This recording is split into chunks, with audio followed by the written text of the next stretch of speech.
All right.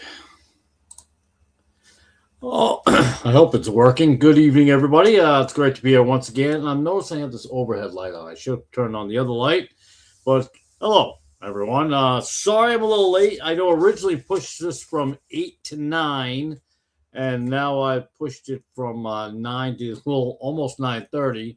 So running behind schedule. But I'm not normally late. So it's a pet peeve of mine to be late for anything. I don't think I've been late for much of anything. Is my mic working? Am I on? I think I'm okay. I think I'm all set. You know what I'm going to do? Boy, I should have been ready. So I'm so far behind schedule that I didn't even turn the right lights on. Let me turn the right light on for you. And we'll try to fix this up a little bit there. There we go. There we are. There we are. Make that light a little bit better.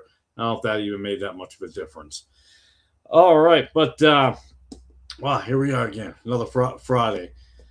Um, I appreciate everybody being here, whoever shows up. I know that probably some kind of moved on somewhere else, thinking this guy's late. He's not even here. And honestly, that is probably one of my pet peeves is when you get to a live stream or something that's scheduled and scheduled for 8 or 9 or whatever it may be, and it doesn't start on time. Um, so I do understand that feeling. So I apologize for those of you who were maybe stopped by at 8 o'clock. Well, I did post it till 9. I did push it back to 9, like I said, and then I even was behind schedule even then. But that's probably if it's not the first time, maybe the second time, if anything, that I've been late for this. I try not to be late for anything. Again, I try not to be you try to have, if you can, the respect to be here on time for things. And I personally did fail that this evening by not starting on time this evening. So for that, I do apologize. Boy, and I'm gonna probably keep talking about it, but it is definitely one of my biggest pet peeves to be late for anything.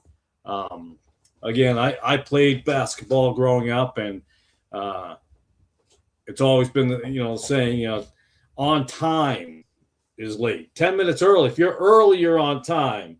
On time, you're late. And if you're late, that's 10 laps. So I'm gonna have to go outside and run 10 laps tomorrow or later to make up for that. But I'm thankful to be here tonight. You know, I was out of all places, I was in a bathroom at a church building this evening, and I looked at the floor, and the floor was a little bit separated from the wall.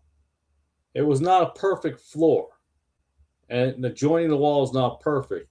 And then I thought of born again Christians. There's this belief among not only born again Christians or those who profess to be Christians, but also the secular world that there's some sort of perfection that happens. And then they see professing Christians claiming or trying to act like they're perfect. Well, there are no perfect Christians. That's not a thing. Where we are going one day is perfect, but we are not perfect here. And I think sometimes we put too much worry and too much stress upon ourselves as if we have to be perfect. We should be attaining to be better every day. But when I saw that separation from the wall and it wasn't a perfect floor, one has to be thankful that there's a floor. There's a foundation. When you become a born again Christian, you have a foundation. You have a solid, or you should have a solid foundation on Bible doctrine, on the Word of God. Now, you may not be perfect in all areas, but you have a foundation of which you stand on. Your floor doesn't quite reach all the four corners of that room, the wall. It's not perfect, but one day that floor gets better. Maybe you put in a new floor when it comes time. You realize, oh, I didn't put that floor perfect enough. Let me get that floor a little closer. You're fixing these things. And I thought of a couple of brothers I know that are in the construction field. They weren't perfect when they started out. Maybe their corners were not perfect, and they cut that board and they want to make sure it gets to the right size. And you're like, ah, it's not perfect. Now they could have been a little inch off and just said, yeah, well, it's good enough. It's good enough. Well, no, it's not good enough, and none of us are good enough. And so each day we try to better ourselves. Someone's going to say, oh, that's a works. No, you're trying to read the Bible. You're in the scripture, and that makes you a little bit better each day. You just get a little further along the road, a little further along the road. But if you don't do that, if you're not doing that, then your floor is always going to be off. Your foundation is going to be crooked. When you pour the cement, it's going to be uneven. Everything's going to be not right. So what are you going to do? You're going to leave it that way, or do you fix it? Or you try to fix the problem? Again, born again Christians are not perfect. There is not one. And I think that knowledge or the wisdom of that thought process or the reasons behind it, when you get older, you get wiser. And people say, oh, you can't be wiser when you're younger. Well, in a way, no. There are some things you understand at a younger age, and there's things you don't understand or know until you've lived long enough. You've gone through things, you've seen enough, and then you attain more wisdom, the proper amount of wisdom, biblical wisdom, not your own personal wisdom that came from Socrates or Plato or some sort of Platonics or whatever it may be, Aldous Huxley or whatever. None of that matters, but that's not the knowledge of which we're talking about. And I know it's weird to get this all from just looking at that floor. But when I saw that floor, there's an understanding of looking at that floor that there's no perfection. And as a born-again Christian, we have got to stop believing in ourselves that we are somehow perfect, that we are so much better than everyone else. By the grace of God, we have what we have. And we lose that. We don't get that. I worked hard. Yeah, you worked hard. But without God, you didn't attain some of these things. And I'm talking about Christians, not secular world people. So how many times are there things that are broken? How many things in your life are uneven? And it's not a big deal. Don't worry about it. That's all. Don't worry about it. As I've heard now for a couple times lately from Brother Jay, I'm good, you're good, we're all good. Don't worry about it. It's all good. It's all good in the hood. Okay, that was around when I was in middle school. It's all good in the hood. But it's not always good in the hood. It's not always. So there's a couple of things that have been, pop into my head along the way. My wife says to me today, she said, do you have a planned topic tonight? Do you have something you're planning? No. I have nothing. I have absolutely zero idea of what I'm going to talk about, but I don't usually always come up with a topic anyways. Once in a while, there's something that I'll put out there. I'm like, yeah, I definitely want to hit that tonight. I want to really talk about that tonight, or at least dive into something. But I got nothing. But the good Lord put this in front of me and said, hey, you know what? Don't know how far it's going to go. Don't know who needs to hear it, but this is what I want you to go with. I'm like, all right, let's go with it.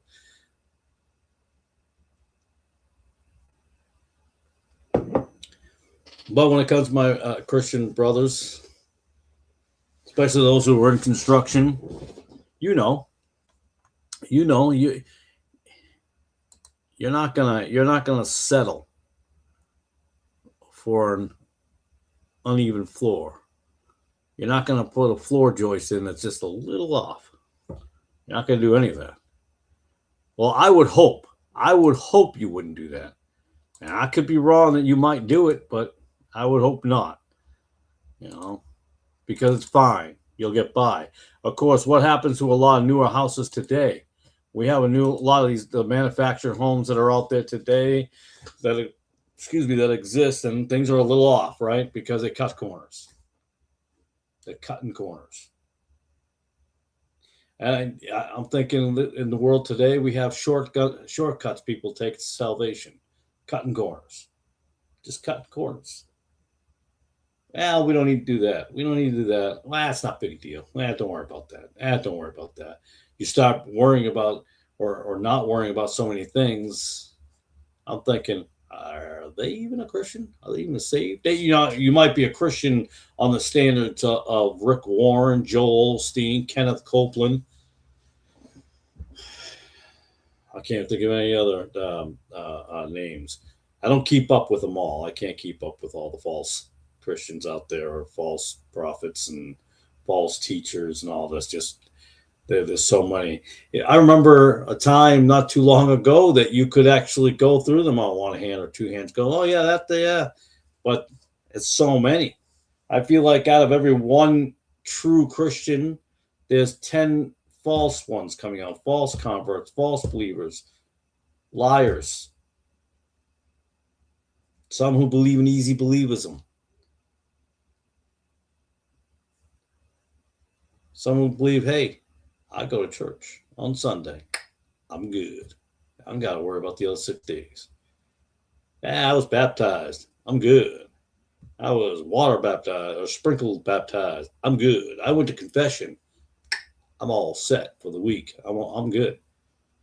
Yeah, no. I disagree. I don't think you are. They used to talk about that years ago in church when I was a little kid. I do remember those type of sermons. Although I will admit, even the preachers, some of them that were, pastors, because I think I've talked about this before. Up north, it seemed to be pastor. Down here, it's more preacher. There are pastors, but the word preacher is more used, it seems, in the south than up north. Now, if someone could disagree with me, I don't know. I've not been to every church that exists on the sun. But even those churches, those church buildings that exist up there or even down there, some were built not only biblically or spiritually, they were built on a not a strong footing, but physical. The building itself wasn't built on a strong setting. The house is, tilted. And I really believe that's the way we are today. Is we're off. We're off. And not only are we not going to call ourselves out, there are some who don't want to call the others out. First of all, they don't want to be accused of judging. And then they don't want to be judged themselves. But we have to hold each other accountable, not in a mean-spirited way, although some, unfortunately, are so weak that they take things as a mean-spirited way. And that's a shame. Some don't want to have a conversation behind the scenes, say, hey, I just want to talk to you about this, brother. No, they would rather find some way to get you in the public square and somehow get you maybe in a gotcha moment. Finding the simplest thing they can, the littlest detail. They want to exploit your little paper cut while they have a large gash running down their leg.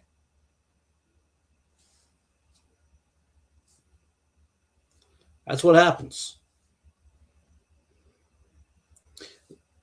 So in that saying, there is no perfect Christian. There is no such thing. There is no perfect church. And again, these things, as I've gotten older and wiser and watched things around me and watched both sides of the aisle, so to speak, watched it all go down and been involved in different angles of this, or just caught up in all of this and watching people get caught up in all this. And it's a sad situation.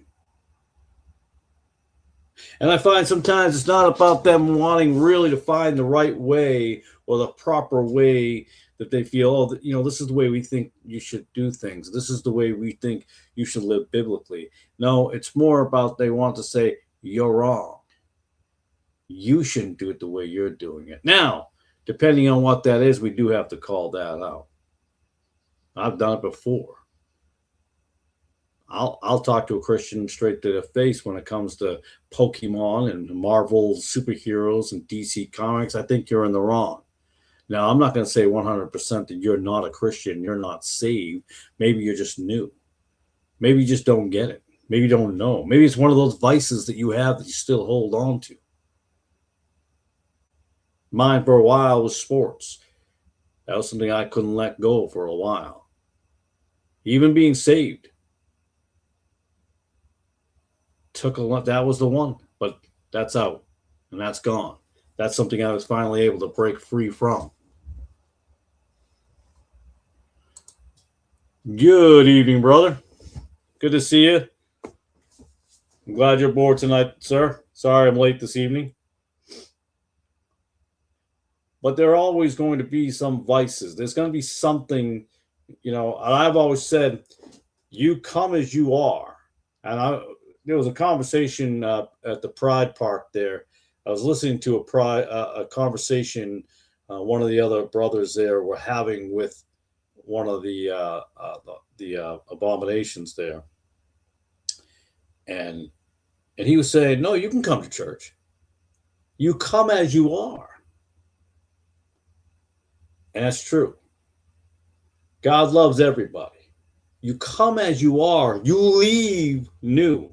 You don't come as you are and leave the same old person. Then nothing has changed. But I do believe you come as you are. Absolutely. But you leave different. There's an old creature and a new creature. But we do hold on to things. So again, I'll say it, and I don't have that problem. If you're following Marvel, if you're following, what's the other one? DC Comics. If you're following all these things, if you're following Pokemon, if you're following all these things, you can't. It's a sin. If you're getting wrapped up in the Coliseum of football, you shouldn't. Now I know I'm going to get attacked left and right, and I'm not saying again. I'm not accusing everyone who does these things of definitely 100%. They're not Christian. They're not saved. There's no way, no how. I'm not saying that at all, because again, some people are in different parts of that journey. They're on that path, right? And we've talked about this many times, brother. Embryo knows. I've mentioned this before. We're all on a different part of this path. But the problem we have is the guy up ahead of us, sometimes they don't want to look behind. They're worried about themselves. But sometimes they will help you back here, and that's what we should be doing. Now, the failure here is I'm on a path because I know there are people ahead of me. I know there are, when I say better Christians than me, it just means they've been in the walk longer. They've understood the Bible longer. They're at a different point level, something I should attain to be at. But as I'm on that journey and I look behind me and going, hey, whoa, what's that guy doing back there? He can't do that. Well, that's his problem. No, that's not how that works. But we don't go after him with hate in our hearts. And we don't attack him and say he's going straight to hell if he's got Marvel superheroes on his wall. No, what we explain to him is, do you know those are demonic? Do you know those are little gods? Do you know there are all these things? Do you know Pokemon's demonic? Do you know all these things? And we explain that. We talk to him. Why would you follow these worldly things? Do you realize football is a Roman Colosseum? Do you get that? Did you know that? Maybe they do know and they don't care. That's okay. But what's worse for you is if you never even brought it up, if you've never even mentioned it, if you never pointed it out. They don't have to agree and you don't have to hate them. But that becomes a problem. We want to hate. It seems like we want to hate, unfortunately. There's too many people who are trying to. Brother Emriel says, please keep my dad in prayer. Will do. He was out back in the nursing home for a few days while my sister takes care of things back in Houston. I heard Houston's not a place you want to move to. It's a temporary stay, but his condition changed today. Me and brother are gonna go see him tomorrow. Okay, definitely keep that in prayers, brother Emriel. And hello to brother Christopher. Good to see you, buddy. Glad to see you aboard tonight. Thank you. You'll definitely appreciate what I'm about to say next. I was making a joke to a brethren here, and they agreed. Same thing. I said the worst thing you can do is not blaspheme Jesus in Tennessee. It's Dolly.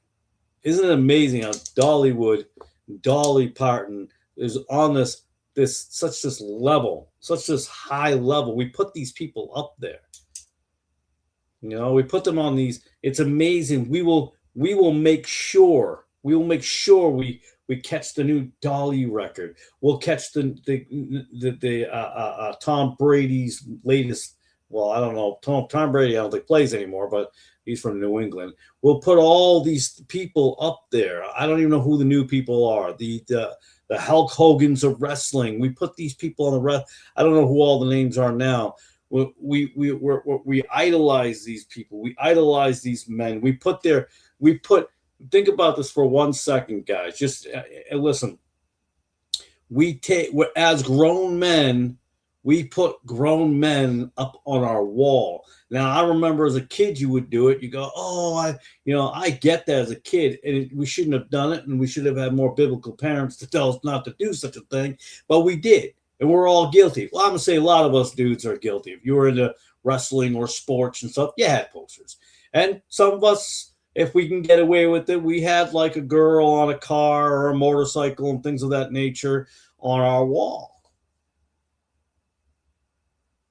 We didn't have scriptures on our wall, that's for sure. And even today, you have men who are Christians, right? They're Christians. And I believe some of them are. I definitely do believe that. But then you've got a Batman on your wall, a Spider-Man on your wall, the Lord of the Rings on your wall. What's the other one there? There's oh man, Game of Thrones. You got that on your wall. That's the newest one. I think that's the newest one. I might be behind a few years. You have all these things. You have little superheroes on your shelves and all these things. You're a grown man. Bro, what are we doing?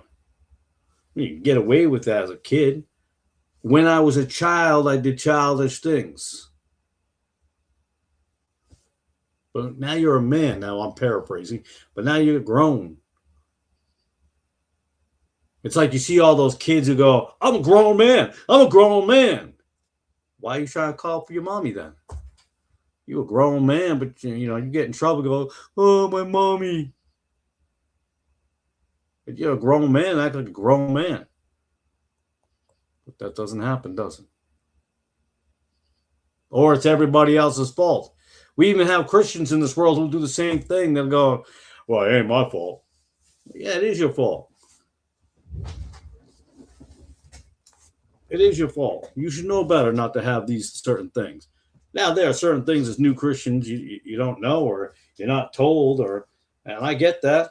We got some poor discipleship out there, without a doubt. It's a crazy world, man. It's crazy. It's wild out there. It's a Wild West show, right? I mean, everybody's an expert in everything. I'm not an expert in nothing. I know just about enough of a lot of things to fool myself into believing I might be smart. That's what happens. Oh, my guitar's over there. I was going to grab my guitar. I know just enough guitar to make it look like I know what I'm doing. When I'm not a musician, but I know just enough chords to get away for a few minutes and pretend. You got people like that on the internet, on these YouTube ministries, and ministry is in different ways, in different forms, and different understanding, and different outreaches. But you got men that are propping themselves up with this this persona, or this facade that they have this vast understanding and knowledge. They're wise beyond their years at 21 years old. They're wise beyond their years. Man, you don't know nothing. No offense.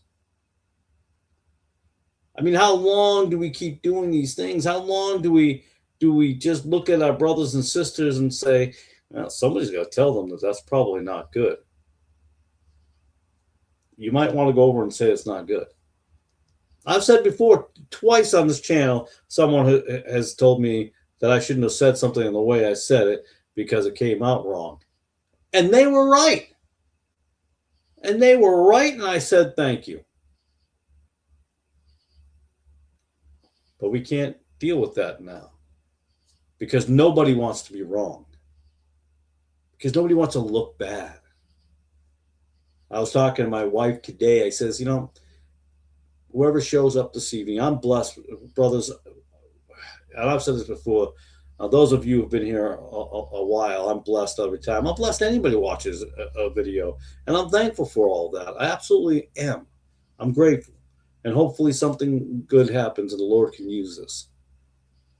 But see, I don't have a YouTube channel to grow it to some massive amounts. I don't make money off of YouTube. I don't have commercials on YouTube. I'm not trying to have YouTube merch. I'm not trying to be somebody. Unfortunately, we have too many ministries, and I think some just don't have a job. Well, we know for a fact that some don't. But they don't work. They just do this, and that's it, and blah, blah, blah. I'm like, I don't get it. Now, I don't mind a person making money off of YouTube, but I don't believe we should be making money off the Word of God. That's where I think is wrong. You want to have a YouTube channel and you do something on it, maybe talk about history, maybe talking about gold and silver, maybe you're talking about constitutional matters, maybe you're talking about you're into the Civil War period, or maybe you're a born-again Christian and you like doing those type of videos. I'm not saying that's a bad idea and you can't do anything like that and make money doing that. I'm not saying that. But when it comes to the Word of God, as I actually hit the desk, I'm sorry. When it comes to the Word of God, don't worry, I didn't hit the Bible. Did not hit the Bible. But when it comes to the Word of God, there should be no profit. There just shouldn't be. I just don't believe in it. We get wrapped up in all these things. And all of it really, truly is just distraction. It's all distraction. Reminds me of what I was going to play before. I wasn't going to play it so anybody could hear it. But, and everything becomes sound, right? It just becomes sound. It becomes white noise. It becomes just background or things that compete with other things. I'm going to type something in. I'm going to try to. I want to use this as a prop if I can. Let's see. I'm gonna hold on. I'm gonna put in Fox News. At least I know there'll be no swearing in there. Let's see. Here we go. Use this one here for. All right. So what? So. Commander of U.S. I'm going to crank this up for a reason, and I'm going to talk at the same time. For National Security of America. So you can. I hope you can hear that, right? Can you hear it? Let me turn it all the way up. And he joins us now. Admiral, always good to have you with us. Thank you very much. You got two things going on at the same time, about right? Where this now you have me talking, stands, and then you have that talking. You don't then you have these distractions. You can't quite hear what's going on. You're trying to read the Bible. And you're trying to read Luke chapter 10 after these things. The Lord appointed others 70 also. But you can't hear it. These negotiations are going to take a lot of. But you can't hear it. You can't focus. You can't focus because we have all that going on. And we allow a lot of that to distract us from this, from the Word of God. We let all this, the Strait of Hormuz, or who's bombing who next. I'm not saying to just completely ignore it. But we're so wrapped up into it. I thought about putting on that and putting on 3 other things and then read the Bible. You won't hear me. You won't hear the Bible. And if you can't hear just me, some guy, some dude over here on a microphone, How do you hear God? How do you hear the word of God? You know, you got the apparently FIFA was just recently the soccer there. I didn't even realize we had soccer here until after it started. Didn't even have a clue. Could care less about it. Or I'm sorry, or I guess we call it soccer here, and everywhere else calls it football. But you have that. So now we got that going on. We got soccer. I mean, so we did so Iran, and we got Israel things going, and we got Putin, and then we got this, and we got that, and we got the other, then we got a school shooting, and we should pay attention to that. But we have all these things, and the more we focus over here, our focus is not here. I mean, we're all, I think, guilty at one point or another. I know I have been. But we lose focus. We lose focus. We shouldn't lose focus. We shouldn't allow all those things. And when somebody asked me, hey, did you hear about that mayor? I did not. And it was the LA mayor there, Spencer Pratt. So I was at work when my last place I was working before I started this company. And he would say, hey, did you hear what happened with that new mayor, blah, blah, blah? I'm like, no. Why, is there something going on with the mayor out in LA? I don't know. Oh, yeah, it's a big thing. Don't know anything about it. Don't care. But that becomes a problem. We start caring about all of these things. And none of it matters. Because if you're not saved, if you're not born again, none of that matters. I think our eternal salvation should be more of a priority than the corruption going on in LA. By the way, you're never going to stop corruption. It's been around since the dawn of time, as they say. Nothing new under the sun. People act like this is a new thing. You know, oh, we have all these homos in this world. Again, not a new thing. It's existed before. That sin has been around for a long time. Y'all act like it's something new. Now, we should be preaching against it. We should be against it at all times. Absolutely. But we got to stop getting ourselves wrapped up. Stop going to these Marvel superheroes. Stop going to worrying about the LA mayor race. Stop worrying about, you know, the DC Comics, the Pokemon. Stop worrying about the next big PS5 game or PS6 or PS. I have no idea how many PSs are out there. PlayStations. I do know that we had in our house a PlayStation 1 back in the day. We had a PS1. I did have an Atari 2600. I did have one of those. We have all these things. We're worried about the next thing, the Xbox 4 or 6 or 9 or whatever that is. I don't know how many Xboxes there have been. I don't know how many PS stations there have been. I don't have a clue to how many they have been. We act like it's something new. Ain't nothing new. All this sin has been around forever. We act like it's a new thing. But the problem with some people fighting these things, you know, it's amazing to me sometimes when the left and the right and there's a fight going on about these things. And I think to myself, one, they're fighting against each other. And I'm thinking you're both going to end up in the same place. That's the strangest thing about it. I'm like, y'all are fighting one another, but neither one of you are saved. Neither one of you are going to heaven. Neither one of you are godly people. You don't accept the Bible. You can actually have an atheist who's against homosexuality, and they'll be against that, and they'll go against it. Hey, don't shove your morals down my throat. Don't shove that kind of crap down my throat. And yet, at the same time, they're not going to heaven. They're eternal. They're heading to eternal damnation, and the other is an eternal damnation. What have you done? You're fighting a losing cause and something that's, what are you fighting it for?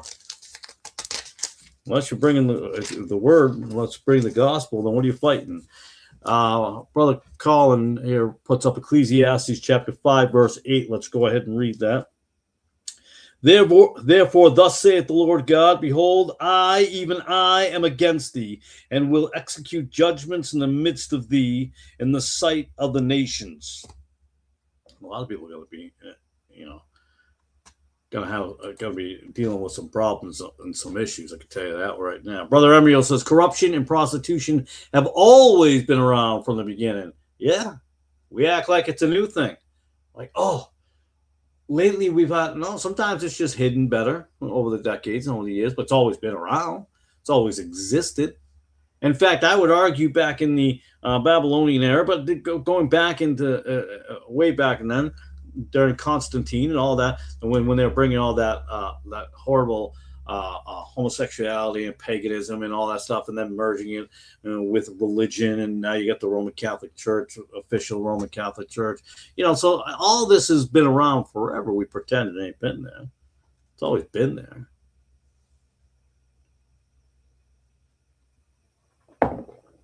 Nothing new, man. There's nothing new under the sun. It's like fighting in a pointless battle. What are you doing? Every battle you're fighting that's not for the Lord, what are you doing? Especially if you're a Christian. We can't partake in these things. I'm definitely not saying to be Amish. Listen, we should be protecting our kids and ourselves against everything. What do the Amish have? They got Rumpelstiltskin, whatever it's called. Not Rumpelstiltskin. That's the fairy tale or whatever. What is it? Rumspringer? Rumspringer. I can never get that word right. Think about that for a second. They're such godly people, but you send your children out. Well, experience the world and then come on back. I always wonder. I don't know what the percentages are, but how many of your children, Amish people, did you send into the midst and the den of devils, into hell, and then go, hey, you'll be all right. You'll be all right. Why would you want to do that? We should be guarding against those things, protecting against those things, teaching against those things, preaching against those things. And you're going to send them all in. You're going, hey, go for it. Have a good time. Get it out of your system. How would you feel if one of your children go out there and they go, hey, I'm on Rumspringer, whatever it's called. I'm going to shoot up some heroin, see what that's all about. I heard some stories. And then they die on that overdose. Think about that for a second. That's crazy to me. So you actively were involved in sending someone to hell. Of course, the Amish in itself as a whole, how they are and everything else, that's another whole story.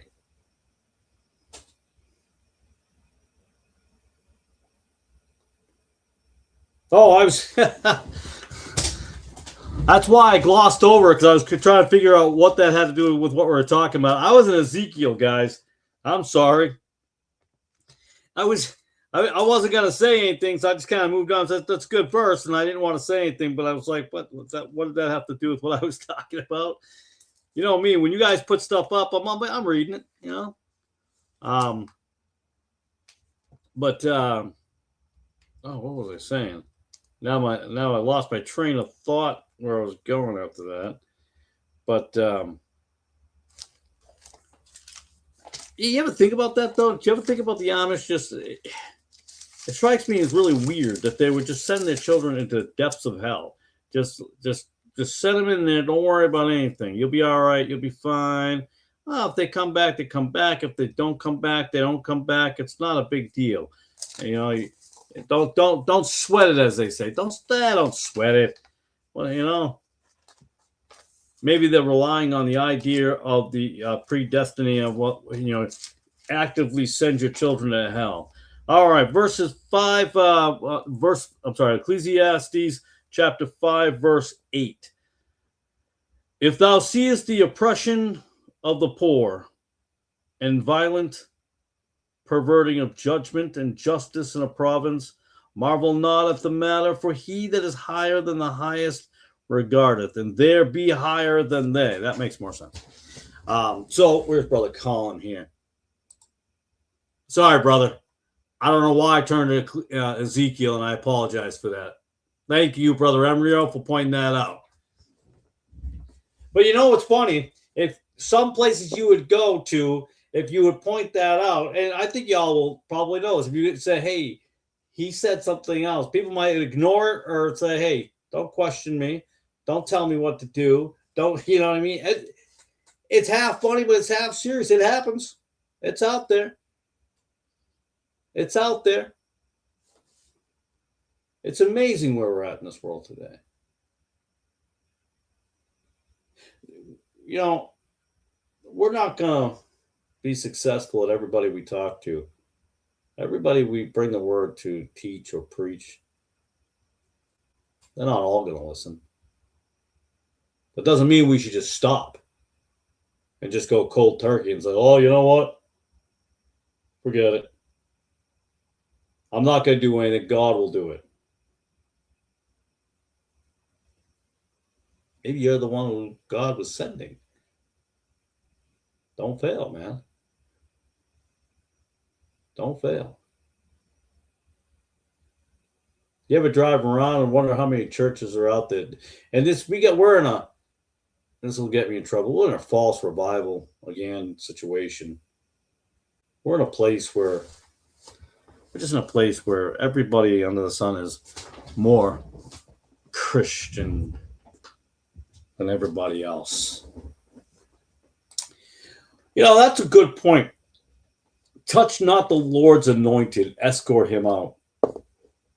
Now, I want to use that in a different realm than I've ever thought I'd ever say this in. But when we go into these YouTube channels, these open panels or these debates and these just other channels, and you dare to say somebody may be wrong. Like I said, I've been twice someone said something about me and said I was wrong in how I said something.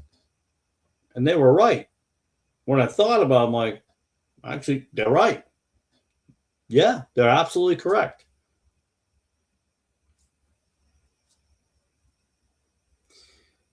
But we have that now with the, like, delete your comment or ban you from their channel or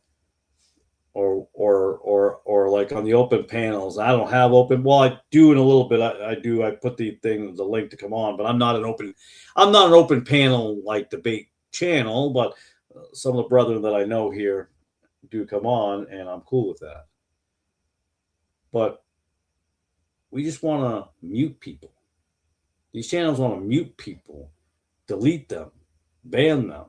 Now, there are times for that. Now, if someone's going to come on somebody's channel all crazy like and start attacking left and right, and just out of ignorance, hatefulness, sometimes I think we can, as long as they're not cursing, you know, maybe there's brothers in the chat who can deal with somebody, go, hey, what's going on? You know, we deal with something, that's fine. But we can't touch now these millions of anointed preachers and pastors that are on YouTube, these self-proclaimed gurus, because they might have a following and they might go shadow watch or not shadow watch because shadow ban's the word, but or whatever, and these little back things and these little bickerings and they go attack and then they make a video on this person and the other person. It's wild, man. And those are brothers in Christ. Seems really weird. So that behavior does not exist in only, because it exists, by the way, in the church building setting, a physical building setting. But it happens in this virtual world as well, or the internet, the YouTube, the Rumble, and things of that nature, and the Facebook. It still happens. There was someone I know that, you know, they were given money to move to a different location. And I said to my wife, the location's not going to change the person. The behavior has to change, not the location. So if you have the behavior that you used or witnessed or a part of or used to in the church building that you may have gone to, and you take that same thing and you superimpose it over here, you copy and paste it onto the internet, the YouTube, tell me how you're different. Tell me how you're different than that. You copy and pasted and just moved it over here. The location changed, but the behavior did not. The same patterns are there, the same issues, the same problems, the same bickering, the same infighting, the same gossip, the same slander. Still there. It's just in a different location. Like, I'm not going to be on YouTube anymore. I've had it. I don't want anything to do with YouTube. YouTube's crazy. I'm going to move it over to Rumble.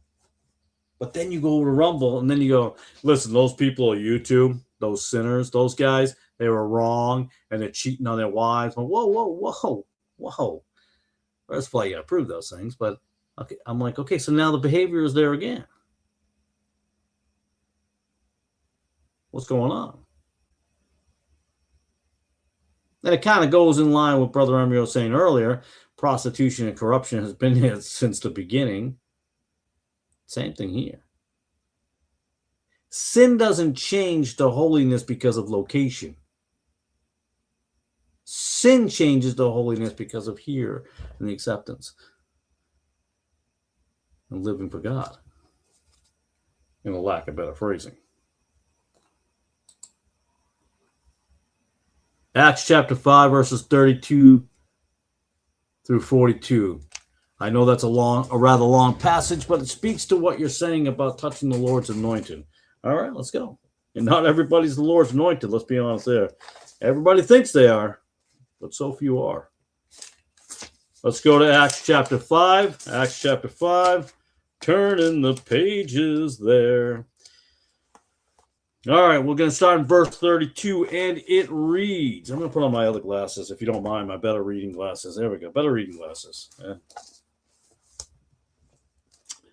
And we are his witnesses of these things, and so is also the Holy Ghost, whom God hath given to them that obey him.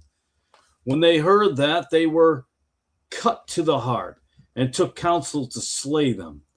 Then stood there up one in the council. Let me start that again. Then stood there up one in the council, a Pharisee named Gamaliel. I can never get his name right. Gamaliel, I think it is. A doctor of the law, by the way, doctor of the law. Had in reputation among all the people, and commanded to put the apostles forth a little space, and said unto them, Ye men of Israel, take heed to yourselves what ye intend to do as touching these men.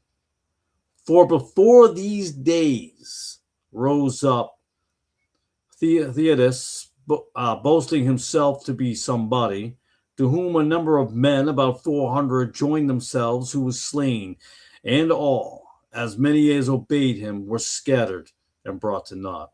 After this man rose up Judas of Galilee in the days of the taxing, and drew away much people after him. He also perished. And all, even as many as obeyed him, were dispersed. And now I say unto you, refrain from these men and let them alone. For if this counsel or this work be of men, it will come to naught. But if it be of God, ye cannot overthrow it, lest haply ye be found even to fight against God. Then to him they agreed. And when they had called the apostles and beaten them, they commanded that they should not speak in the name of Jesus, and let them go. And they departed from the presence of the council, rejoicing that they were counted worthy to suffer shame for his name. And daily in the temple and in every house they ceased not to teach and preach Jesus Christ. We need to continue to teach and preach. But there are those who, I think about those who believe that they are called. I think they get whispers in their ears that are not good whispers. It's self-serving whispers. I'm 18. I was called to preach. I don't think you were, but, And we see these things over time, and there are those we see even on the internet that fade away. There are those who are speaking negativity, and they will lead, and some will be popular for a while. And I think that's another thing, by the way, this popularity idea that, it's something perhaps they didn't experience when they were growing up, maybe in school or high school, middle school, college, whatever it may be. They seek this importance. They seek to be somebody. They seek the approval of men, but yet they never seek the approval of God. That doesn't seem to reign high on the list of their priority. When they're prioritizing their list, that doesn't seem to be there. Whether it be full pews at the church. Of course, many now have chairs, I guess. Or the subscriber count. I just hit 5,000, man. Come on, everybody, get me to 10,000. Come on, everybody, get me to 15,000. And I think it's sometimes we could probably tell ourselves, hey, the more subscribers I get, then I'm reaching more people. But how are you reaching them? And what are you giving them? Did you go from a point of you were giving everybody a nice piece of steak when they walked through the door? Then you moved it down to chopped steak. Or I should say cube steak. When I was growing up, the cheap steak was called cube steak. And sometimes if it wasn't that great, you mallet that thing till it's a little tender. And then you don't care anymore. You got all these subscribers. You got all these views. And you start slowly giving them fake meat. And the meat that you once thought you were giving, now it's vegetarian. Now it's vegan meat. It's not even real meat at all. You just wanted to get them in the door. You just wanted to get them on your channel. You just wanted to get them in the open panel. You just wanted to get them into the debate channel. It's all about getting and getting.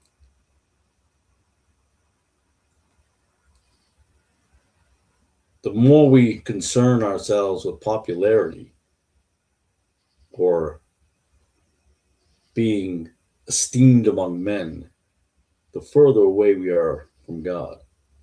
That doesn't mean it's a bad thing to have more brothers and sisters in this world. It's not what I'm saying. When we accept everybody, it's a potpourri.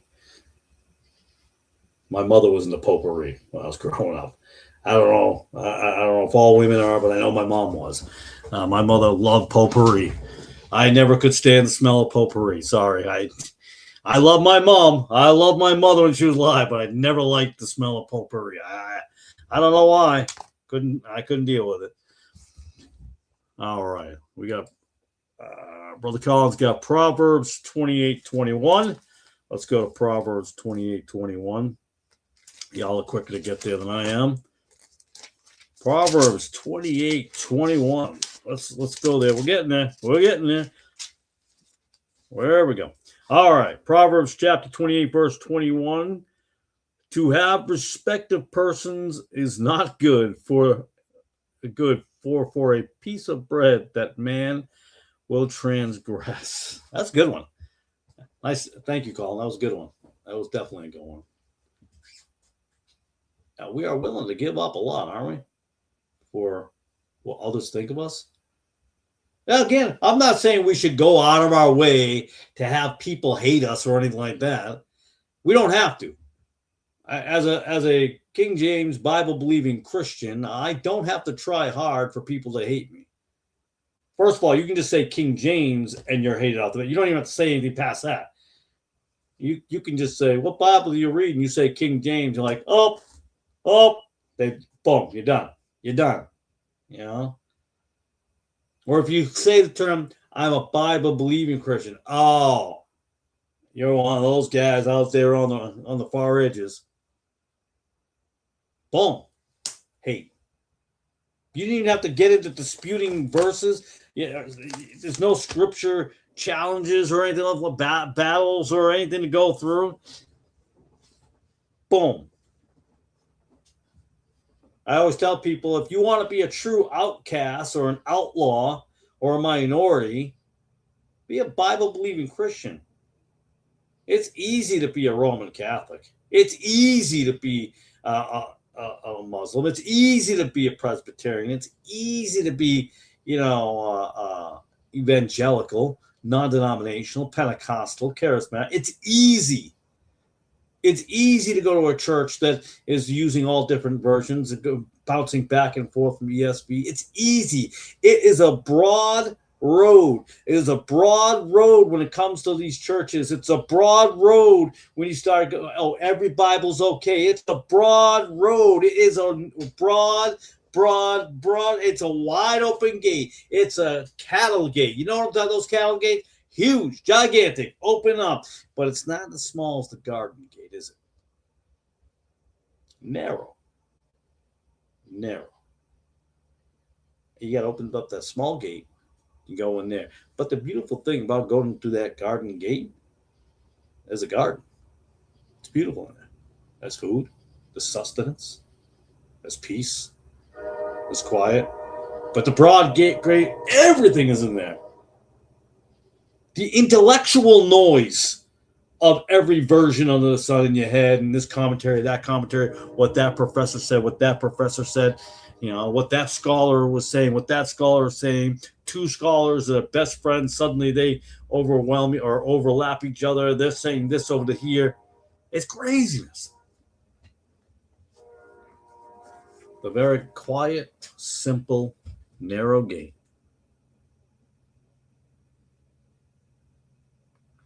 You'll find these words. It's beautiful, man. It's beautiful. It's quiet. It's quiet. It's peace. It is not good to eat much honey, so for men to search their own glory is not glory. Proverbs 25:27. Beautiful. Another good one. Thank you, Colin. That was another beautiful one. Tough to get past the froggy. Just don't get froggy on me. There used to be a French joke when I was growing up. I'm French, so it used to be, I know the joke about frogs. And they do seek their own glory. And again, we go to what we see in the church buildings and on the internet churches these days. It's nothing new on both sides of this fence, right? There are a majority of them are the same as they were back then. They're just the same as those men back then, those Pharisees, those false men out there. Still the same as them. It is not changing. And yes, there are certain things I remember as a child more than I see now. I remember seeing more people out on the streets. And I thank goodness, I thank God that at the moment I am in a position that I am in not a position of authority, but a position in a church. I'm in a church building at the moment, a location, an assembly, a congregation that is 1611. They're King James Bible believing Christians. And they're not the Baptists that I thought they would be. They're the Baptists I was hoping they would be. Pre-1865, pre-1860. In fact, we were out on that street corner at that Pride Park last week. And I'm going to tell you how many churches joined us. 0. I was talking to a preacher there, and he said, yeah, we gave out an invitation to all these churches, all these Baptist churches. Come join us. Not one. Not one Baptist church. Not one church of any kind showed up there. No Methodist, no Lutheran, no Episcopal, no Evangelical, no Pentecostal.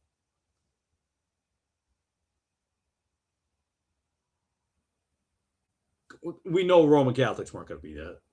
There's probably some in there. None. None to be found. So, yes, I do agree that the church buildings that we talked about today, that side of things, 98% of them are not legit. But I will tell you this.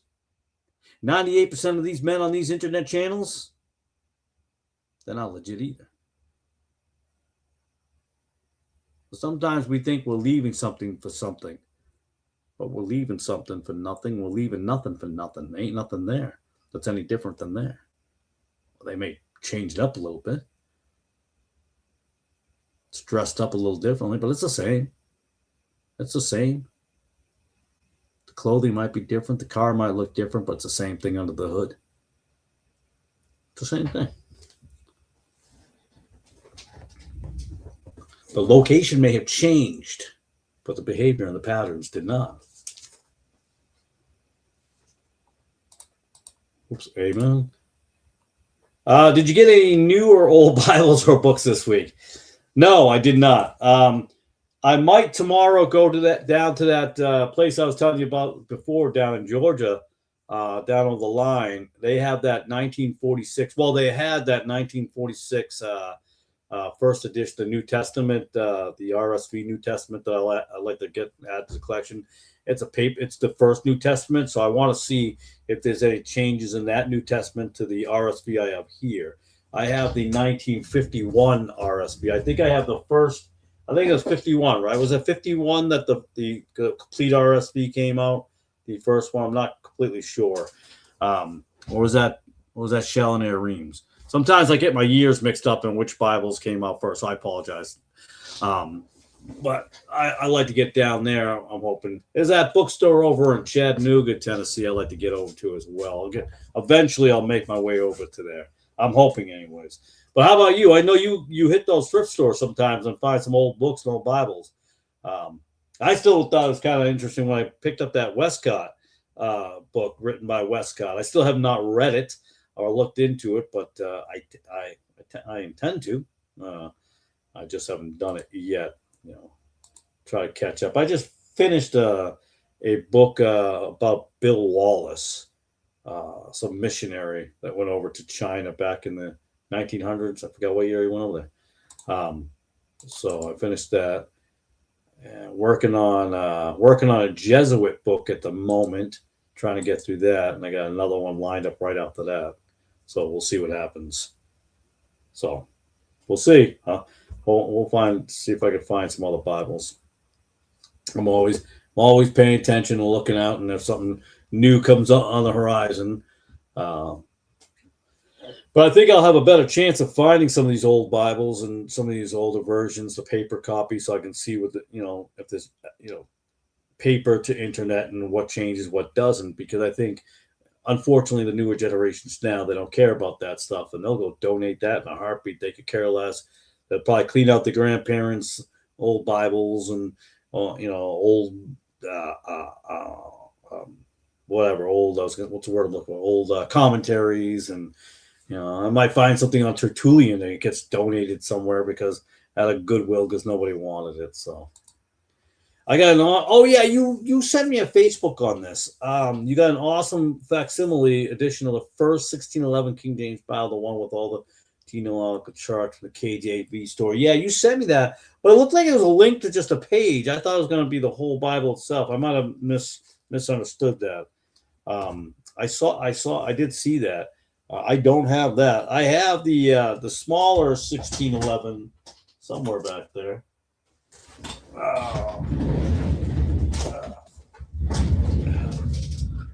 I got this one here, the 1611 edition King James, 400th anniversary. So it's 400th anniversary, a small one there.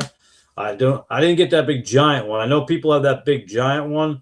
I don't know how much they cost, but I heard when it first came out, it cost a lot of money when it first came out.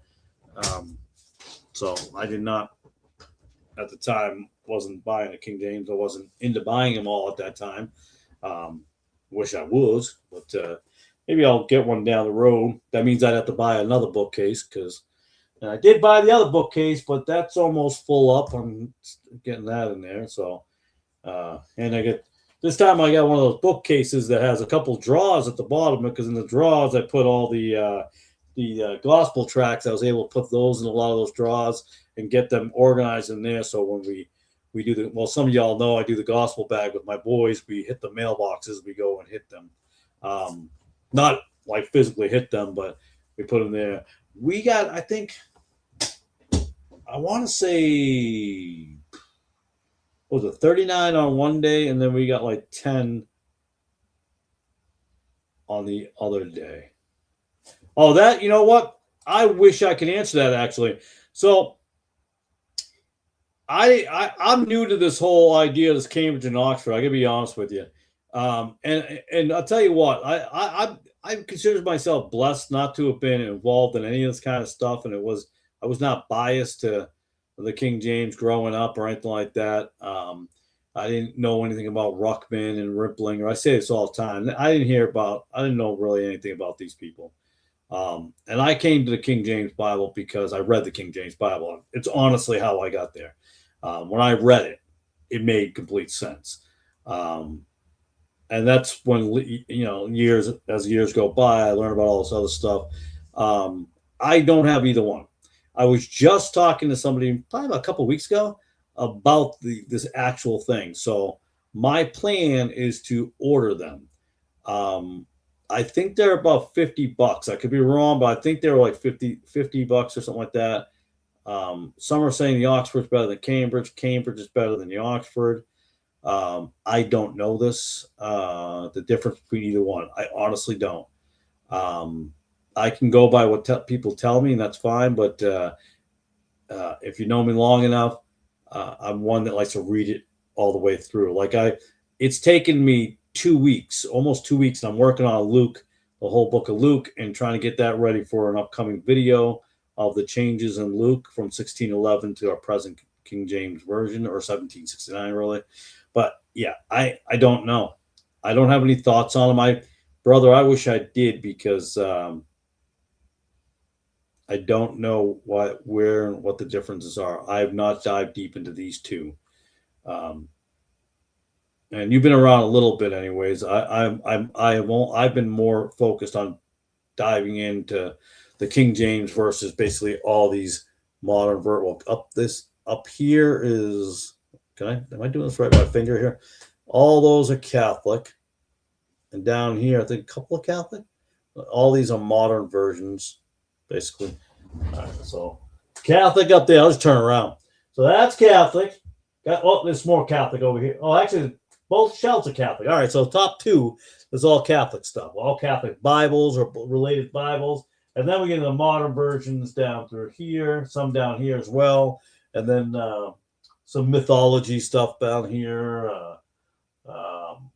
Philo, and some New Age stuff, and Josephus. We got King James over there, the Geneva, and got some Spanish King James Bibles over there. You go way over there, got some commentaries way over there. Yeah, I got stuff. Still trying to organize everything in order. But yeah, so from my understanding, what are your thoughts on it? I'm more than happy to hear yours. I know there's Emryo. I was just gonna say that Emryo would probably definitely have a better idea than this. I wish he'd come on sometimes so he can really talk for himself. He's probably seen it, obviously been in it. The differences are not even significant. That's something I've heard too. There's just a little bit that people get picky on. I don't know. I think there's only 8 or 11 one-letter differences within the entire Bible. Nahum 3:16. If it says flieth, it's a Cambridge, and if it says fleeth, it's an Oxford. Okay, so that goes into something I talked about with Luke. So here's a good example. So, we got trying to think of a good, let's say countries. So you can't see this, but this is, you really can't see that, can you? Can I go from this angle? But you'll see what I do is I go through all these words. I go through every word from every verse. I compile every single one of them, and I go through each one. Then I cross them out when I match them up. Like the ye, I cross off how many. Okay, I count all the ye's. Like say I got. I'm letting into my little secret world, and yeah, it's on paper. By the way, I know I'm old school. Everybody is using the internet. I got you. So, like in this particular case, the word up, right? Something as simple as up is a VP versus what we have as UP. So in Luke chapter 21, you see that happen 5 times. You see the differences 5 times. So that's what I look at. So these little, one word differences and one letter differences or things that are left off. There was one word that's supposed to be, was a revolution? I forgot what it was. Oh, redemption. So the word redemption in in Luke chapter 21. Oh, I just ripped the page out. There you go. In Luke chapter 21 and verse 28, it's in 1611, it's REDEMPTIOU. So one letter was left off. It doesn't mean there was they don't know what they're talking about. What is this word redemption? Oh, that's not a word. I forgot the end at the end. But you got little things like, days being spelled, days being spelled DAYES, and then you change it DAYS. Now in Luke chapter 21, that happens 3 times. So penury and things like that. So that's, there's little differences like that. What's interesting is that they're both right. The male cankerworm flies away, but the female comes out without wings. Yeah, I again, not read it, not understanding the differences between the two. I'm more focused on this right now, and that's and I'll move on to, well, probably back to Westcott Hort, and I'll move to other things.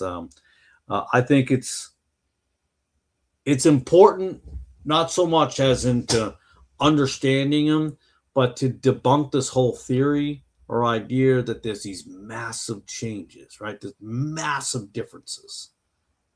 What differences? You'd have to explain to me what the differences are. Are you talking about italics? Are you talking about when there was a colon, then a semicolon, or a question mark to an exclamation point? But then we have to understand the time frame of language and the alphabet and when words are used and why it was changed. It wasn't so much changed. Like I said, the word days, right? DAYES, days. Today's DAYS. But nobody back then would have pronounced it days and then days. No, it's days. That's not just how it was pronounced. So there's a lot of, I think, misunderstanding or just false lies that there are these massive differences, or significant, as Brother Emery said about the Oxford and Cambridge. What are these significant differences? When you break it down, whatever significant changes you might think there are, it's less than 0.25%, 0.25%. So which means your changes sometimes come out to a whole chapter 0.0003. And if you want to hang your hat on that, you do what you got to do, man. But people will mislead people on 0.003%. Then maybe there's an argument. Look at then and than. THEN, THAN. Very often not used properly. Oh, those King James guys. Hold on.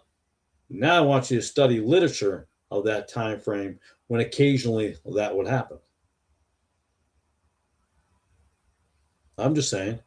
Listen, growing up, I even myself did the same thing when writing something, then to then, or rather than, or rather than, then. Very common mistake for people to make, by the way, among us dumb, simple people.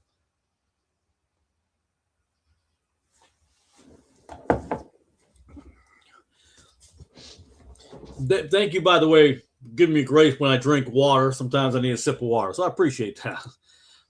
I hear people talk about the many revisions the King James Version has had, as if their revisions are the same as modern revisions. Yeah, not even close.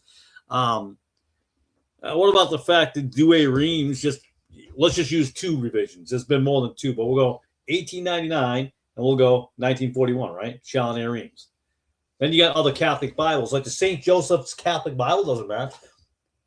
The NRSV Catholic Bible, the NAB Catholic Bible doesn't match the Douay Rheims. It's been changed. But you won't hear about it. But they're not concerned about it because they're not about the scriptures.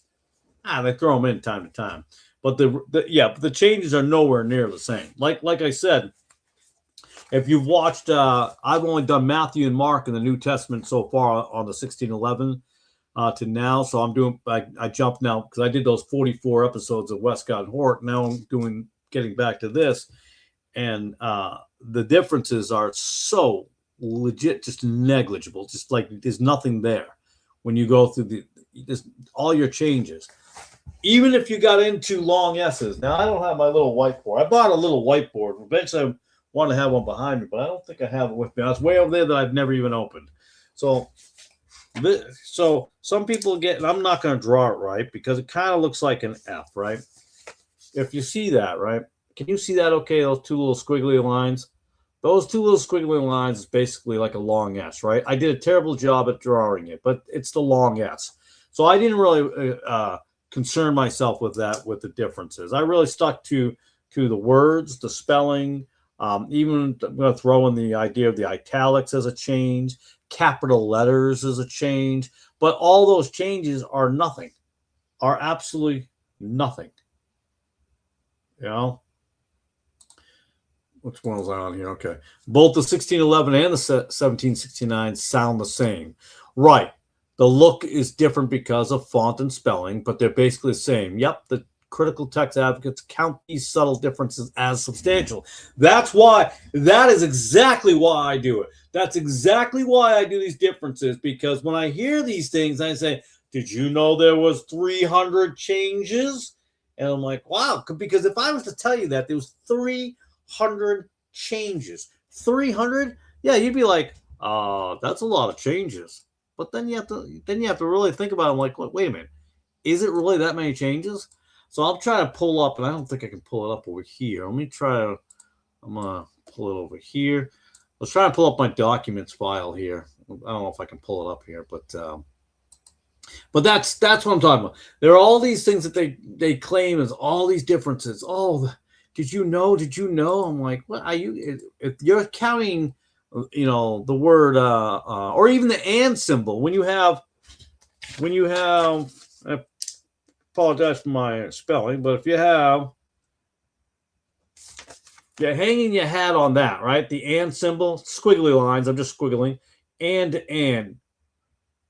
But scholars will, I changed it. Get out of here with that. You're crazy. Yeah, I'm sorry. I'm gonna consider you a loon at that point. Why is this not okay? So something is not working here. Why won't it open up the documents? That's weird. Oh, okay. I see what happened. It just wanted my PIN code for some reason. I forgot my older boy helped me do the as a reset everything. It's been a long week of resetting. Trying to find, I gotta go way back to find the old stuff. Oh, here we go. That's Matthew 17. Let's just go to this here. Just a quick little example. Let's see if I can share screen here. Let me share screen for a second here. I'm going to attempt to share screen. Let's pull up the share screen. Hey, share screen.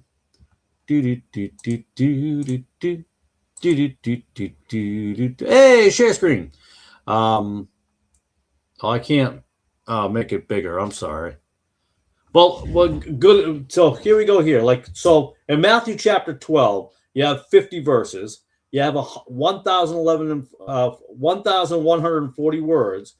And the changes is 218 changes. So 218 changes are, for this particular chapter, I put there's 187 spelling changes, 30 capitals. Look, Jesus, I-Jesus to Jesus. But we already know I and H weren't fully in the alphabetical system in England at that time.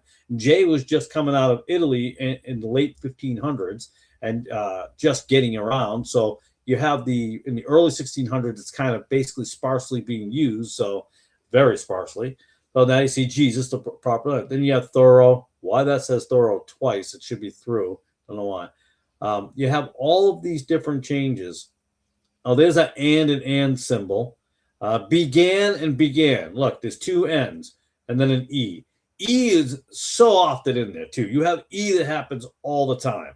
It's just, I love E. Eat. You get E at the end of the game. Ears. See the E right between there and ears. These were not mistakes. There's that have, by the way. You know, look at this. Unto and unto. 15 times that's changed in that chapter. But as Brother Emrio will tell you, they will call those changes that they're substantial, but these aren't substantial. It's not even a spelling. V and U. Look at a Morgan silver dollar.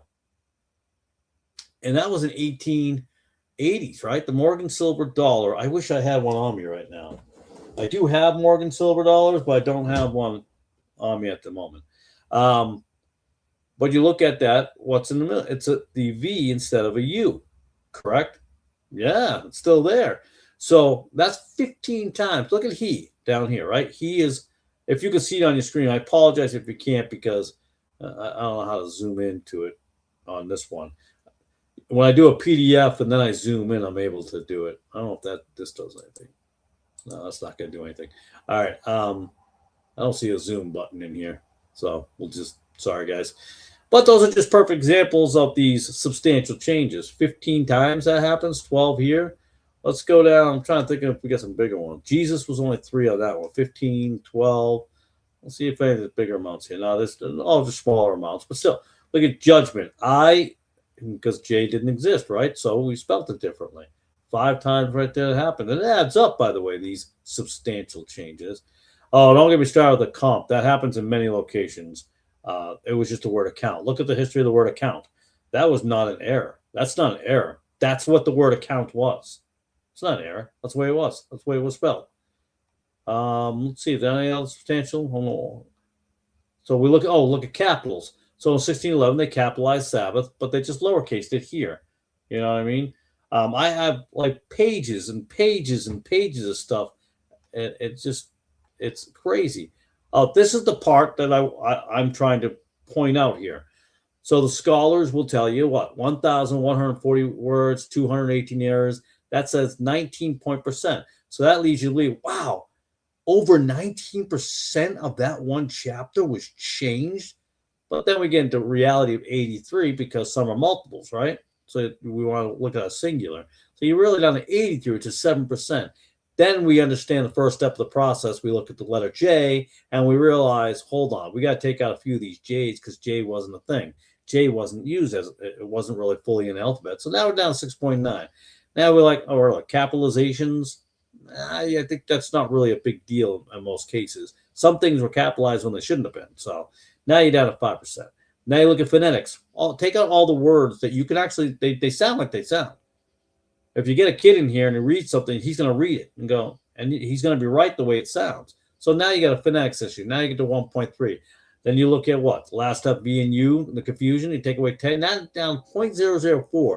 So that means, as I put here, 99.5% readable. And so that, I think, is important. I think it's hugely important to point that out, you know. And yeah, it's time consuming. I get it. That's why I'm doing it. I enjoy doing it.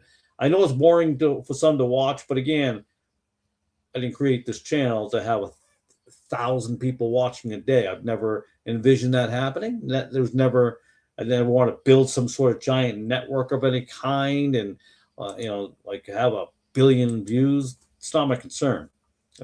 Wherever the truth falls, it falls. All right. Try and follow the revisions of the NASA, the New American Standard Bible. One edition will omit a verse, another bracket, then another omit again, or sometimes they'll put it in with a footnote, sometimes without.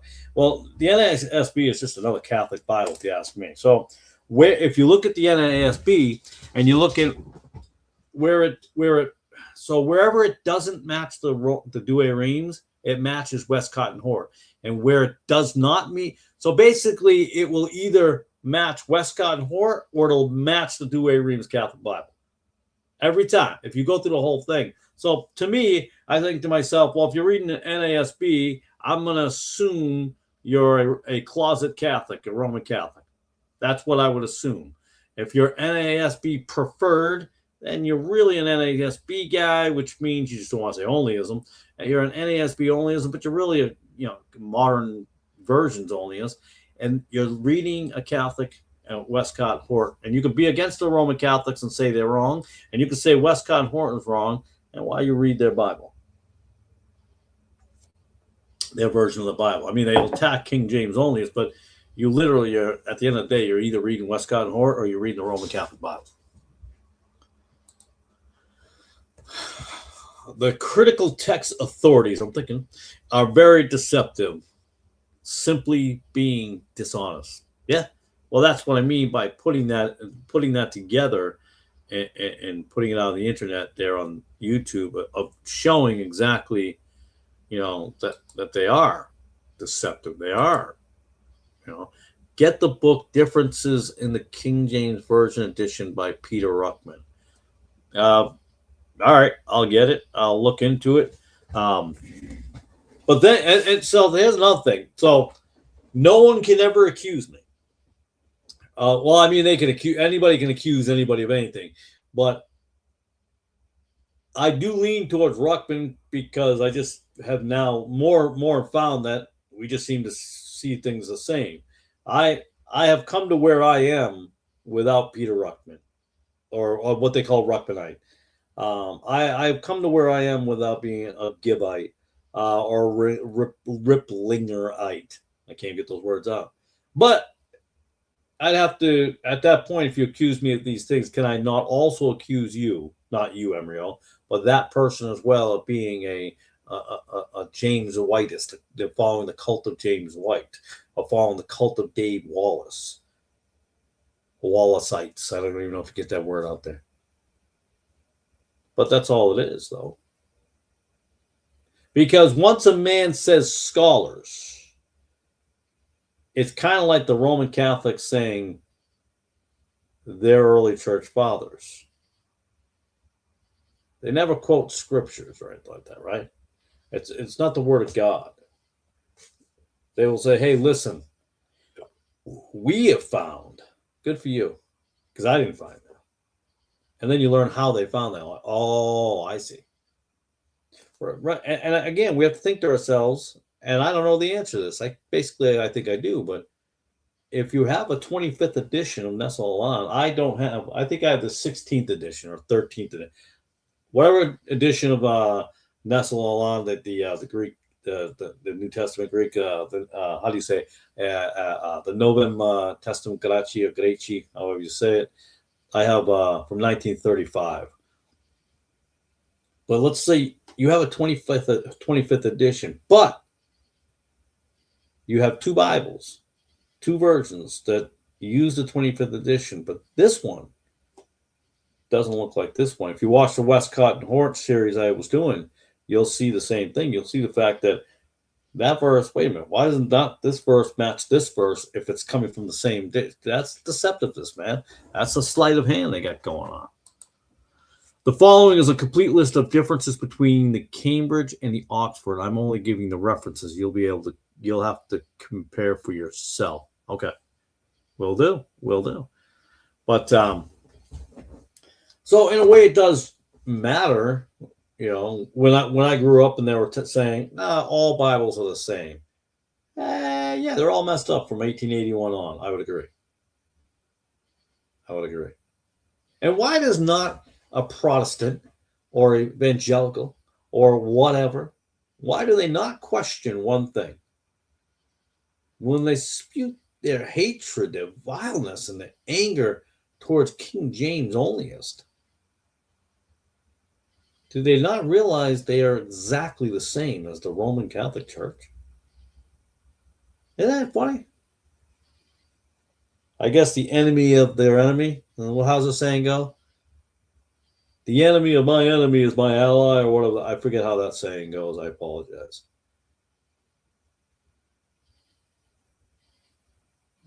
You want to read the NASB and the NAAB? Fine, go read your Catholic Bibles. Those are your Roman Catholic Bibles. Go for it. You're good. You're good with the Roman Catholic Church. Don't you worry. They'll accept you with open arms.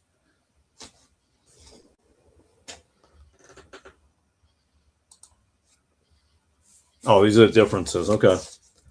Well, that might be more for Colin, or both of us, but Colin might have them both by. Colin, do you have, Brother Colin, do you have both of them? I'm going to write these down because I'll never. Jeremiah 34:16. I'm sure I could probably find these two on like the Internet Archives or whatever. I don't like to trust the internet, but I can look it up. But I'll get the both of them eventually. Joshua 19:2. Ecumenicalism is going to send people to hell. I actually got this picture. Let me find it if I can find it. I want to see if I can find it somewhere. It's in my downloads, I think, somewhere. I'll probably never find it now. Now that I want to find it, I probably won't find it. Yeah, that's exactly how this is going to go. Yeah, I'm not going to find it. I don't know if I saved it properly under the right wording. See if I can do it this way. Let's see. Image file. Let's see. Yeah, there you go. I have two pictures like this. I'm trying to see if I can pull up the other one. We'll see if I can pull up the. Oh, that's not what I was looking for. Get that. But you see here, ecumenical, right? Leads to Roman Catholicism. You see this little line right here? I have a video that I'm preparing. This is kind of the thumbnail that I came up with, or the idea for it. This is what leads to this. That's all there is to it. In my ever so humble opinion. Let's see if I can find the other image there. I have another one. I don't know if it's going to look the same. There's another one I came up with, but I wasn't sure which one I'll use. But that's where we get to. Well, what does the other one look like here? Ecumenical Roman Catholicism. Ecumenical, yeah. So we lead from here. This whole ecumenicalism we got today. It leads from right here. Look, there's nothing under here. There's nothing down here. They walk across this little. This just leads here. And the fiery pits of hell beneath it.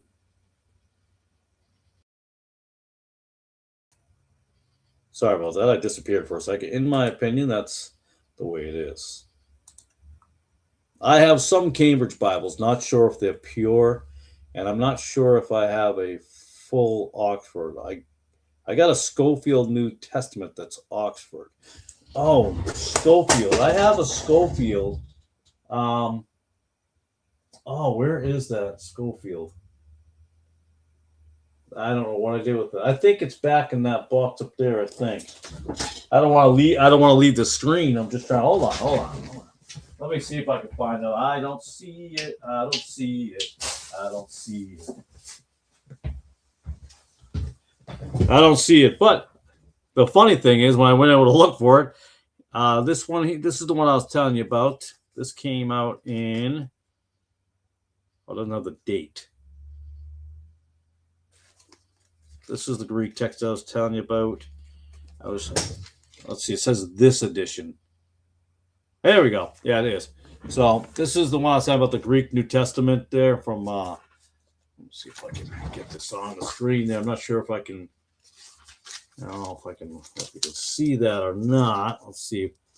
Yeah, it might not be perfectly clear. I don't know. Let's get that in there. I got blurriness there, but it's the Eberhard Nessels there, 16th edition. I believe the 16th edition came out in the 1930s. But I could be wrong. Also found at a thrift store. Love it. All you have to do is open to Nahum 3:16 right now. All right. Well, this one I'm not going to do because this is a Holman. I always use this Holman because a brother sent this to me, and I always use it for my live streams because he does watch our live streams when he's able to, and that was a gift from him, so I always use this one here. Now let's see. Oh, my local publishing ones in the house. Let's pull off. See what other King James Bibles I have in here. Let's try Nope, that's a Spanish Bible. Let's go with what's this one here? Well, let's try this one. Let's see what this is. All right, let's go to Nahum. Another thrift shop Bible. I love thrift shop Bible. If anybody knows me, Brother Embryo knows. And Brother Embryo, man, you have so much knowledge. I wish I'm telling you, brother, you should come on more or come in and talk more, because you are very knowledgeable when it comes to this, especially the fact that you came from the other side of the fence on that. Well, I just saw that pop up. Local should use Cambridge. Okay, so you know the local local publishing company. I can't say it. They're out of what, Pennsylvania or Philadelphia somewhere, or Pennsylvania. I forgot what I was doing. Nahum. I'm sorry. 13.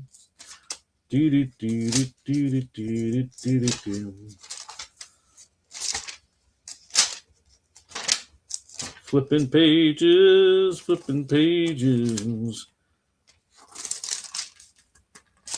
Chapter. What was the chapter? I already forgot what chapter we were looking at. My goodness. Chapter 3, I think it was. Chapter 3. All right. So chapter 3. All right. Let's see. Nahum. Verse 16. Thou hast multiplied thy merchants above the stars of the heaven. Oh, I see what you're saying. Of heaven. The cankerworm spoileth and flieth away. So this has flieth instead of fleeth. You know, I did not ever know that. I didn't not know that. See, we all don't know everything, do we? There's always a brother out here who knows something that you don't know. And that's the importance of having different brothers in Christ. Some of us know something that the other didn't know before, didn't see or pick up on or looked into. So that's awesome that you knew that. But I did forget which one was which when it comes to that. So it's flieth,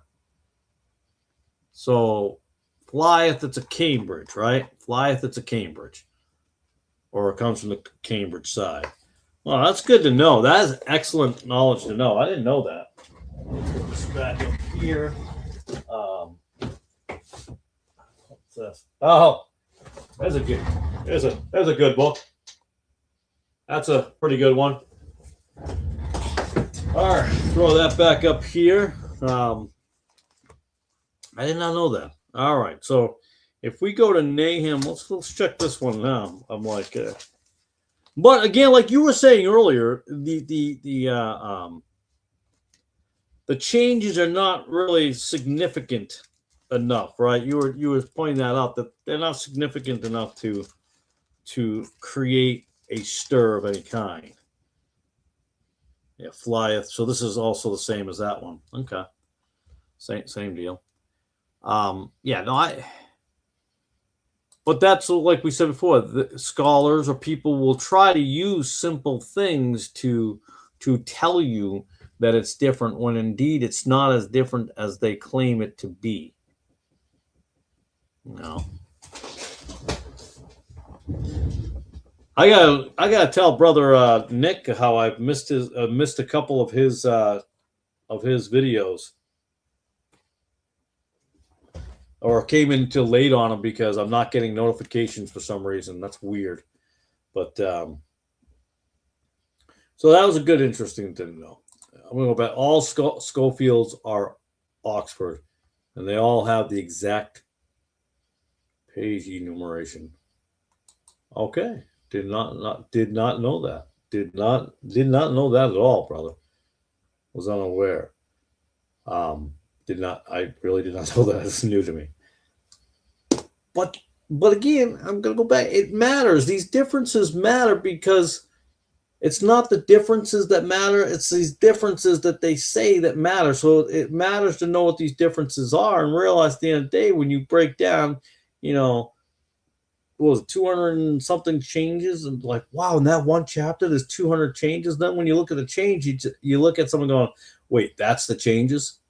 But I think a lot of people don't know that. A lot of people don't understand it. Like, wait a minute. Are you saying all those changes, that was it? And you're like, yeah, that was it. They're not concerned about the larger percentage that comes from the other ones. They're not concerned that their modern versions that they read today not only match with Westcott Hort, but they'll match with the Douay Rheims as well, the Catholic Bible. And that was the aim of the Roman Catholic Church, anyways, is to get you all out of the King James Bible.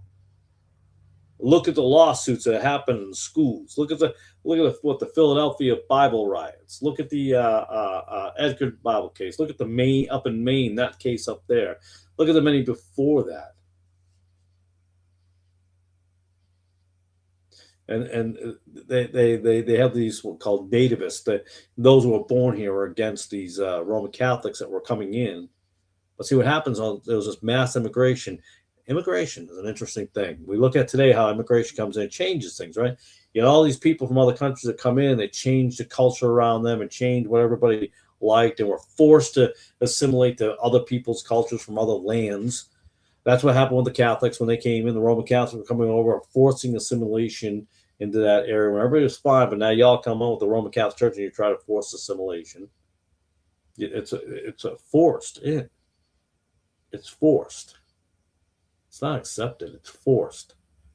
As we well know, those who came here early in this country's humble beginnings, or this landmass's humble beginnings, they were escaping those things. But they were not coming here to destroy. Now, men came, yes, and destroyed the other people who were, we call Native American, but the argument is there are people here before Indians, and where the Native Americans came from and the Indians came from over the land bridge and blah, blah, blah. And evil men, yes, did force assimilation and killed different tribes, even though tribes were killing each other anyways as well. But those who were fleeing had no interest in that. 2 Timothy chapter 3, verse 17, that the man of God may be perfect, furnished unto all good works.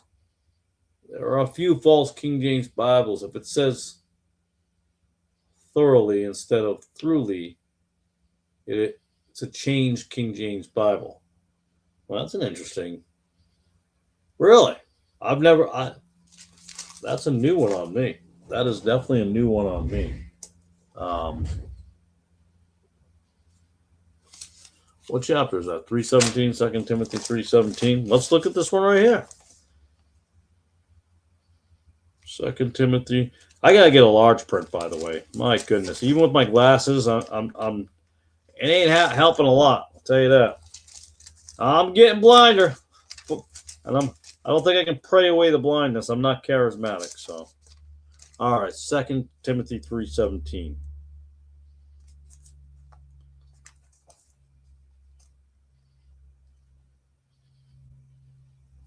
I was reading the wrong one. Sorry. All right. So if it says what?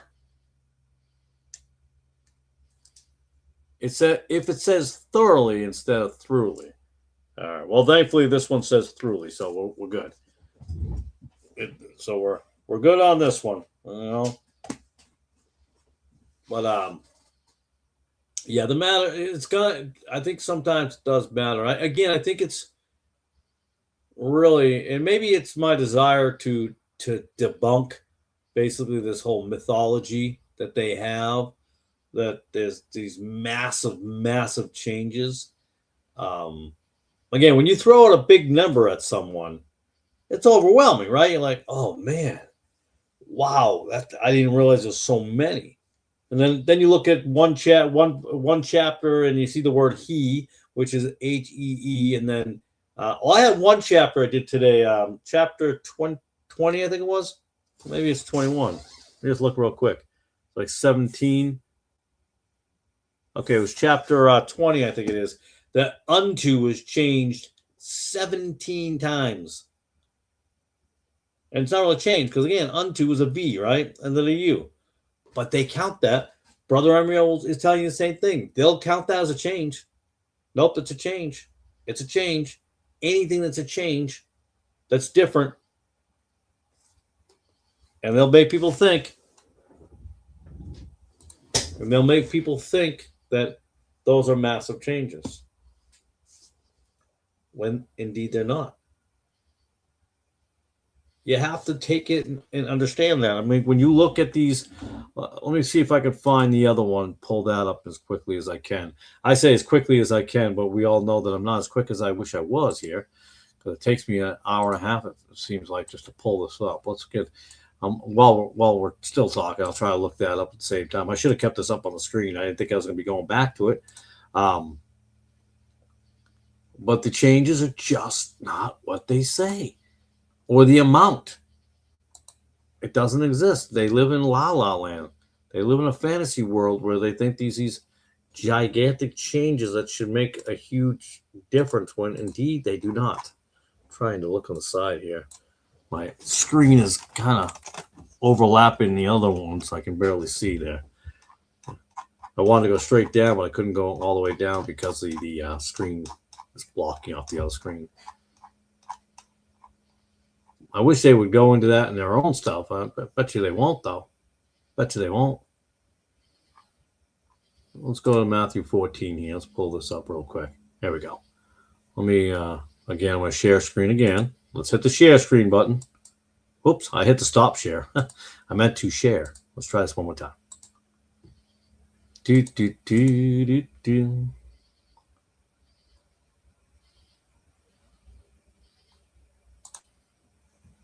There we go. So again, so we'll go with chapter 14. Just one chapter, right? Matthew 14 is 36 verses, 722 words, 106 are spelling, and a capital 13. So it gives you 120. This isn't 119. I must have found something or something. 120 change, right? So again, we look at scholars. They'll say 16% of it's changed, but really, in reality, is 8% is different. Different. I don't say error. That's why you see quotation marks around the word error, because it's a quotation mark. That's all there is to it. Again, take out letter J. You go to capitalization situation. You go look at the phonetics. You look at what V and U. Now you're down to 0.006%. And then the one change I wrote in here was ye to the. That does happen. It's happened a few times. So ye to the. And however, as I wrote here, however, I will say this, the Tyndale Bible had the word ye. So that brings us to the readability level of 99.3%. That's not an anomaly. That's not some, oh, that's really weird. That's very, very strange. No, it's really, really not, because that happens a lot. The change is not there. It's not to the level people want you to believe. It's just that simple. Genesis 1, I have not done Old Testament. So once I am done the New Testament, I will then get into the Old Testament when I have the opportunity, and I will be doing videos on that, comparing them all. It might be time consuming, but at the same time, not only I do this for me, or people to watch and people see the differences, but I also do them for my sons and teach them the same things as I go through these. What's this, Matthew 2? I was looking, what I was looking for, I can't seem to find it, was Mark. Oh, there we go. Yeah, there we go. All right. So here, Mark 1 through 16. This is Mark chapter 1 through chapter 16. We have roughly 678. I say roughly because sometimes I feel like maybe if I made a mistake, I missed one or miscounted it when I wrote it. I'll have to recheck. But there's 15,000 words. There's 15,124 words. You got 2,358 spelling changes, 229 capital changes, and 19 other changes. So on the face of this, on the surface, the scholars will tell you what 17% of it's changed. And we look at the reality of 9.7 because some of these are duplicate words. Then we take out the letter J issue because we know J wasn't a thing. It was not used. It wasn't available. Widespread availability was not there. So now you're down to 8% or 8.5%. And you take out the capitalization changes that are so important. Then you take the phonetics out, down to 2.4. So that's 2.4%. So you go from their count, 17% if you count all these things. But in reality, you go down to it and you're like, more like closer to 2.4% difference. Then you got what? Errors amassed and amazed. And this was the correct spelling at that time frame from 16th century into the 18th century. Accompted, account. I've made a comment if you did a couple bits of research. Wives and wives. Again, a little research in Old English, and we find the same thing. Not an error, but common from 16th to 18th century. And ye to the. Again, not an error. An example, John ye Baptist, John the Baptist. So, I mean, yeah, there are things out there. Apparently, I got more down here. I got a little deeper into it. And Jesus said unto him, why callest thou me good? There is none good but one. Oh, the word nan is an Old English word. Nan is a combination of ni and an, which equals nan. Nan means not, and one, which become not one. And then you look at who had it, who didn't. None was in the Matthew, Geneva, and King James Bible. And over here, no man existed in 1611. And 1175, I'm not sure why that's there. Oh, 1175, I believe, is the Wessex Gospels. So I try to go through all these things so people understand that the changes that they're told aren't the big differences that they think they are. They also count Savior and Savior as a difference again. Yeah, and look, not only is there a U involved here, right? There's also the letter V, because the V is a U. So a U and that U here. So if you look at the Old English 1611, you'll find you'd find two differences, like a capital letter. I'm sorry, the letter V and the letter U. You could count that as two mistakes. Now, I didn't do that when I was doing the comparison. I just wanted to give you rough ideas, but they would consider that be a U and that U as incorrect, and then Savior as difference. Again, they sound the same but look different. Right. It was just spelled differently. And sometimes, and a lot of times, it was not spelled incorrectly. If you look at words in that time frame, there are a lot of words elsewhere that are spelt the same outside of the Bible and early English language of that time frame. So it wasn't an error. It's not as if they made a mistake. It's because that's how it was spelt. That's how it was spelt. It's as if today we said to somebody, gay means happy, or we go 20 years from now saying, gay means happy. And like, no, it doesn't. Gay means like a lifestyle. You're like, no. That's not what it meant at all. It's not what it meant at all. I don't know if that's the best analogy to use, but that's an analogy to use, because they will look at these things. Way down the road, if you change these things along the way, you will ultimately lead people just far off the path. Far off the path. A little bit. We talked about this before, right? A little poison doesn't kill you overnight, but it'll kill you over time, won't it? Evidently, my first Bible, King James Version, has been monkeyed with. It has thoroughly and lowercase spirit. It's a 1994 Zondervan. I guess they had their own edition. It says authorized King James Version.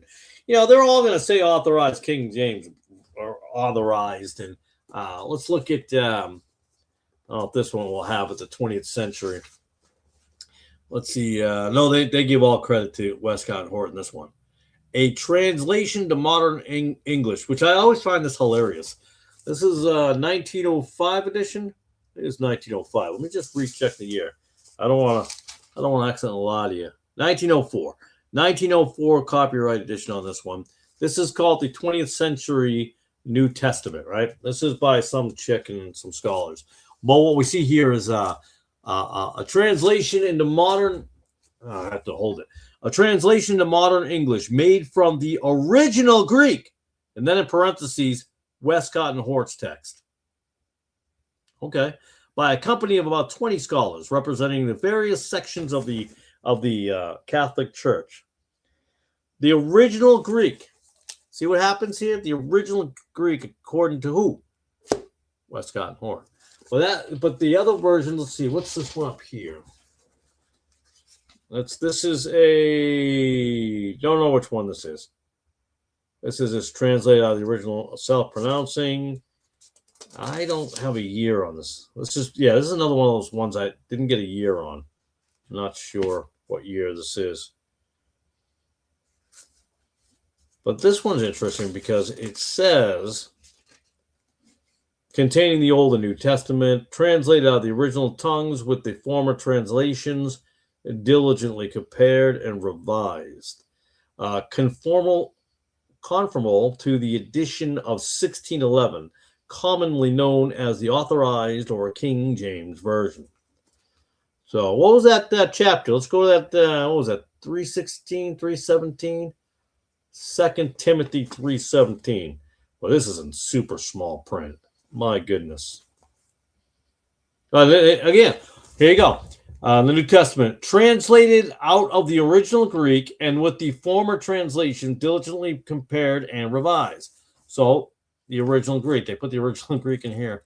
Let's go to 2 Timothy if I can get there. Man, I am blind as could be. We're losing. Look at that. We only got 2 people watching now.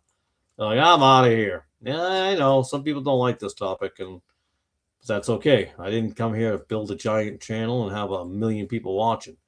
It's okay. Ain't no big thing. Zondervan's a major company anyways. Oh my goodness, my vision is blind. I'm telling you, this is just small print. Did I miss it? 2 Timothy 3:17. I need a magnifying glass. You think I'm kidding? I don't. Was it 3:17? All right. It's supposed to say what? Like throughly, right? I got throughly in this one. Throughly furnished unto all good works. There we go. This one says throughly. But Lord, that is very small. It's an older Bible. But apparently they had better eyes back then too. I don't know if this one is up here. Let's see. Oh, hey, at least this one says Oxford. This is the Oxford Bible, apparently. Printed in Great Britain. There you go. I don't know if you can read that right there. Can you read that all right? Oh, maybe I need a better 4K. But it says Oxford right there. Oxford. Oxford, printed at the University. Printed at the University Press, London. Amen House. They used apparently India paper. I have to look into when that was used. It says printed in Great Britain. I don't know if you can see that down there. I can't even see it down there, but it says printed in Great Britain. So there you go. Apparently, I have an Oxford Bible. Didn't know. So for a second, I thought it might have been the Schofield one, but I don't know what to do with the Schofield. I don't know where I put that. It might be in that box up there. I'm not 100% sure on that one, but you never know. All right. Zondervan did their own thing. I honestly don't trust the new Zondervan. I don't trust Zondervan either. The Zondervan was sold to Harper. Yep. After 1988. All Bibles prior to 1988 should have the old reading. Yeah, that Bible was definitely from before 1988. I got a number of them before that time frame. But yeah, so the changes matter in the context of the fact that there weren't significant changes. Scholars, again, they throw out big words. Like I just said, if I said to you and just went, did you know there's 15,000 words or whatever? What did it come out to? I have to pull that back up again. Boy, I got to keep on pulling things up. Yeah, I'm trying to think of, where is it? But I mean, we go into this all night long and go on and on and on and on, and I can't find it at all. Where is it? Oh, there it is. Go back to Mark here. Okay. So if we look at that, right, if we pull this back up, There we go. Mark 1 through 16. If we pull this back up, and a scholar tells you there's, 2,358 spelling changes, but that's what it is. So if it comes out to, there we go, 2,600 errors. If someone walked up to you and said there's 2,606 changes or errors, remember, they don't say changes all the time.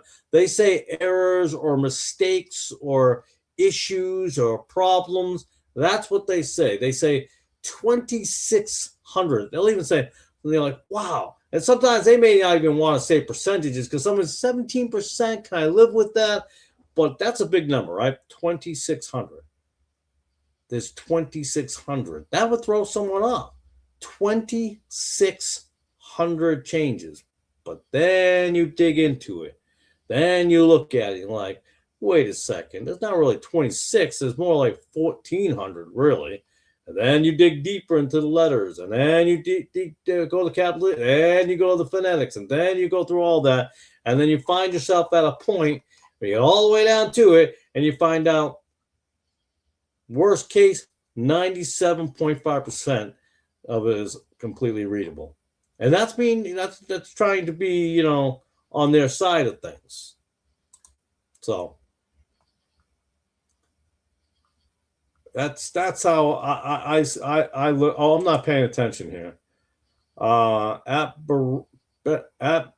Bereshith Farm, greetings to everyone. Greetings, sir. And everybody else like, good evening, brother. Sorry about that. I wasn't paying attention. But when you look at those things, I'm like, is it really a big deal? Is it really? Are you that concerned?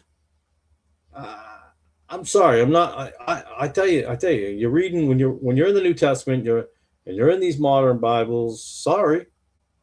You just break them word by word, verse by verse, chapter by chapter. What is the significance? I'm in the back. Oh, I'm sorry. Oh, welcome, sir. Thank you. Sorry, How you doing? I'm fine. I didn't see you there. Yeah, I kind of figured that. That's right. Definitely was not ignoring you or anything like that. I did not know. I was rambling on. So, no, that's all right. Let me remove that there and pull. Can I move that? There we go. But it's good to have you here. How are you? Oh, I'm doing pretty well. Had a long day today, but I'm ready for the Sabbath. So you're a homesteader. Yep. How dare you be a homesteader and not follow the government rules? I know. I know joke. the government cares so much for us. How could I go against them, right? Right. Yeah. I mean, we're not. My wife likes to consider us homesteaders, but we have chickens. We grind our own flour by hand and by electricity. We both have a hand grinder. We get the wheat berries and we grind them into the flour, and we make our own bread. And we have our own garden, and we have I think 13, 12 little chickens. Not a lot right now, but yeah, we try to be as self-sustaining as possible. We just planted some more trees on the property. I think we put in 4 or 5 peach trees. We just got into the ground about a month ago, so we got those in there. But yeah, it's important to live off the land. God gave us this to live off. Well, He didn't over the give us. past few months, we've been buying a pair of trees once a month at the end of the month, and you got a couple of pear trees, a couple of plum trees. Because you put them together, you put them beside each other, and they'll grow. They'll be more fertile. The most recent was at the end of May. We did cherry trees. I mean, I dig up the hole and all that, and put them in there. Yeah, we got cherry trees on the list up in the front yard along a little fence line up there next to the. We have a corn farm on our right hand side. Well, they do soybeans or whatever. I don't know what the other plant they do, and they do corn on that side. But along that fence line, we're going to be putting a few more cherry trees on that side. I'm not a big into cherries, but my wife likes them. And kids enjoy them, so if they're going to eat them, I got no problems with planting them. You know what I mean? Oh yeah, no doubt. But well, we got plums going. I just told my wife, I says, I don't know why I just don't take my box truck. But I drive a 26-foot box truck. I'm like, I should just take the box truck and just go load up on a bunch of trees, like put it right in the back and drive them home. Of course, the boys will have a lot of digging to do that weekend, to get Well, those in. I don't know if anybody will be concerned and try to be a Karen, but after I got done with my work, actually, as I was working, I was weed whacking a bunch of stuff, and I'm getting used to it. I'm sure Greta Thunberg would be very proud because it was a battery powered weed whacker. But while I did that, Deborah Heberfaith, my wife, she picked a bunch of stuff up from the ground picked a bunch of stuff off for a salad. So along with my chicken drumsticks, we had salads and put a bunch of blue cheese on it. So we don't pay for salads any more than we do for eggs either. So I'll tell you that's people overlook, I think, the absolute joy and beauty of just going outside. Well, I shouldn't say I do. The boys that have the chores in the morning because we homeschool. So in the morning they have to go and get the eggs. But the beauty of having those eggs that are right outside, the beauty and to be able to be blessed to walk out and just take off a green bean off a stalk. The beauty of just getting a tomato out of your yard is, I think, it just can't. I don't know. To me, it's a joy. It's a blessing. I'm always happy. I'm always excited. My wife will get the dandelions, obviously, make dandelion tea out of that. That we have there. We have wild blackberries on the other side on property that we have. I mean, any little thing, and I know it's hard for some people and I don't have a lot of land. I only have a couple of acres. But when I say only, I have to remind myself, some people would just kill to have half that. So instead of telling myself I only have, you have to be blessed. You have to feel blessed and thankful for what you do have. That's interesting. I mean, yeah, we have only like 2.5 acres. But if you look on the videos, like if you type it up, a woman and her family, I think it's her husband and 6 kids. Hold on one second. One second. I just want to say goodbye to Colin. He's just taking off. I don't want to ignore him. Thanks for stopping by, Colin. God bless. Godspeed. I'll see you next time around. All right, go ahead. I'm sorry. Oh, that's right.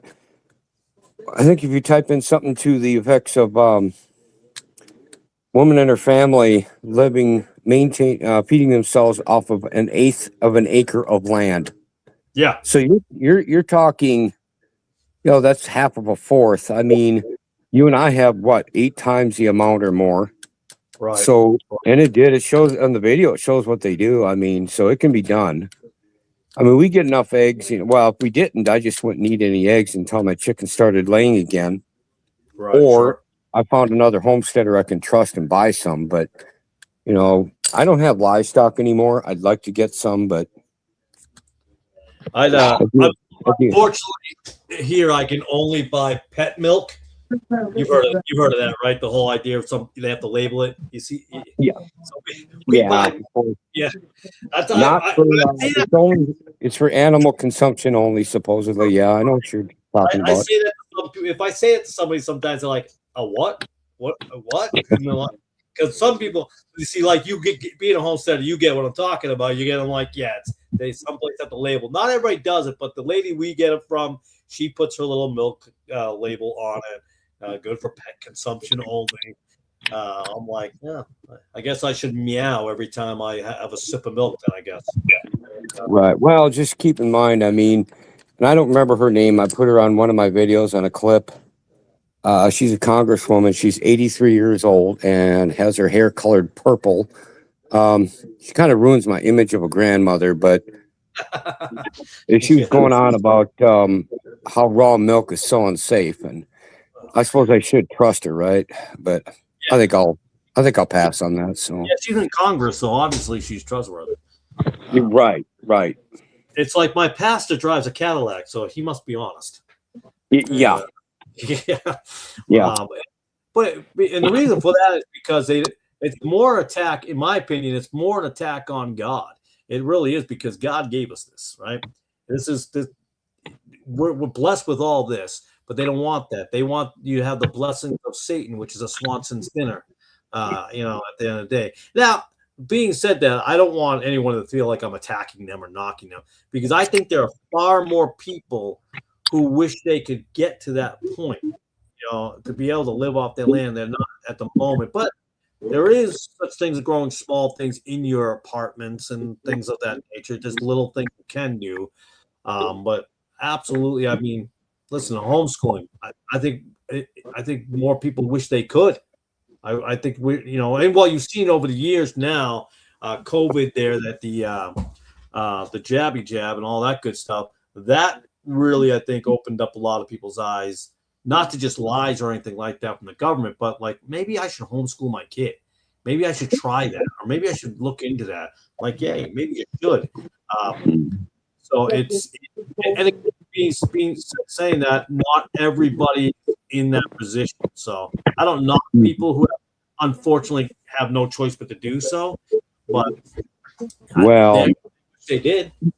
You might have some older, real very elderly people who are very extremely poor, and they're stuck in a box for an apartment in the city, and they may not have any way to get moving on any of that kind of stuff, and they have no family or friends that know anything and that. So I mean, you can only do so much.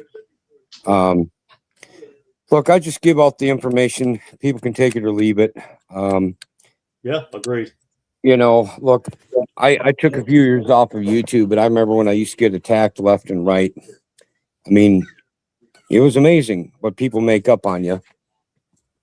It hasn't happened to my knowledge anyway this time around, but I don't know. Depending on what it is, I'll probably just ignore it. I mean, why even waste your breath? Unless they're doing something to, jeopardize your safety or something, then I'll act. I'll do what needs to be done.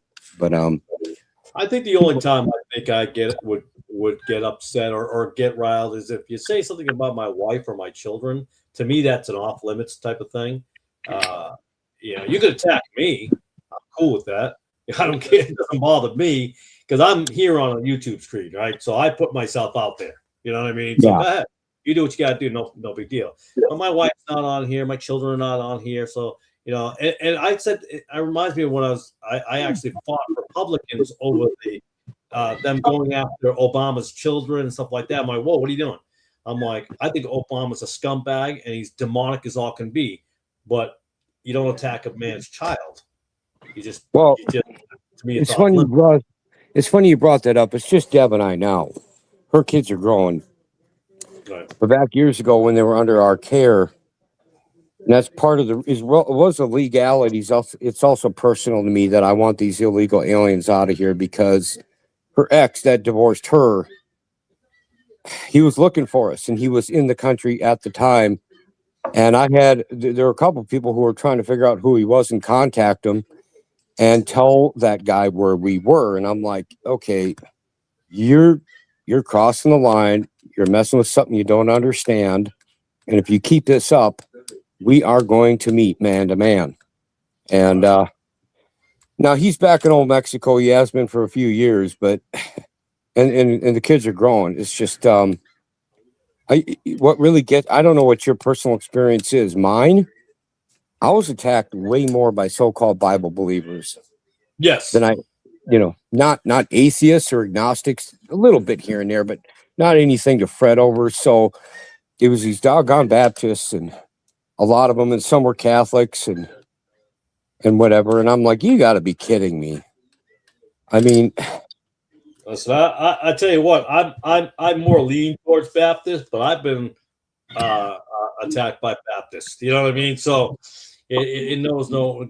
Roman Catholics obviously hate me the most. They've cursed at me more than anyone else, and I mean curse, foul language. I'm like, wow, that's boy, high and mighty y'all are.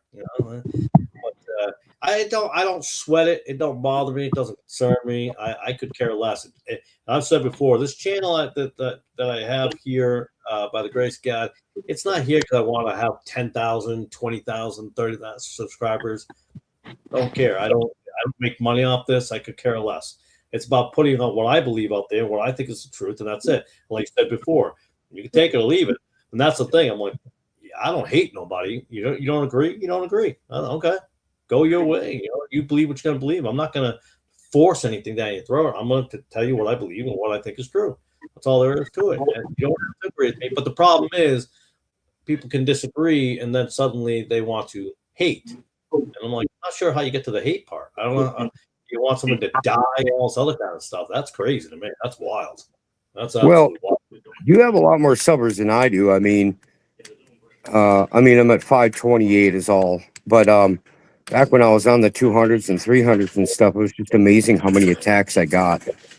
And like you said, the hating they were doing. And well, whatever. I mean, I don't normally go and go into these open panel things and debates and things. More often than not, I just find it turns into just a chaotic mess of backbiting and slander, and I don't normally get involved too much in it. Obviously, I know the channel you came from there. That I've seen you on is Lionheart there. I've been on that couple times. The only reason I knew that channel was Amicus was telling me about him. I'm pretty sure you know who Amicus is. And, sure. Yeah, so he was telling me about it, and even him and I don't agree on everything, So I mean, he would be more of a flat earther, I'm more of a globe earther, but we don't hate each other. We don't want to sit there. Amicus is a decent guy, and he and I are maybe going to get together and debate on post trib. He's pre, right? So, right.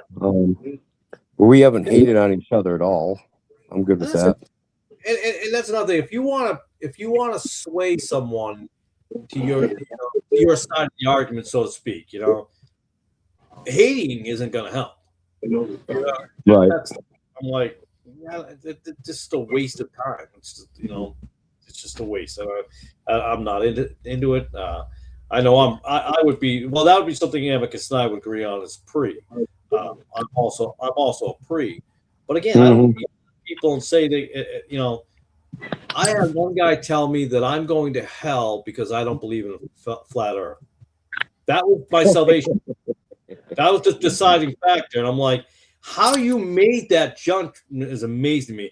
My brothers who are usually here a lot, the brothers that are in my chat, the ones I do have here, they know that I've been jokingly wanting to get a flat Earth and a round Earth and put it behind me just to confuse people. Because people so easily get all flustered and angry. It's like, just stop getting angry all the time. It's such a draining energy. And I'm like, it's not worth it. And that's why I don't have open panels. And just recently my brothers have said, hey, we should come on and talk a little bit. I'm like, all right. Because I've seen the mess that happens in these open panels and debate channels, and I just put on people I recognize or I've known for a little bit and stuff like that. And I recognize you sit here in the back. I recognize you. I've seen you before, and I've never seen you attacking each other, except that one person that everybody doesn't seem to like over there. Are you talking about Ace Theo? Yeah, the ace up the sleeves there. Well, look, I'm not going to talk about him too much. It's just we'll be talking about a subject, and whether it's the subject he's on or not, he passive aggressively types in this crap into Lionheart. It's cold, and I confront him on it, and I call him out real quick. Look, the guy's older than I am. It's time to grow up a little bit. So. Yeah, it's clear what he's doing. I mean, I'm like, whatever. It's like I don't. Good for you for doing it, but I don't get into childish games. I have no interest in that kind of stuff. I'm like, if you want to be a grown up, and that's fine, but I don't get much into that. I see Brother Emery was talking about farming a little bit. He said he used to live out on a ranch. He's opposite of me. He lived off the land when he was growing up. Now he's a city boy. I was the opposite. I was a city boy, now growing up, living off the land, gone the opposite direction. Yeah. He was raised on all that pet milk. Because he said he never knew it was meant for pets back then. Because it wasn't. It wasn't. Yeah. Well, I mean, some people, look, even though my dad was a bank owner, you're talking a town of barely over 500 people, okay? When I was a little kid. So we pretty much knew what the country life was, too, and we helped him during the summer, with spring, summer, whatever, picking rocks, corn detasseling, baling hay, weed picking, and whatever. Now, when I got out of the Army, I mean, I did the cities for a while, but you're talking 30 some years ago. And with what's going on today in the signs, I'm like, no, I think I like it out here.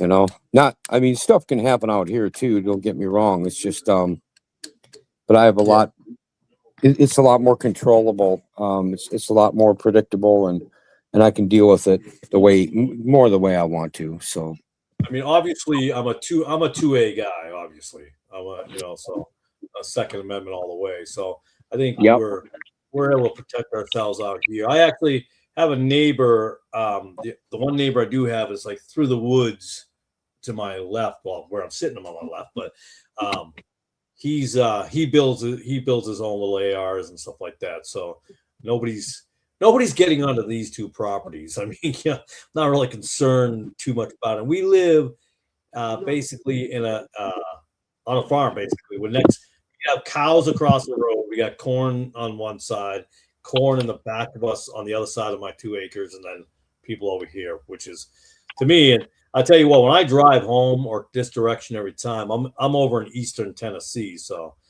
and man, I thank the Lord quite often when I drive, because again, my wife and I, where we grew up, she grew up with a parking lot as a front yard. I grew up with a sidewalk in my front yard on the road. So to be where we are, we are incredibly blessed. We don't overlook it. It's just beautiful. I don't know how, when I take my drive home, I don't know how anybody can look around and just not be thankful to the Lord for what's there. It's just to me, like, it's just wild that people like that. I'm thankful for it, and we all got our sob stories and our backgrounds and what we've gone through. And I'm not saying nobody's sob story is a bad story, but I'm just saying we've all been through something in our lives. I always find it fascinating when someone feels that they're the only one that's ever been through anything. It's like, oh yeah, I know they got this delusional thinking about that they're so unique, and they're not. No. It's wild, and we have a very religious world, really religious society. And I notice I didn't say godly; I said religious. Yeah, I think I'm probably in total agreement with you there. Yeah, very religious. I'm like, it's kind of it's wild. I mean, they're making a big deal about, I guess, these major league baseball players wrote a scripture on their hat, I guess. That was their big thing. I'm like, why don't you just walk away from the sport altogether?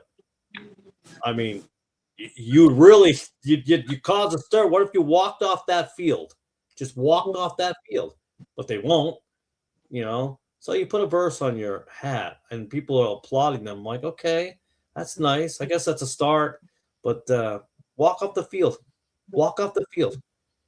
You want to really stand for something? Walk off. That's how I feel. A lot of people do these little things. This is their, I won't go too much into that. But there's a lot of people who, it's a lot of talk. It's the old saying, "Put your money where your mouth is." And that doesn't happen. And that's what I see on YouTube too. It's like there's a lot of instead of being on Facebook, the keyboard warrior, now they're on YouTube, and now they're YouTube warriors, I guess. They're mighty big men on the YouTube these days. And, it's unfortunate. It's sad.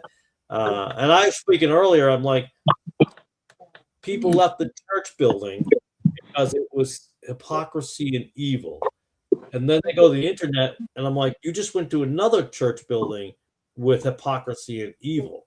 So, and I watch people follow something, and I'm like, wait, that's the exact same thing you just said you left, but the guy you're following is doing the same exact thing. He's wanting your money. He's wanting donations.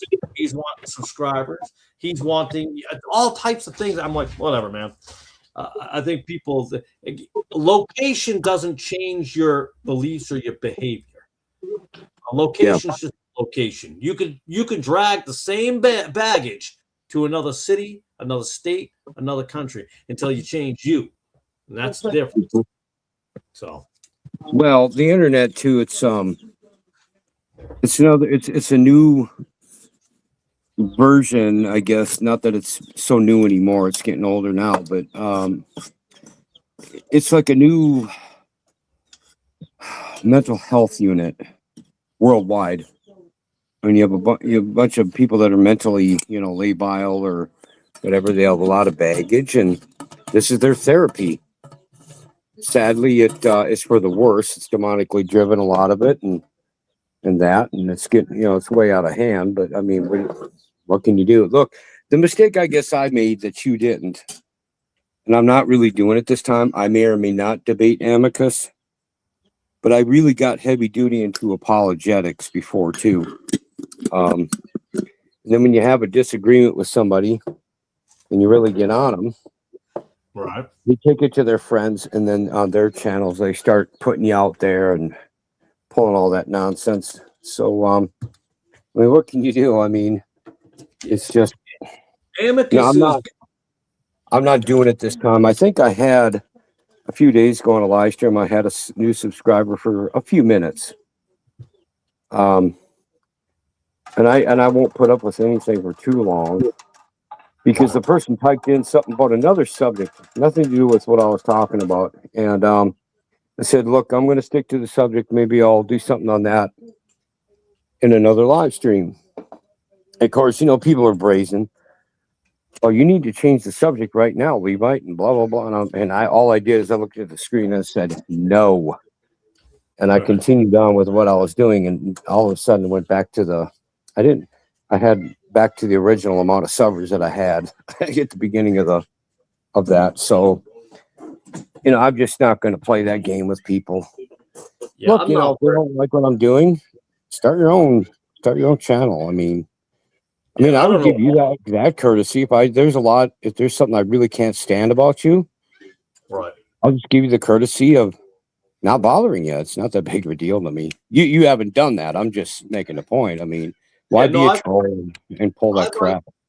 I've unsubscribed to people. I think there was a channel about about a month ago, and I discontinued there. It was too much nonsense and there's too much hate in there, and it wasn't totally directed at me. They mentioned me like one time, but there was a lot of just hate. And so I was like, yeah, I'm gone. I have no time for this nonsense and watching this kind of garbage. I just don't care to waste my energy. It's not edifying to see people attack each other. There's no edification in that. There's nothing to learn from that. Hatred is not hard to learn. But Brother Emery was saying something very interesting. He wrote up here, what's wild, I always say what's wild. What's wild is how so many, and he's right, see themselves as victims when in reality it's life. Yeah, victimhood is connected with the ecumenical movement. Agreed. And there are a lot of victims. I'm like, and a lot of finger pointing and blaming. I'm like, listen, I'm sorry you had a rough life. I really am, but none of us have. Well, I shouldn't say none of us. Some people have not had a lot of things go wrong in their world, but some of us have. Some of us have dealt with things. I mean, I won't get into a lot of things, but I can tell you this: I've been stabbed twice and shot at once. So, I mean, I've been down. I made poor decisions, and I didn't so much blame God for things, but instead of blaming myself, and then one day it was a realization that, no, you're the idiot. You're the dummy who made that decision. You're the one who put the metal fork in an electrical unit, 900 times until you figured out, oh, hey, I shouldn't do this. I don't think I did that many times, but when you're young and you're not given any proper leadership, discipleship, you start making bad decisions. You just do things you shouldn't do, and I did, and then years later I came back to where I should be, where I was I was saved back in 1989 and a backslidden Christian for years. But it was weird. I was a changed person in '89. So half the person I was, and then I was zealot, and I was trying to learn, and all you get from these churches were just nonsense. Was just a runaround. Was no truth, no fact. I just kept on going to church and plugging along, and it just, oh. And then one day I woke up and just read the Bible for myself, cover to cover, and went, "Oh my goodness, I was lied to." You know, it's like so. Yeah, learn things a lot along the way. Yeah, now he's probably everyone's talking about. Yeah, we got ADHD in the world. I'm sorry, ADHD, ADD, hyperactivity. Yeah, everything's wrong. We're in and mental health. The reason we have mental health, and you may agree slightly or disagree being a homesteader. I think there's a food component to this with chemicals, all that being pumped into your body, indoctrination. A lot of these things play a factor into where we are now. So it's not a mental health problem. It's what we've consumed visually, intellectually, spiritually, and within our food system. And when all that poison is combined, you're going to get some messed up individuals. You know? Well, that too. No, you're right on. I have nothing to disagree with there. It's just also too the ones that have lived through those jabs that they took starting in 2020. Yeah. Their heads are messed up too from that. I'm convinced. I mean, can I prove it? No. But they're not normal. Yeah. They never probably were, but I mean, they're a lot worse than what they used to be. So I think I agree with you. I personally did not take it. When it first came out, the 2-week curve, like anybody else, I'm like, oh hey, let me just pay attention. What's going on? There's a little sickness going on. Okay, just like anything else, like you wouldn't purposely bring your kid around a bunch of sick people. You know what I mean? If they're all hacking and coughing and you're like, yeah, you probably wouldn't want to put your kid in that situation, although they could probably survive it better than we could because their immune systems are stronger. But, I always tell people, I said the way we got through COVID is I fed my kids dirt so they built an immune system. Not a lot of people thought that was funny. I didn't really feed them dirt, but you know what I mean? Being outside, build your immune system. But I think a lot of people have health issues. There are a few people that I know that got the shot that are not doing as well after the fact. They've had problems. They've had, some have had heart condition issues, all types of issues. And my wife and I and my kids are so brainwashed about that whole thing that they didn't even know what was going on for 2 years. Yeah. They had your wife and kids were? They had no idea. It was my wife knew. My kids had no idea that COVID was even a thing for 2 years. Isn't that amazing? Because they're not subjected to all that stuff. They're not watching Bluey or whatever is on Nickelodeon or whatever at that time frame, or the news, or they're not in a school system that's scaring them half to death that they're going to die or their grandmother's going to die. You know what I mean? They didn't have any of that. They were going about their day every day, no problems. Nothing no big deal. And I thought that was amazing. I didn't get shot. My wife and I did talk about, hey, we're going to sell our house and we'll have to buy an apartment or something small or whatever because we're not going to do it. So, but we were able to slide by. My work shut down for 3 weeks or something like that, 3 or 4 weeks. I think it was 3 weeks. The first week was great because I felt like I was on vacation, So I was like, "Oh, this is great! I'm on vacation." But then I was like, "Okay, I just want to get back to work." But they didn't require me to take a shot. They knew I wasn't gonna take it, so no big deal. And we're fine. We're fine. It's and that there's poison in that, and we can go on and on about the Roman Catholic, Fauci there. From the Jesuit, but I won't get into the whole Jesuit strain of things. People know my beliefs on that, all that. So, this is a lot. Man, that's the way it is.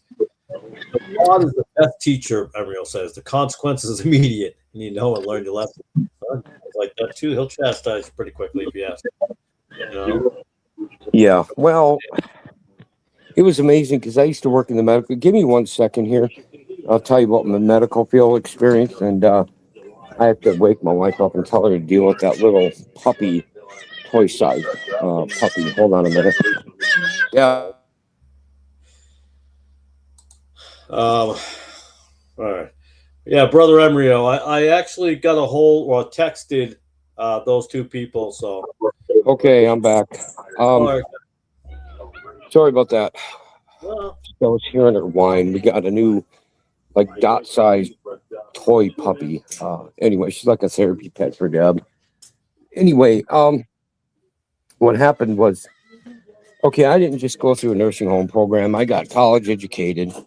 That our instructor, I mean, she shoved that, I mean, she sledgehammered us, figuratively speaking, weeks in the classroom, clinicals in nursing homes, hospital, a nurse, a UDAC place for mentally and physically challenged people, and also, what is it called? Let's see, hospital, nursing home, and home health care. But anyway, then I did it for 5 years, a little or something like that. And it's common to talk. We talk when we're standing around the desk. Now, I haven't been in it for a long time, but like even the charge RNs and that would, we'd get into the conversation. And we knew it was anywhere from 12 to 15 years that it takes the FDA. And they're not the only ones, but it takes them to approve a drug. And I'm looking at this in 2020, and I know I'd been out of it for a long time, but I'm going, wait a minute. They're using people as guinea pigs, paying them money, giving them prizes. It's not even, been approved. And people are going for it. And to top it off, what really got me is a medical doctor. I don't care if you're the bottom graduate. If you get through all that, you are a medical scholar. They didn't have the ingredients on it at the time. I'm not saying they do now, but they do have something. And the doctors are just doing it without question. Most of them, the ones that didn't, some lost their licenses. Some were kicked out of. Even the ones that didn't were kicked out of their elite medical clubs. And then within less than a year, still it got approved. And I already knew Fauci's history, so I'm like, okay. And I would argue this with people. And they just didn't seem to get it. I don't, they're just doing it for our own good. This is running around, and look how many people are dropping dead. And I'm like, well, I said, Deb and I drove us all over that place to hospitals. They had the normal amount of cars, hardly, not even close to being full. The only section that was full, of course, was the employee section. That's normal. People were not lined up, dropping over to get medical treatment at all. Right. So I think these videos are altered or something's going on here, and now all this stuff is really coming out. Okay. Yeah. Not saying that the top people like Fauci and them will ever see a day behind a jail cell. They probably won't. No. But I just EQ here, common sense. And these people didn't get it, and a lot of them still don't. It was amazing. I even heard one girl on the internet back then. Her dad was, she was in her 20s, and her dad was perfectly healthy in his later 40s. Took the shot, dropped dead within a week. And her response was, "Oh, thank God he had the shot. It could have been worse." I'm like, wow, man. Oh, I'll give you three things that, to me, should be a red flag to anybody. So one, I was meeting someone at a hospital, and I watched a guy come into the security desk, and he asked them, he said what he's there for, and then they started to give him directions, and he cut them off, and he was like, "Yep, no, I know where it is. Go to right, take a left." He was there for a test. I'm like, see, you were the weirdos that the news that there was 11 million tests. 11 million tests doesn't mean positive, but I like to throw out the bigger number. Another one is we know a nurse that had to. Well, she'd be in trouble if they knew who she was, but she was telling us how the people in the ER at that time did not have COVID. It was a complete lie. So that's number there. Now, another one, this is my favorite one. So I was telling this girl at work, this lady, I said, listen, it's not what you think it is. It's not what I'm trying to, like, oh, you just want people to die because you're a Christian, which that's a weird thing to say. I'm like, okay, I want people to die because I'm a Christian. That doesn't even make any sense. This isn't the Crusades, man. You know, so, you know, and so one day she comes up to me, she says, she goes, Stephen, she goes, I think something's going on. I'm like, oh, I said, really? Tell me, what do you think's going on? After I'd already spent so much time telling her. So she tells me the story. Her parents went down to one of those urgent care centers. Yep. And they filled up the clipboard for their turn to get called, and they were there for hours, and they left. They decided just to leave. Well, they got a call a few days later that they tested positive. You tell me how they tested positive. They never took a test. Right. You know, so those things like that should be a red flag. I mean, you might have had more people believe if you didn't lie, but everybody, they all lie. So who are you going to believe in that? You know, and my favorite story, I think it's a fourth story. So I was at a Cumberland Farms up northeast. I live now, obviously, down here in the South in Tennessee. And we're at a Cumbies. Well, they got Cumbies down here, but only in Florida, I think. But so we're at a Cumbies, which is I don't know where y'all are from, but it's here. There's a gas station called Weigel's, and that's what Cumbies was basically up there. But anyways, he goes into the store. He's not wearing a mask, and these two lesbian chicks are walking in, and they start screaming and yelling at him. And I didn't do anything about it because he's a teenager. He's got to learn to fight his fight. They were young, two girls, so I'm not going to worry too much about it. You know, so I'm watching. He comes back. I asked him, "Hey, so what happened?" He goes, they were yelling at me to put on my mask, and he said, "Dad, I know you're going to be mad at me, but I lied." I said, "Okay, what'd you say?" He said, "I told him that I have asthma. If I put a mask on, I can die if I can't breathe." I said, "Okay, what did they say?" They said they don't care. They don't want to. They don't want to die. I'm like, wow, that shows what the people are like in that time frame. They didn't care if you would die with the mask on. They cared about themselves. Yeah. That shows you the time frame of which we live in even now, but what was going on in that time. It's so sad. It was a wild time. We're government controlled. You can call it Russia, you can call it China, you can call it whatever it is. We're still the same thing. You know, we think those things disappeared, that type of tyranny. But we live under a allowed freedom. We have a freedom that's allowed. And I thank the Lord that I live in this country because we do have more freedoms than some other places do. There's no doubt about that. You know, and I'm thankful for that I was born in this country, for that freedom. But we also have a freedom to a certain extent until it reaches a point where they don't want us to have too much freedom. You know, they don't want too much. You know, we just have a longer leash around our necks in this country than other countries do. Until we run too far and that chain yanks back on a dog. You know what I mean? You're like, oh yeah, it'll ricochet you hard. Right. Give you whiplash. So we have a longer leash than most countries. I'm thankful for God, but my freedom is not in the Constitution. It is, but my freedom is based on the Bible. I believe in the Lord. I'll be fine. I'll do okay. I'll survive through things that I need to be survived. And if I have to die for something, I'll die for something. I'm not one of those guys who wants to be a martyr. That is for sure. Most martyrs weren't trying to be martyrs. They were just martyrs. You know, I have a problem with people who want to be. Well, now you just try to earn favor. I'm not trying to earn favor. I'm just following the book of the Bible. That's all. I'm just trying to do that. But it's a wild world, it's a Wild West show. We got so much hate going on. I know we were just out at you weren't here early, but our church, and it's a Baptist church, and no, I haven't made any.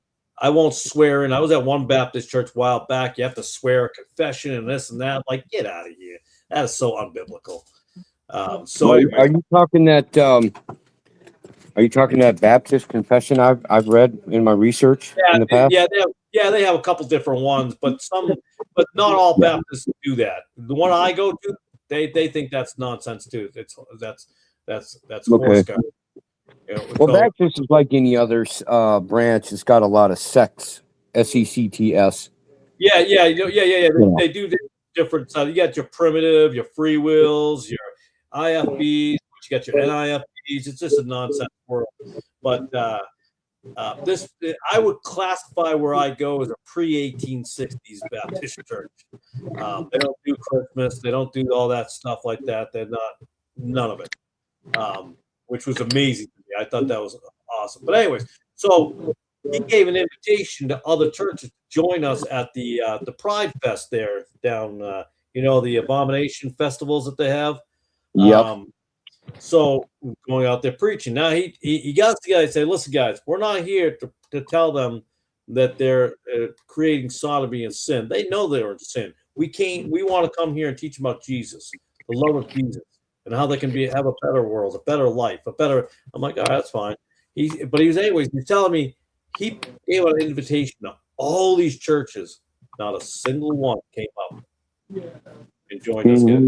That's where it is. Not a single church came.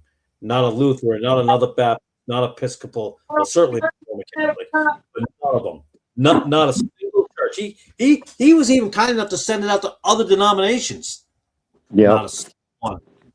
I'm like, so that doesn't surprise me any though. So if you're not going to show up to those things, then you're just guilty. You said nothing. You stood by and said nothing. Now there was 3 people who showed up from somewhere. It wasn't him. He said he didn't know who they were. They were giving out some tracks. I don't know who they were. I didn't get a chance. They looked like they may have been some sort of offshoot of a Mennonite. Not to be insulting, but you could tell the way a person dresses. Certain sects have a different style about them, and so they weren't quite Mennonite or anything like that. But they were like they just had a different vibe to them. But yeah, we didn't know. It wasn't anybody he invited, but that just shows you. I'm like, they're not out there. They're not out there, and that's why I love that where I'm at right now, because I'm like, wow, this. I've been blessed right now with a pre-1860s. I always say 1860s because after 1868, I feel it completely disintegrated. Of course, it wasn't until 1868 the first Christmas tree even showed up in a church building, and so. All that nonsense after that, but it was after the Civil War and after all that. So I'm like, yeah, how can you deny an invitation and say, no, thank you. I don't want to go preach against sin. Think about that. As a church, you're telling that is you saying, I have no interest in going against that particular sin. We want to take a safer route. No, thank you. Well, it's funny that you were talking even just a few minutes before this. I was thinking to myself, we've kind of brought this on ourselves. Not me personally, and I don't know about you, but over the years, the 70s, 80s, and 90s, Christians were very willing to be all nice and gushy and have reasonable, friendly debates and conversations with people, whether they were Muslim, homosexual, whatever. And just one day at a time over the decades, it's now they're very hostile and they're trying to shove it down our throats. But we kind of have it coming in a way. I don't know how else to say it. It's just I talked about that stuff, and I don't have any time for that. I mean, I will. I do give the word when the Spirit guides me to do it. Really compels me. Mm-hmm. Which a lot of times isn't, really for the most part, it doesn't happen. People are what they are. I go into town and get what I need to get. It's only twice a month because the pistons to my pickup blew up. So there's a lady above us up the hill that she takes us a couple times a month. Right. But even when I had my own transportation, I really didn't do it a lot. I'm just like, well, don't be stupid enough to bring it out here. It's not even convenient. It's not even realistic for me to call law enforcement anyway. I have to be my own law. I mean, I'm 15 miles away from the closest city for Pete's sake. So, just don't be stupid and come out here to me because I will deal with it. So, but yeah, it was accepting. A lot of so-called Bible believers were accepting these people more than they should. I'm not saying you shouldn't love them. I'm not saying you shouldn't witness to them. Right. but you have to. They should have drawn a line way back, and Yeah. I mean, it used to be a jailable offense for homosexuality here. Yeah. It isn't as hardcore as I think about the Torah. Do them in. I mean, stone them or burn them. A little bit of poison. A little bit of poison doesn't kill you overnight. It kills you over time, and that's what happened. The compromise is one of them poisons that had to the church. You got Corinthians and Galatians. Little leaven the whole lump.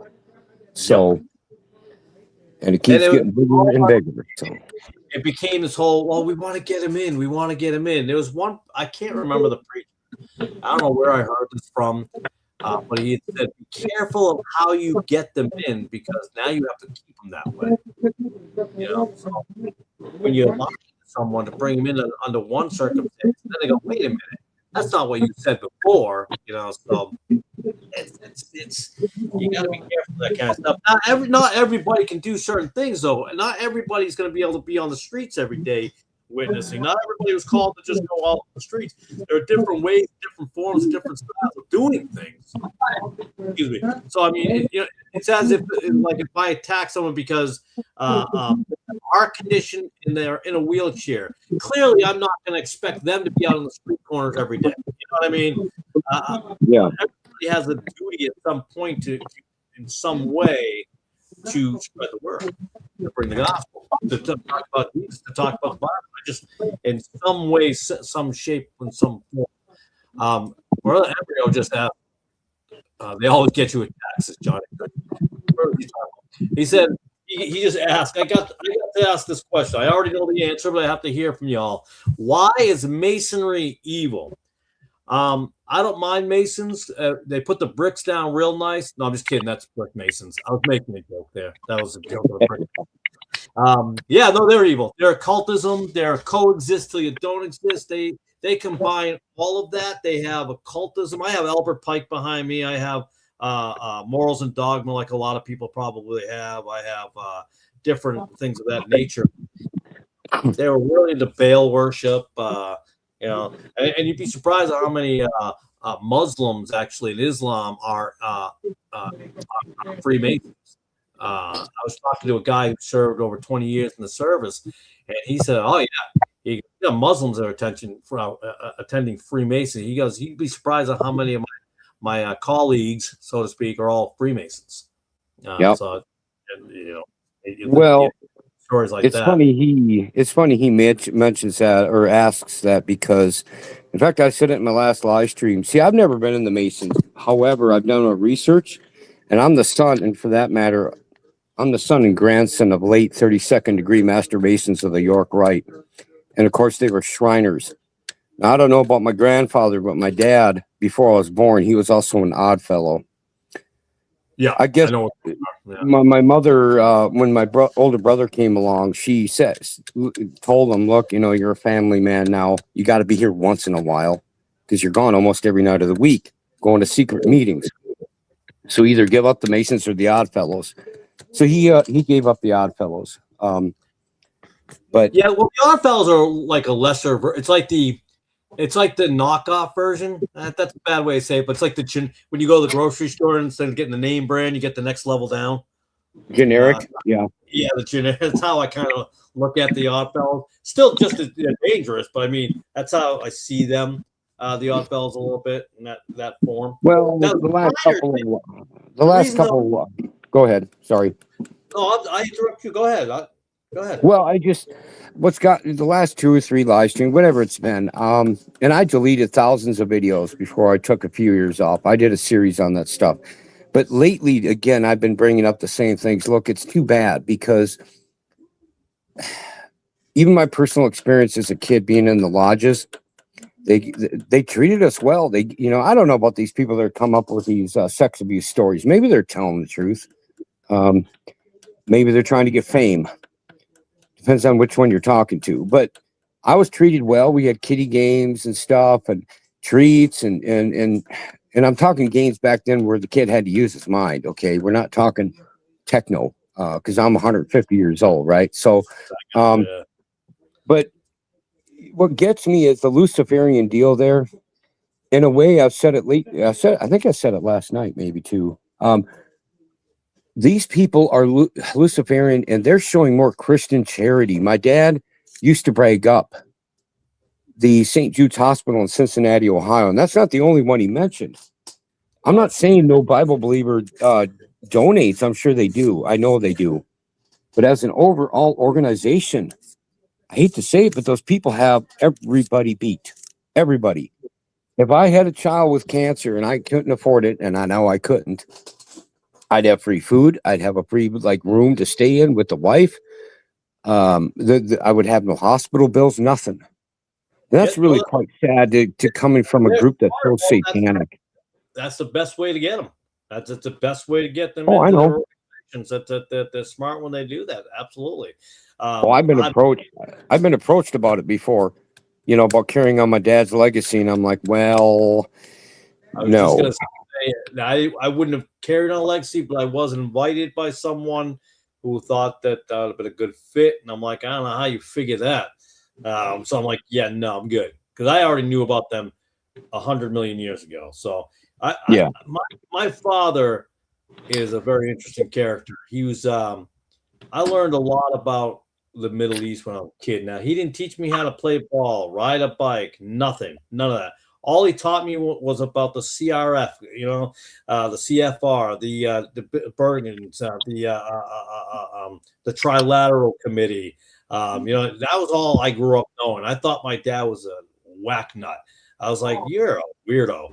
I'm like, but he knew what he's talking about when he's coming to a lot of that. Now, I do wish he did the other things with me. So with my boys, I teach them a lot of same stuff. Not everything, because there's a couple things I think my dad was wrong on, so I don't really talk about those things. But yeah, I teach all my kids those things. But I also, they go swimming in a pool, go down to the local pool, or go down a local lake or whatever. They have a childhood. You know what I mean? They have a bike, and so it's balance those things off. But the Masons are just evil. Now the Shriners. Now, if I remember correctly, and I got to be honest, it's got to be like 20 years since I did my deeper studies. Now, if I remember, it comes from their hats way back. The reason is because they dipped their hats in blood of the Jews. Supposedly, yeah. Some probably do. Some probably don't, depending on what group you're in or what part of the world you're in. But you have to be, in order to be a Shriner, you do have to be a 32nd degree Master Mason, York or Scottish or whatever. So yeah. That I remember briefly. Again, it's sometimes I forget a lot of stuff that I've known years ago. When you move, you learn more stuff. You forgot the things you might have known way back, and then you hear somebody say something like, "Oh yeah, I remember that."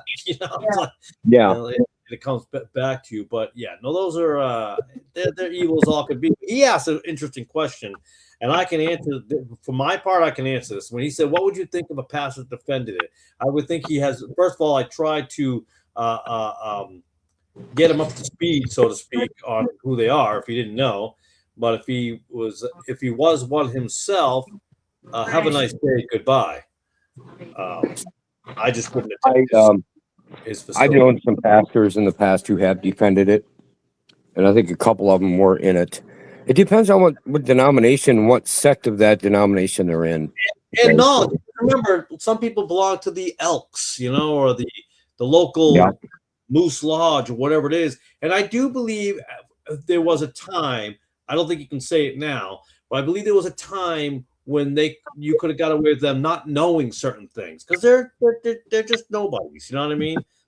They're not even a half of a 1 degree. You know what I mean? They're just showing up at a local lodge and hanging out with the guys and not really thinking about that.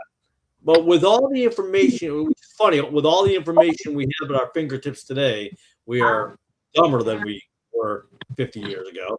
But the information is there, and if you still believe in it, I'm sorry. I'm like, I'd have to say goodnight. See you later. I wouldn't just walk out. I would want to talk to that, because that's the problem. I think we don't want to at least find out they even have any knowledge of it. Maybe they just didn't know. It's possible that person could have been ignorant, and you just like, hey, blah, blah, blah, whatever it is you're discussing, and you tell them about it. And at that point, you've given them the information, well, you said this earlier. You do with what you want. You agree or disagree, that's fine. But I would be remiss and I would be wrong if I didn't at least say something, or at least, you know what I mean? Well, I did. I've said things. Like I said, I even did a series on it. And yes, I've talked to people about it face to face. I'm Yeah. not so sure a lot of them realize. Yes, my dad was a high up Mason. Okay, I get that. He was a Shriner. I seen him do those hand signs and stuff at times when I was young. But I'm not so sure he really understood what he was doing. I mean, if I would have asked him, because that's my adopted family that raised me, by the way. I went back to my Jewish or Hebraic history of 13 years ago. Yeah. And I started getting into a lot of other things. Research. I've always been a researcher that way, but my point to sticking to the subject is, if I would have gone up to my dad and said, "Hey, Dad, do you understand anything about Kabbalah or Kabbalah?" He probably would have given me a stupid look. He would have been ignorant to the fact that for well over half a century, he had been practicing levels of Kabbalism. You know, I mean, Yeah. and that he didn't really know. I don't think, not from what I could tell. Right. I mean, Well, some that's of what them did. I mentioned that before. Remember, I mean, some people just didn't know, and I think that's going back 30, 40 years ago. But I just feel like there's too much information that you would think you would at least even, at least look into something. You know what I mean? Like, oh, what Yeah. are they talking about? Let me look into this. No, let me bring this to my leader and ask them a couple of questions, or But I just don't see how one can fall for it, so to speak. Now, I just don't. Maybe it's a sense of belonging to something that happens too. People want to belong to something, so that works for I them. think that has a lot to do with it, and I also think it has a lot to do with protection and status. Now, when I say my dad was higher up, sure he was. Was he a 33rd ever like Albert Pike? No, and he had heard of Pike when I mentioned him. Oh yeah, I've heard that name. He said, was he a high up like say the Bushes, like the Cheneys, and whomever? No, my dad was not any. It's just that my dad was a big fish in a tiny little pond. And I mean, to give you an example, when he co-owned that bank up there in Sanborn, Minnesota, when I was very young, and his best friend co-owned, dad was the vice president. His best friend was the co-owner and was the president. Point is, they were both owners of the bank. They were both city councilors there, that tiny little 500 town, 500 population. And they were both master masons and Shriners. They ran the place. They could tell the constable to go blow whenever they wanted. Especially the city councilors, they could take his job. My dad was pretty reasonable. He wasn't mean like that. Don't get me wrong. I know he admitted to me later that he had to go repossess somebody's car, and the guy had it coming. And that was back in the day when law enforcement was a little different, at least in the small towns. The constable tried to tell him, look, he doesn't have a way to get home. You have to leave his car, because the guy was drinking at the bar.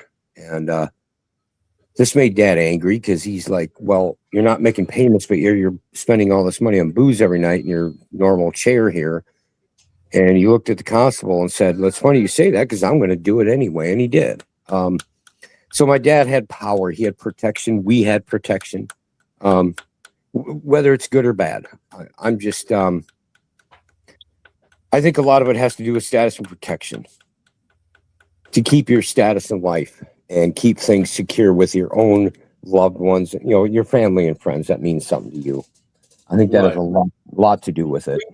We have I live between two towns, which is really weird. So you leave one town, and I live there, and then you enter another town. It's just weird. Even though the counties here are weird. I belong in one town, but I belong to a different county. So the town I live in is part of one county, but I actually belong to the other county.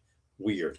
But anyways, the town next to me is pretty small. There's and something I've learned. I love talking to locals. I've only been here for 3 years. You want to know something, you talk to some old timers. And there's a common thing around here is they know where the bodies are buried. And it's a very small town, and that's half serious and half joking, but they know where it is. And this town, I guess, had a history of, drugs and stuff like that. They still have drugs in it. Every town has drugs in it. But, I mean, they were on the corners. Well, they're not there anymore. I mean, they got taken out.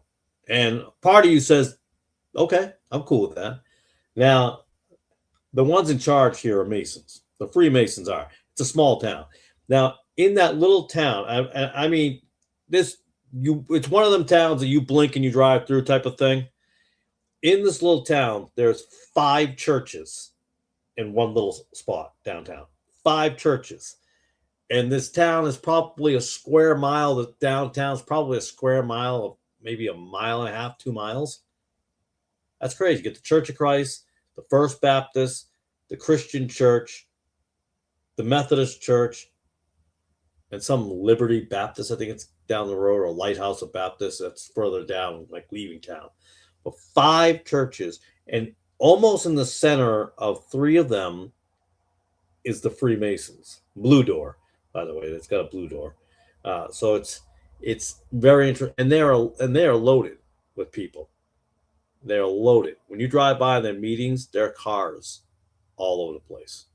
And so this town is not this town, but because I live in this town, but that county, they're all over the place, and they're all Freemasons, and all these cops are Freemasons. They belong to the Freemasons. So yes, you are correct. They run the joint in some of these small towns. But these, again, you said an interesting comment. I made a joke about somebody a long time ago because they weren't important to me, because I made the comment, they're just a little fish. It's just a tiny little fish in the real world, but a big giant shark in the tiny little goldfish bowl. And so they matter not to me. But yeah, they run the show. They run the show. But they're evil as all can be. They have such problems. And now Emryo saying why he said it. Okay. So Emryo, you're saying the subject came up because you brought up how Westcott and Hort were involved in occultic practices, which they were, and he brushed it off as they were probably just Masons, like as if it was okay. Yeah. Well, wasn't Westcott and Hort a part of the Enlightenment group too, or something? Well, they still follow the Oxford movement. They come all of that, but their influence. You go back to Tischendorf or Tregalla. If you go back to Lockman, when you have the German rationalism in the late 1700s that come into the 1800s, the foundations in the university like Tübingen and Leipzig, Berlin, all that there were actually a lot of, believe it or not, in those universities, Roman Catholics on the board of these universities. And they were teaching all this New Age stuff, and a lot of it. And Westcott and Hort fell into all of that. They were just used by all that. And then they were part of that crowd. And they wanted to completely change the King James Bible. That was their mission, was to completely change it, not to revise it. The revision is such a good word for destroying the previous version. That's how I look at it. Yeah, I know they were writing letters back and forth that they better get this done before people found out about it. On that history, but I've heard there's now books written about that. I do. That's what I do. I do a lot of the going through the modern versions and the differences and changes, word by word. I just think it's important because not so much as the word days I talked about, like, we'll use a common easy one: OLDE, old, and OLD. Oh no, such a major change that changed the doctrine completely. But scholars are like that. Emryo came from that side of things, and they'll throw out these major, like, there's 10,000 changes, and then you find out, there was an E at the end of 100 of those. Wow. All this. I've heard ridiculous arguments too, like labor. It should be LABOUR, not LABOR. It's like, well, we're in America. We're not in England here. So for fun, what I've done is I named my company called Shield and Armor Transport, and it's OUR, like that, because that was I couldn't help myself, That's but I don't have the problem with it. If you want to spell ARMOR, go ahead. But my point my point with doing these is debunking this whole mythology that these scholars say that there are all these massive important changes. You know what I mean? They lead you to believe that there's like, they change complete words, and verses, and no, they didn't. It's all nonsensical. you can go into all these things. In fact, the Catholic Bible, the Douay-Rheims, has changed more significantly over the years than the 1611 to 1769 to 19. You know, so it's all about doing, like you said, research. Just research it. It's easy to find these answers that solve it, like the letter J and the letter H being, H in place of J, because you didn't get the J letter until the late 1500s, early 1600s. Didn't even get fully into the alphabet in England at that point. That came out of Italy. But I know it's a lot of boring stuff, but the people to get into. But why are you listening to a scholar? Because they say they're smart and they got a PhD? No, they're there to make sure you're an idiot. I don't know what scholars though you're mentioning, because I think what I'd want to do, and yes, I'm very knowledgeable on a lot of this stuff, and I can just relook things up that I'm rusty on, but they really need to, those people that are making all these claims, I highly doubt that, like, I know a lot of Hebrew, but I do not know how to speak, read, and write Paleo Hebrew fluently with the Hebrew alphabet with the 22 letters. Okay. And I'm not going to lie that I, try and make people think I do. Sure. But at the same, what I would need to do is learn the Hebrew alphabet, Ivrim alphabet, to be more Hebraic here. And I would need to look at all the manuscripts from the Textus Receptus and the majority text, and then I'd have to look at the other ones, with the Catholics and whatever else, and I'd have to really thoroughly investigate it. And to make it even better, I'd want a team like the like they had with the 3 locations with the 6 teams for the authorized version of 1604 to 1611. That would be the way to do it. Now, you can do that without knowing all that stuff fluently, but it makes it a lot tougher because a lot of these people are making claims. They don't know how to read squat of the Koine Greek and the Paleo Hebrew, the Latin, what the Aramaic, and so on. Because you're getting into some real deep, not necessarily deep stuff, but just stuff that you haven't ever learned to do. And that's a lot of these people. I'm not saying you. It's whomever. Well, and then we go and make these claims about how the spelling changes the whole thing when it doesn't. Right. I know that Hebrew, and I don't believe you need to know Hebrew and Greek to have the true word of God, because I believe He's got it in King James Bible. That's my belief, and I'll stand on it. But I will say, I like looking at Greek and stuff like that out of enjoyment, fun. I just think it's interesting, fun.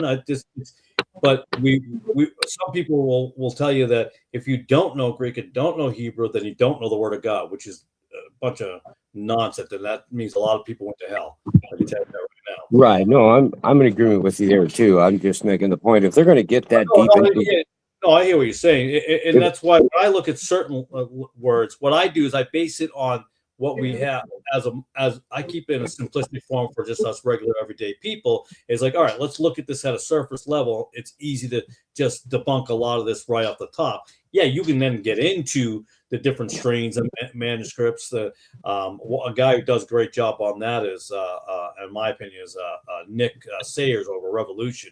I think he does a fantastic job on that. He has a whole website that crashes all the time because he's got so much information on it. All the minuscules and everything like that. And when and even my little things, like when I say, did you know they found this and changed everything? I'm like, wait a second. They didn't find anything out of that particular verse. So that just, you destroyed your argument. But what people do is they parrot. The James, it's the Dan Wallace's. They go back and forget Bart Ehrman, he's a nonsense guy, but you go through all these scholars, and then you go further back and further back and further back, and all these scholars, and then you look at the line of scholars and who they learn under. To me, that in a way it does matter. I'm like, okay, who was their mentor? Who's their mentor? And you follow that breadcrumbs. You're like, oh well, look at that. You know what I mean? So if your mentors, if you follow it down, there's a strain, and it comes through a certain way. So if you take a guy and you're like, oh, their leader was a Presbyterian, was also Roman Catholic, then this guy's a Roman Catholic. Oh, he went to this Roman Catholic university, studied under this Jesuit. You know what I mean? I'm just using a hypothetical breadcrumb at the moment. Right. Gotcha. But that's important because it's not just what you learn; it's who you learn under, because they'll give you wrong they could give you wrong information, or there's a bias on the information. But for me, I don't go like that. I do the breadcrumb, and I'm like, well, that's interesting. It's one of those things like, you can have one coincidence and maybe another, but when too many coincidence lines up, you know what I mean? You look at Obama when that we'll use politics. Remember when he lived next to the what was his Bill Ayers, I think it was, the guy part of the movement out in San Francisco. And he's like, I had no idea who he was. Come on, man. But I'm not, we see him like, well, then, okay, maybe you didn't know he was your neighbor. But then you find out, wait, your wife was on the same committee as this. Wait, then you have then you get, okay, guy, you're not fooling nobody. You guys were you knew who each other were. You knew exactly who he was. I mean, I can't. If somebody murders somebody 2 houses down, doesn't mean I'm a murderer. I didn't know who that guy was. You know what I mean? No idea who he was. But so I go, wait a minute. You carpooled this guy. You guys went to the same lodge. You guys have barbecues. So when all those things come together, you're like, wait a second. So I think you did know something's wrong with him. And that's what happens. You have to look at all that. But I just look at a very simplistic things. If you take a 25th edition and a 25th edition, I mentioned this earlier, of the Nestle Aland, but you come up with 2 different Bibles, that's man. That is man messing with the words, to mess with you, to get a new version, to get a new Bible, to stick with, it's all it is. It's all it is. And on the surface, it's money making, but it does go deeper than just money making. But it is about pumping out volumes and making money. But it goes deeper than that. So it's to mess you guys up so much. It's to keep you. There was Brother Jay said this once. You take that line, that carpenter's line, that little, what do you call it, the plumb line there, and you have that, and the nice double line. Well, if you move it over just even a little tiny bit, it's going to mess up over time. You'll see that huge difference as you build it all the way down. And that's what happens. And they just do a little bit. You, like you said, a little leaven, and just a little bit here, a little bit here. And then Brother Emery was right. And you find out all the tools are mostly from Roman Catholicism. Yeah, when you line it up, like if you take an NASB, a New American Standard Bible, if it doesn't match Westcott, it matches the Douay Rheims in the New Testament I'm talking about. And you'll see that just I have not done the word-to-word on the Old Testament. I won't lie to anybody. I'm not an expert, by the way. I'm not a college graduate or anything like that. To me, it's just taking the time to do it. And I know that not everybody has time. The Lord has blessed me with a wonderful, godly wife that gives me the ability to spend time out here. She's not on my case or anything like that. Although she does tell me sometimes, she goes, "You know how late it is?" I'm like, "Oh yeah, well, that was my bad." But other than that, she doesn't. She knows what I do, and she knows that this is important. She understands that what her role too as a wife. But that's another thing. She's has a much more important role sometimes than me as a mother and a wife, a godly wife. So, and it's important to have this information out. So it gives me the time to come out here in my little. I have a shed. I try to make this shed into an office type of thing. Just I've been slowly building the wall over time. You know what I mean? A little bit here, a little bit there, and some my little pod shed out here.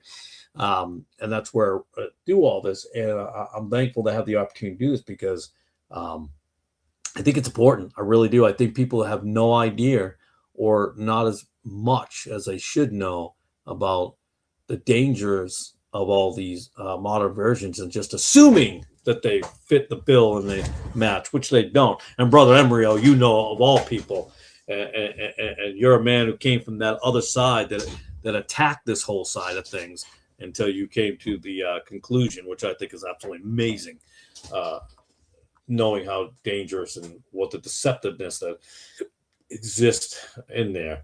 And you could tie it all back to the Roman Catholic Church. Absolutely, 100%. Well, 100%. It's funny because a lot of stuff that I didn't get involved in directly, but I was witness to it. It's amazing how people put that against you. I remember when Dad was alive, and God, I had to have big, strong shoulders because Dad was a master mason,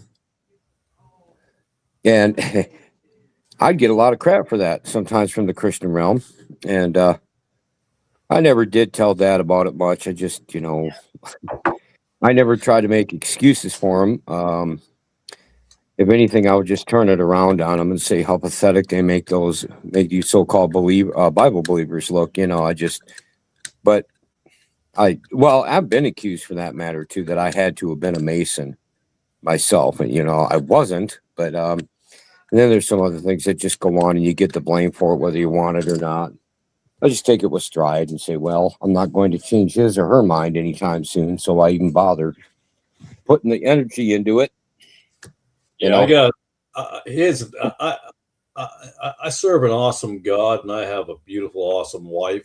So I don't care what people think about me. It doesn't bother me. And I don't mean that in a negative, like I don't want to have a friend or anything like that. That's not what I mean. But it doesn't bother me. At the end of the day, I'll be fine. You stand on the word of God, you're going to be okay. I will not turn my back. I've already strayed off that path and saw the destruction of my life and how messed up everything was. And I've seen the result of getting back on the right path. I'm like, yeah, I want to be here. Yes. Do I have struggles? I got to pay the bills, things of that nature. Absolutely.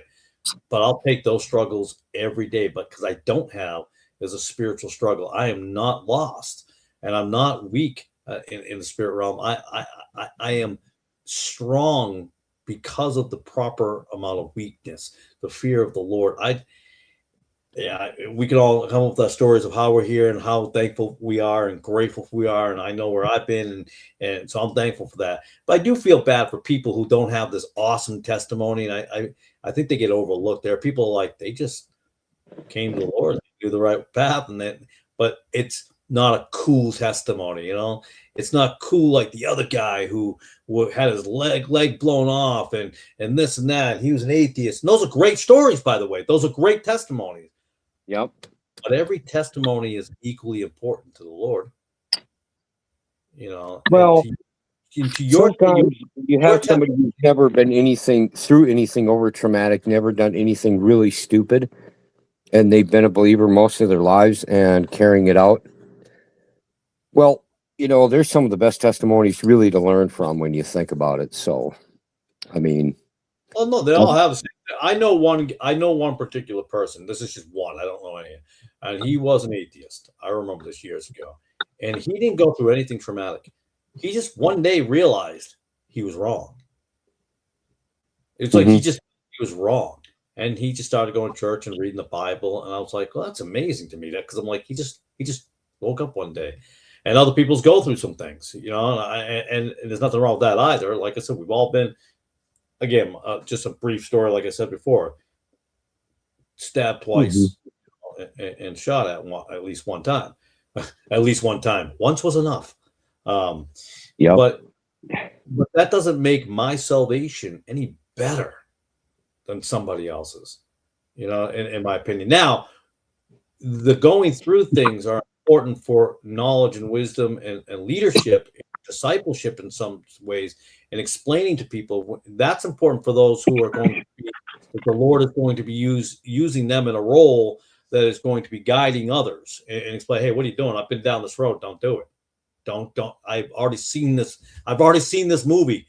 I know how the end works. Do not go down this way, and that's important within itself. So I think everybody has a part to play. In my opinion.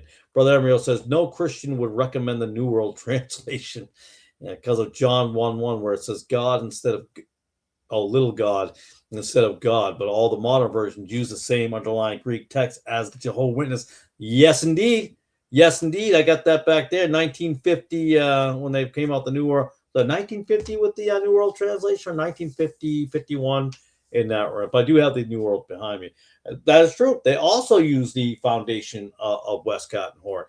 And it is funny how they're like, oh, they're not Christians like we are. I'm like, bro, you're reading the same text, reading the same thing. Well, that's true, Brother Emriel. That is true. It's amazing how they don't see that. Listen, I got in trouble with them.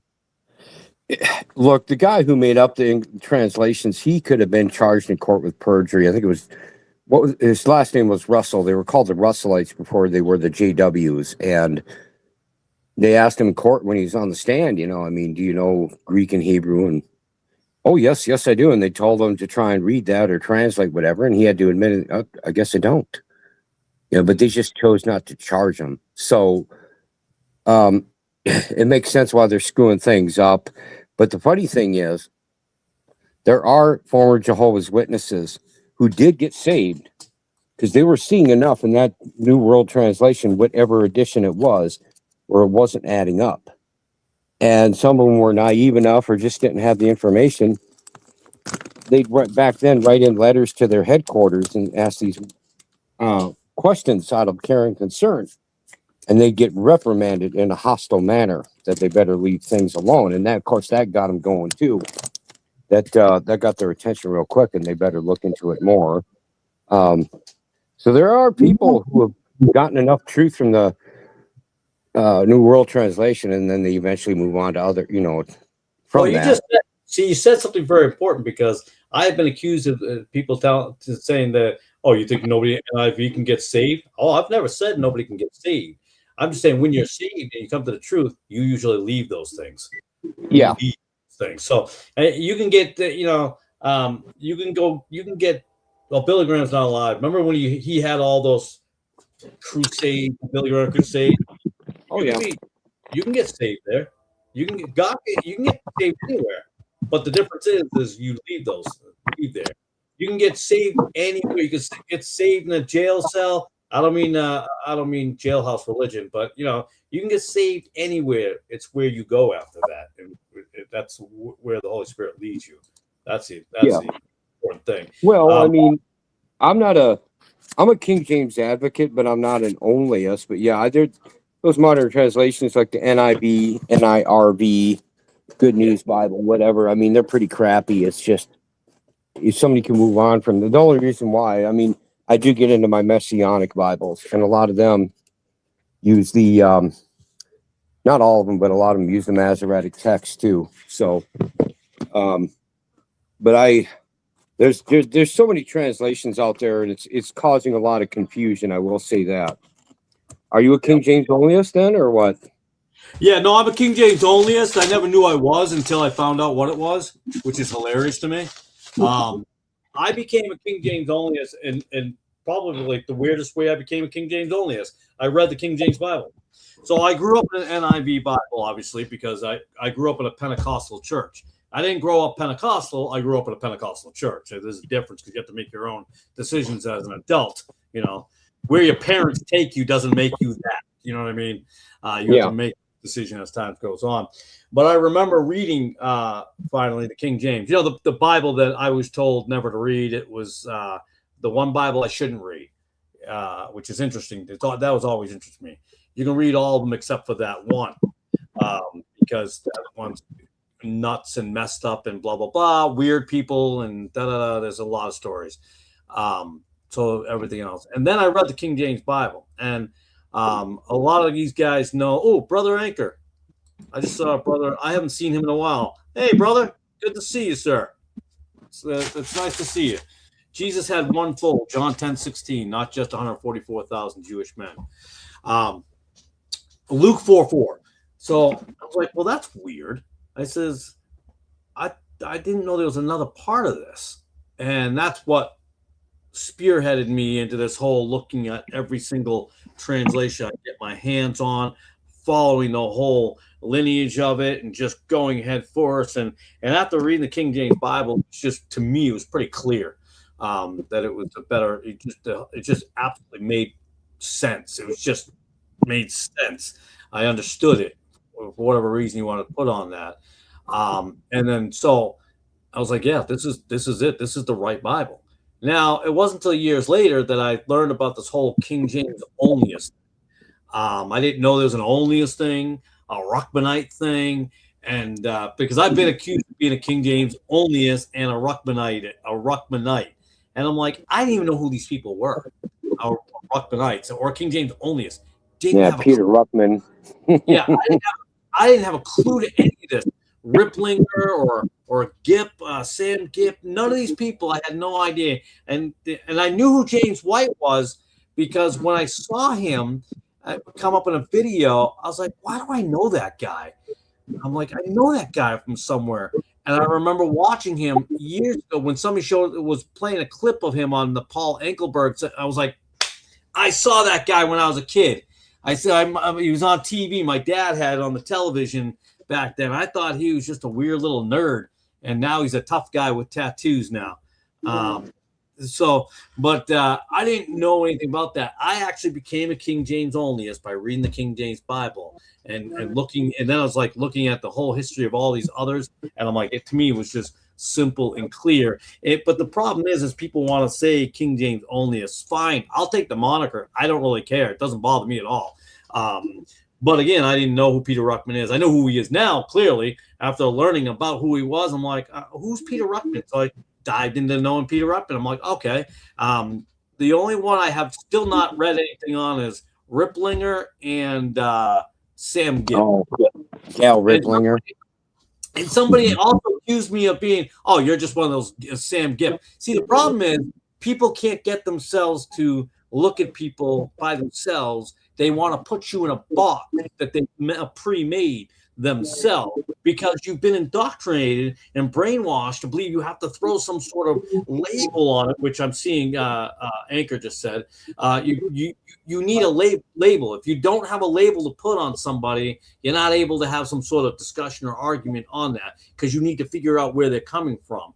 But the truth is, in my opinion, if you're a Bible believer, you come from the Bible, but everybody else comes from a different angle about. People take things out of the Bible as a buffet table, and they leave behind what they don't want to put on their plate because it's uncomfortable, but they'll take the dessert on it that they like. Well, the Bible's one Bible. You take it all. It's all in one location. But you can't just pick and choose what you feel like having. It doesn't work. It's not how it rolls. And you have to also differentiate between different things, different times, blah, blah, blah. But I mean, it's amazing how, and I see Anchor puts it, those are just labels from the attackers. And that's true. And I think people don't even know that they've been put in a position to attack others. They just have been told and led to believe that they're all the same. Like we're all Westboro Baptists. Them I know who are. And I knew who Westboro Baptists were long before I ever heard of King James onlyist. So I mean, they were nuts. Ironically, their leader there used to be part of the ACLU and was a Democrat. So go figure that out. But so to me, it's unfortunate. I don't want to say sad, but it's unfortunate that people have been led to judge everybody and throw them under one umbrella. I've heard that James White, I've not even read his book, King James Onlyism or whatever it is, but I've heard that he basically says, even if you look at it, King James, you're a King James onlyist. You know what I mean? So I'm like, give me a break. I mean, we get into all those type of things. I think it gets out of control. I think you're not listening to a person because you think they may be in a certain group. All right, well, and they may even think they're in a certain group, and they may not even be in the group that they think they're in. So, it's a kind of one of those deals where, yeah, I believe in a Calvinist because Calvinists believe that the Lord died, right? Now we can differentiate what he died for. There's every denomination. There's at least one thing that we have in common. It's because they all choose something out of the same Bible that they want, but they leave behind other things. That's all there is to it. I'm like, so you can be a piece of this, a piece of that, a piece of that, but we want people to be in a denomination. We want them to be in a religion. We can't just be followers of Christ. It's not that simple for people. Well, here's the thing too. I think as a Sabbath keeper, I mean, there was one gentleman. Let's see, he was born. I don't know the exact dates, but the years. Let me think. He was born in 1872. Died in 1968. He was 95 or 96. His name was Benjamin George Wilkinson. He was a theologian, had some credentials for the Seventh-day Adventist Church. He's written a number of books, but two of them are specifically defending King James being the final authority. And I'm not so sure he did the authorized version of Real Service. I don't think he did. And a lot of people, though, they don't know that this, that are King James onlyist. They don't know about this guy. So, look, if you come to the conclusion to be King James only, I'm cool with that. I love it myself. I mean, I use it a lot. It's just, but these people go around and they don't know the history. I'll ask them, just to make them stumble to show manifest their ignorance. I'll ask them who is Benjamin George Wilkinson. And of course, almost all of them have no clue. Then I'll ask them another question. I'll say, who is Lancelot Andrews? Well, they don't have any clue on that. Well, he was the most educated one on the 6 teams. I mean, he was the man. Didn't he die right before it was completed? Is that? I don't know. I'd have to look at that. What I do know is, depending on which source you look at, he had what do you call it? He knew anywhere between 15 to 21 languages. He had a brother, Andrews, who was also a scholar and on that team, but didn't know what his brother did. He wasn't on that level, but he was a scholar. And a lot of people don't, you have these King James onlyists running around, how it's so inerrant, the inerrant, infallible, perfect word of God, and they can't back it up, is my point. And so, you need to really do your research if you're going to do that. I mean, let me ask you a question. You find it not to be, but you do prefer it though. So let me ask you a question. What is the difference between KJV preferred, in your opinion, than the King James onlyist? What's the difference? Okay, my personal experience is all I can give you. I've had a lot of King James onlyists, and they know I like the King James, but they'll accuse me of hating it anyway, and that I'm not in salvation because it is the only true, perfect word of God. So now you're in a tough spot because you say like King James onlyists will say you're not whatever, but now you're in a tough spot because modern versions will tell you you're King James onlyist. Oh, I could care less. I mean, I'll tell them about my Institute for Scripture Research Bible 2009. But you see my point, though. We need a label. People want it. You have to be one thing or another. Instead of just believing in the Word of God and the Bible that you read, you have to fit a box. You have to be in a category. You have to be. Well, according to them, I do, sure, but I don't even take them seriously. It's like, well, I'll look at them and go, well, so-and-so, I do not need your validation for salvation. The only one who I need is Yeshua or Jesus. So, because he's the one I have to answer to in the end. Oh, here's a good comment by Emrio, because this is true. Because this is something what I experienced growing up. King James onlyist, but they didn't call him onlyist when I was a kid. They just called him King James people. Is used as a pejorative in order to not be associated with the hillbilly hick sitting on the porch with a banjo. And that's how they would view people with the King James Bible, like these wacky, nutty hillbillies and weirdos. And that's how they looked at the people who read the King James Bible. They really attacked people who read the King James people like they're just morons and idiots. And that's a sad, sad thing, because some of them are a lot smarter. The word perfect has several definitions. That is true. Has an adjective means having all. Mm-hmm. Well, I mean, some King James onlyist can be like that, I suppose. I don't think I am. Well, I'm not an onlyist, but I mean, well, some people can act like that. I suppose you have those people. I'm not accusing you of being onlyist and not onlyist. I was just saying, what do you feel the difference is preferred and onlyist? Because if you look at preferred and understanding things, when you prefer something, you would rather that than anything else, and that falls into an onlyist camp, which is bizarre to me. But like Emrio was just saying here, Benjamin Wilkinson was the editor of the Kingdom Interlinear Translation, published by the Watchtower. I didn't know that. That I did not know about him, but then again, they have some similarities between them, where some Seventh-day Adventists do believe that Jesus is God and some don't. And I think there's a connection there too. I'd have to look into it again. Right. But I didn't know Benjamin George Wilkinson had connections to the Watchtower, being a Seventh-day Adventist. So Brother Emrio takes an interest in me. He used to be on the other side of these things. He was a King James attacker. He's a critical text guy. He studied everything under the sun and all the people that basically attacked the King James Bible.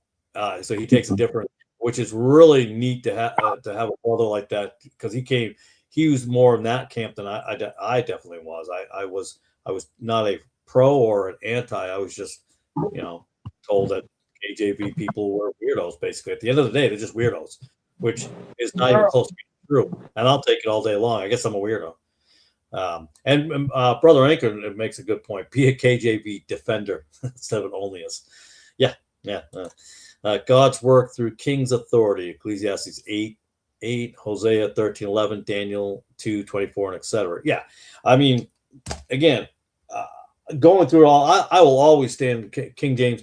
And it doesn't offend me to be called a King James onlyist. I kind of find it a little bit on the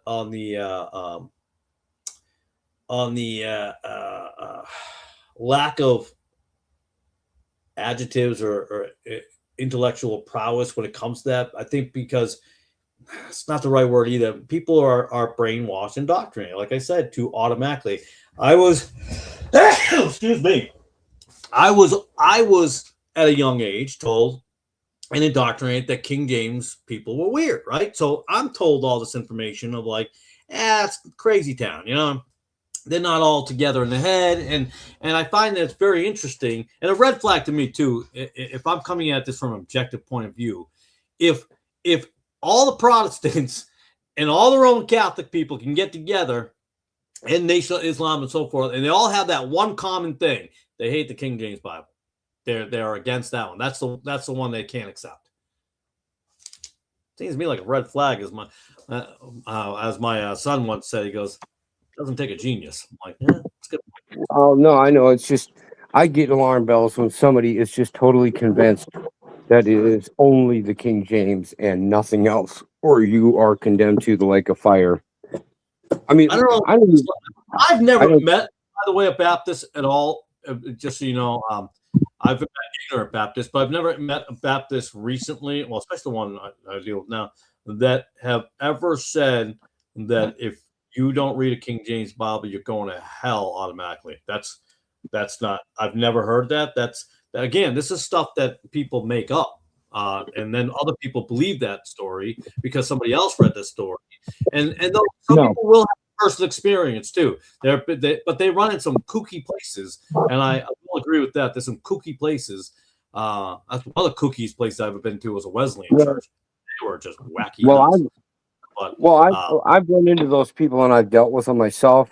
Oh, that's what I'm saying. You're going to tell me about the Wesleyan people, and I have this odd feeling what you tell me is something that if you were to resurrect John Wesley from the grave, it's something he would not approve of. But go ahead. Yeah, no, I will somewhat agree with that because I think a lot of places are far removed from the. Like I believe I would say Methodists were more godly 100 years ago than the Methodists today. Amen.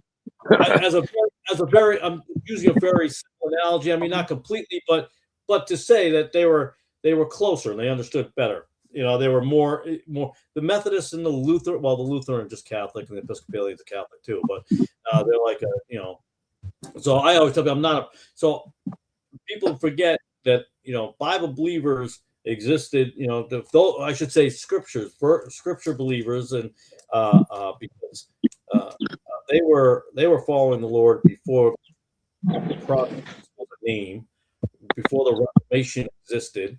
There are people before them. That's I think it's missed. Somebody says somebody once told me there are only two things: there's Roman Catholics and there's Protestants, and I disagree. I disagree with that. Right. There were Christians. So terminology I use is ones we all understand modern now.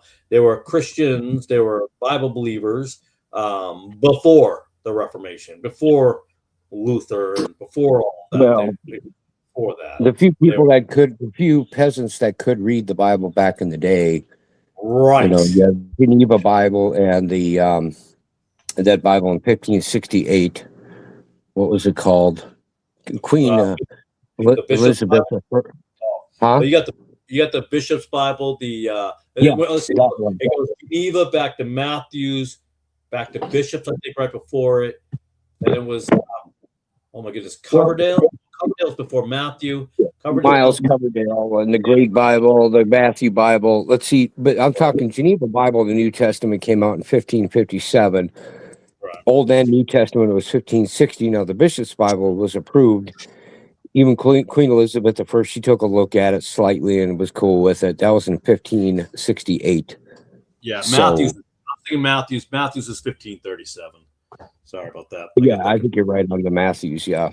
But a lot of the work was from William Tyndale either way. So Sure, we have a lot of that in there. What was the number? 80%, I think it was, something like that. yeah, depending on what website, anywhere from 79 to 82%. And so just say It's a 80%. rough number, but in that area, roughly thereof.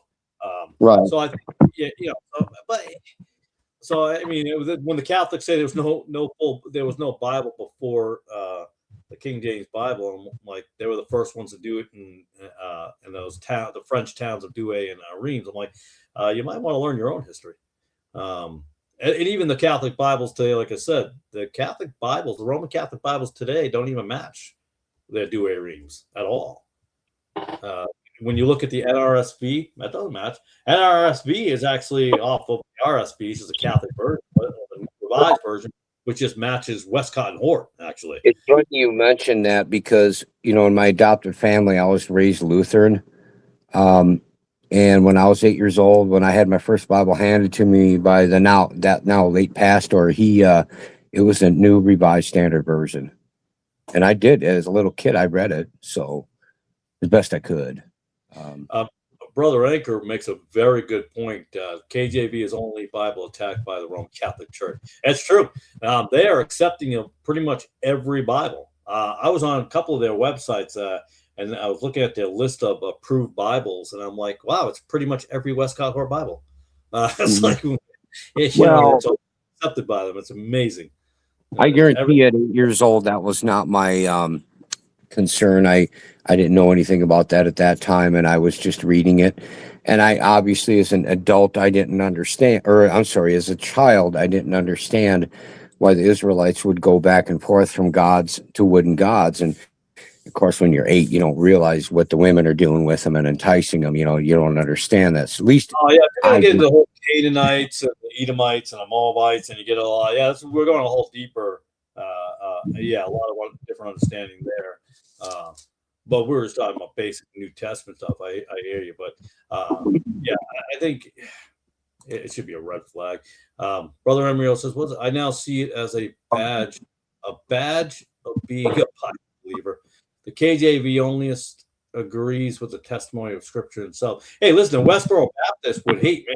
You know what I mean? And they're supposedly King James people. You know what I mean? So just because a man King James Bible doesn't mean they're King James Bible believing Christian. They're also 5 point. The Westboro people also, they're 5 point tulip people too. So. Oh, they could be. I don't know. I know they're evil. Well, I know they are. They're like Calvinists. They're hardcore. I don't know if they call themselves Calvinists, but they are. They're into the 5 point tulip. You don't have any choice in it. Either you're chosen or you're not. It was about a year ago. I heard that they actually still exist. I didn't even know they even still existed. The Westboro Baptist Church. They still are around. I thought they were long gone. Well, I don't know who replaced them since that old guy died how many years ago. But I'm sure they do. That was the father. But there's always somebody who'll take over something, and maybe or split off and make a splinter group and blah blah blah, and those things always exist. It's just whatever. And like I said before, and there's a lot of people that'll hold up a King James Bible and not even live anything within that Bible or any other version for that matter.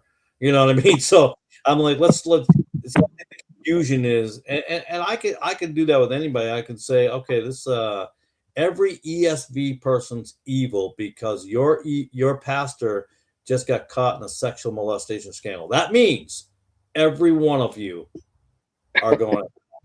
That's silly. I can go with other better reasons to find with people if they're going to go to hell or not. You know what I mean? It shouldn't be based on. I mean, of course, you should see red flags sometimes when it comes to some places, but that's to me, it's ridiculous to just lump everybody into one category. Like I said, I'm like, I think the whole King James only thing to me is hilarious because I think there's a lack of intellectual capacity to even understand because you're judging everybody and like myself, I never even knew what it was. Never heard of it. I was a King James guy before I knew about this whole controversy stuff.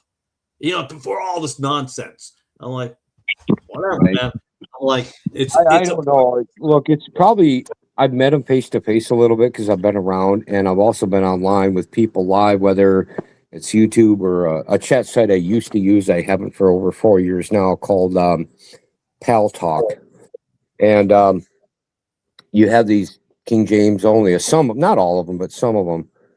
If you're not King James onlyist, you are on your way to hell. It's like okay, give me a good laugh and tell me why. Explain this to me. I personally, like I said, I know people, and I've never heard them tell me those stories of anything like that. I've never experienced any of it. But then again, I will say that these people are probably false. I think these are infiltrators. I do believe there are people who infiltrate places and then try to corrupt them into believing a certain thing. It happens even in one of the churches my brother was at. They were a King James church, and they got a new minister who came out of one of the colleges, and he slowly turned them into an IV church. So, what about when this guy mentions it, like the ESV Catholic edition? I know they have all that, but I mean, there's an American ESV and there's a UK or Great Britain or whatever you call it. It's the Anglican version. Okay. Yeah, they match. For the most part, yeah, they do. So I mean, it's just they just go, it's another money making. So it's like, well, let's buy the UK version. Like, you buy the same version. You're pretty much buying the same thing. At the end of the day. And here's a good example of this weirdo. I learned about this guy too in the last 9 years. I didn't even know who this guy was. The Steve Anderson followers in Arizona. Oh, yeah. I met him. I met and talked to him a couple of times in that suburb right next to Phoenix in Arizona there. Back, let me think, 8 years. 8 years ago now. Yeah. The more these things come up and these controversies and whatever you want to call them, the more I thank the Lord that I came to the King James Bible without knowing a single lick of any of this stuff. I am just incredibly thankful that I came to the King James Bible by just reading it and realizing, okay, I'm finally going to read that Bible that I've been told years that it's the worst version. And it turns out, in my opinion, it's the best version. It's the purified version. That I'm just saying. I'm not telling you have to believe it. I'm just saying for me. But I came into this with no bias. The only bias I would probably have is not to read it because I've been told how bad it is. I got you. It's just, but is there something you prefer, like the 1611 Gothic or the Cambridge or the Oxford or the newer version of 1873? I mean, which King James do you really like the most? The ones we have now are really mostly 1769, but I'm like, I read the ones that I read both. The one I have now, I guess, is based off of Cambridge. That was another thing I came not understanding the Oxford and Cambridge indifferences, or what they want to call differences, what isn't completely enough to make a significant change. Brother Embryo knows a lot about that. That's definitely his field, the Cambridge and Oxford. I have this one here. I believe this one's in Oxford up here. Yeah, this one's in Oxford. This is an old one. This King James. I don't know who made this one, but it's printed in Great Britain. Doesn't give me a year though. Well, this is you can see it's kind of beaten up and old. I think also what makes the King James handy in the United States, anyways, we don't have a patent. We don't have a publication rights, whereas in England they do. I mean, I can use as much of it as I want to write it, to copy it, to put it on my channel, or on your channel. Doesn't matter. England, you can't do that so easily. So they had a copyright. It's a different style of copyright. It's a King's copyright, but we have the early 1900s copyright that came into effect, and you had to buy copyrights. That's what the ESV did. The RSV, right? Yeah, the ESV. John Piper got in touch with the gentleman who bought the rights to the RSV, but because the RSV is the ASV, which is the RV. The RV I also have. The original Westcott Hort New Testament, I actually have that. And so I go to that to see the differences.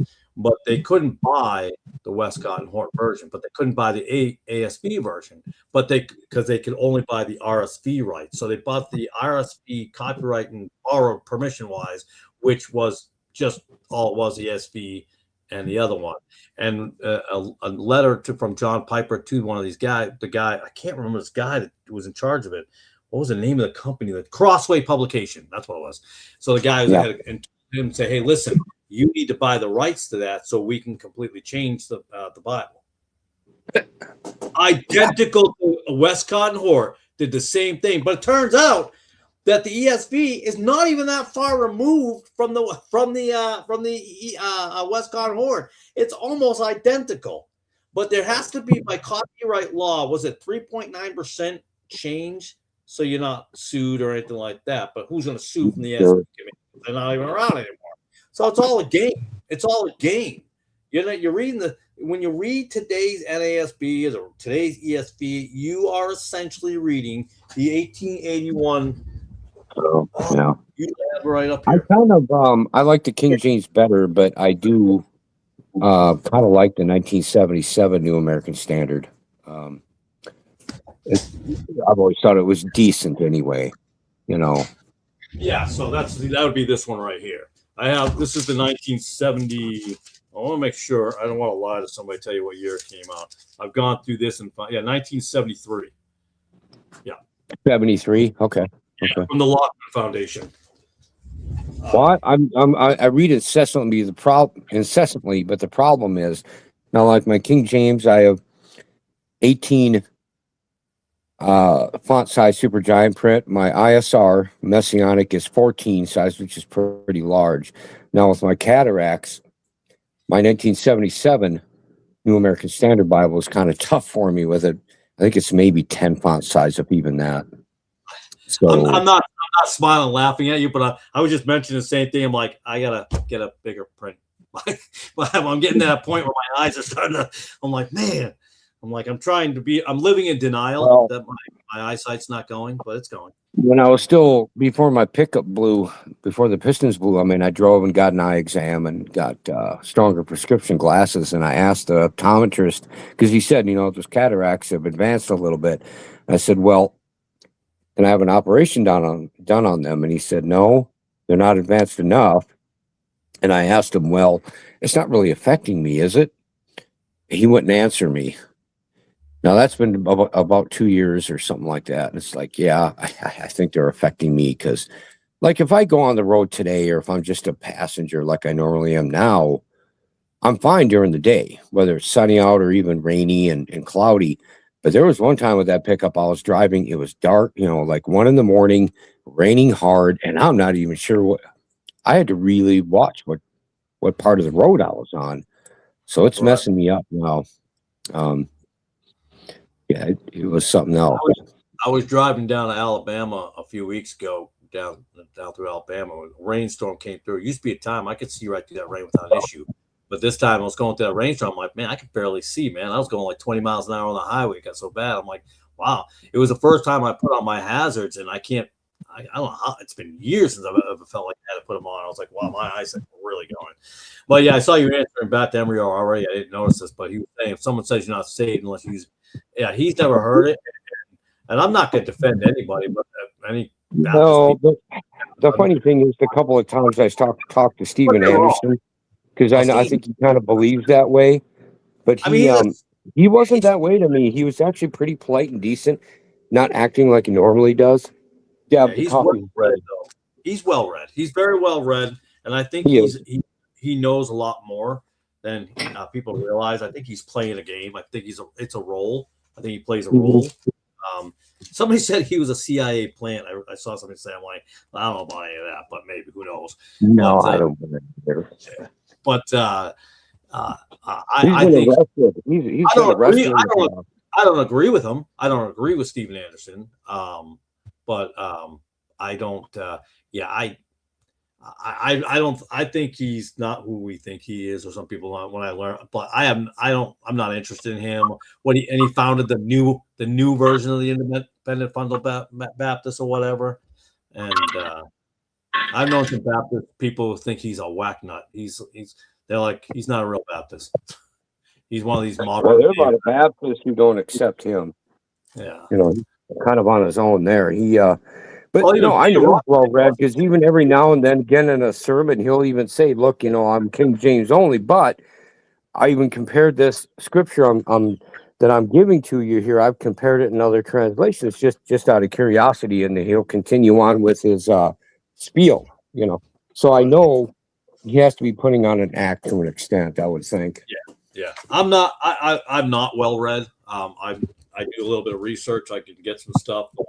I don't think I'm that brilliant, but I think on the surface of things, you can learn what you need to learn, I guess. Yeah, I'm not a genius in any way, shape, or form. I'm just a high school dropout, bro. That's all I am. I'm just a dumb hillbilly hick high school dropout. Just became a King James onlyist one day. Well, you seem like you know your stuff pretty well. I mean, just, you know, listening to you talk. There's men much smarter than I am. That's for darn sure. Like Emrio, I wish he'd come on more.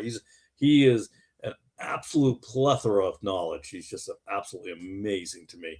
And Peter Ruckman is interesting because we just said Baptist people hate Steven Anderson. Baptist people hate Peter Ruckman, which is funny. I started this whole Peter Ruckman thing. I learned about this guy, so we started going to a couple of Baptist churches. And I mentioned Peter Ruckman. It's like I mentioned the worst thing in the world. I'm like, wait a minute. I'm like, he always has something to say about the Baptist people. I'm like, okay, if you did something, like I don't care who it is. If they're calling something out, that's what they're supposed to do. So it's interesting. The Baptists didn't even like him. I love it. I think that's interesting to me. I think that's funny that would happen. So was you talking about? I just saw something. Oh, the reason publishers started making their own Bible versions because they didn't want to have to pay for the use of other Bibles because of copyright laws. We just talked about this in the early 1900s when they came up with this whole That's where I screwed up again. Like when I was conversing with Emrio, because of my cataracts, I believe I put Emiro, so I just corrected myself. I don't think you took any offense to it at all. But no, I'm an assistant reader. I mean, I took it in college. I'm a critical reader certified. It's just these cataracts are really getting on my nerves now. Yeah, you could all call me Emmett. Fair enough. I'll call you Emmett then. But it gets into a lot of stuff like that, the publishing rights and so forth and so on. And ironically, the guy, and I could be wrong. You know, I might think of legislation to put the copyright law into place, but he was actually a devout Roman Catholic, which I just thought that was a very interesting, little nuggets like that I find neat and interesting. I'm not saying it has fully anything to do with it. I'm just saying that neat, interesting little things. But I will say, as more I learn about Peter Ruckman, there are things I disagree, I think, with, but the more I learn about Peter Ruckman, I think he's one of the best defenders of the King James Bibles that I've ever seen out there. Because after I got the King James, how many marriages did Ruckman have when he was alive? Was he on his fourth marriage when he died, or third? I think it was third. I know it's a common thing like people bring up is his marriages. I think it was third. Yeah, I'm on my second, so that will disqualify me. Well, me too. I was married to one 30-some days one. But I will say this: my divorce was it's a biblical foundation. My first wife abandoned me and slept with another man. Oh yeah, that is grounds. So that's biblical grounds. So I have a problem with it, yes, because it's unfortunate things happen like that, but it happened. Can't go back in time and change. When he was alive, I considered buying one of his King James where he put in every book, how many verses, how many words, to each book and the total wordage, total number of words. I just learned tonight that he did that. Tonight he did that, and that's what I do. That's funny because that's exactly what I do. Go through every book and every word, and I didn't even know he did that. That's another thing I've learned about him, which is interesting. Yeah. I never knew about that. Well, I can relate to that. I love doing numbers. I haven't I think there are 31,102 verses in the King James. I'd have to look up the number of words, but I get into stuff like that. It's boring stuff that puts a lot of people to sleep, but for some odd reason it fascinates me. I don't know why. That's why my channel will never grow, brother. It will never get big because I deal with these boring, minutia stuff that very few people. But I'm not here to be famous, so I'm not here to. Right, no, I get it. Look, I'm way smaller than you are. I'm up to now 531 subbers. That's it. I mean, you have like 4 times the amount I do. So I got half of those. I got 2,000 subscribers last year when I attacked Christmas and I kicked Christmas, and I got a lot of pushback and hate for that. I got a lot. I think they subscribed just because they wanted to say something and get, which doesn't bother me at all. But that's where I got most of that from. So I don't. If you look at my views, I don't know who these subscribers are, but they're whatever. I don't really concern myself with that. Anchor David says Ruckman taught that KJV is double inspiration from South Carolina, a wild firebrand. I didn't know. What is that? What does that mean? Anchor. That's you. That's not your me. Anchor. No, wait. Who is that? Okay, I don't know if he could expand on that. That's another brother, a wonderful guy. He's a pretty good guy. I don't see him very often. I see him once in a while pop up here. Well, very rarely here, but he pops up on one other station that we watch that I'm on. But yeah, so I heard about this whole double inspiration, and I have to figure out what you mean by it, because I feel like an individual has to be inspired in general. So when we talk about the Bible's inspired and then they were double inspired, well, I'm inspired by going through all these verses and stuff and putting it out there. I'm not rewriting it. It's like I wanted to actually write. I started once, and my wife and I were talking about it, to write by hand the Bible, and just to write it all, just to see how long it would take and to go through it all. But I'm inspired to do something like that. Doesn't mean it's double inspiration like God said I had to change and rewrite a Bible. So I think inspiration, what that means. So I've heard people say that he said that God inspired them and told them to do it twice, and I've never seen him say it. And I've actually saw one video of him denying it. He said that's not what I said at all. People like to say that, and he said what I said, and then so I'm like, all right, well, whatever. I don't know, but I don't know what the whole deal with that is. But again, inspiration, if you want to look at etymology and origin of words and stuff like that, what it means, I'd say again, it's a context of a sentence too. When we use a word or a phrase in a sentence, if I gave you a word, my favorite story is the word smoked. I said to my son, I said, hey, you know what the word smoke means? He goes, no. Cool. I said, let's read this verse. You know what smoke means? Yes. It means to take off a guy's ear or hit a guy's ear or cut off a guy's ear. I'm like, there you go. So, I mean, when you put a word in a context, you can understand a word. You may not 100% know the definition word by word, verbatim, but you know what the word means. And apparently, I think that's what got me kicked back, because somebody, that's what they use for the GIP thing. I guess GIP says the definition only is in the Bible or something, and somebody said that's not true. You have to look up words, and like some words it defines itself in a sentence. Just like in today's world, if I used a word in a sentence, you would know what it means. Why you have these spelling bees, right? You have spelling bees, and they're like, can you use the word in a sentence? Then they understand the word better. Mm-hmm. Well, I don't worry about Ruckman. He's been gone for a few years. He made it to his 90s. I mean, the guy was spunky. Yeah, I didn't know he was. I didn't know he was such a big target of attackers. I don't care.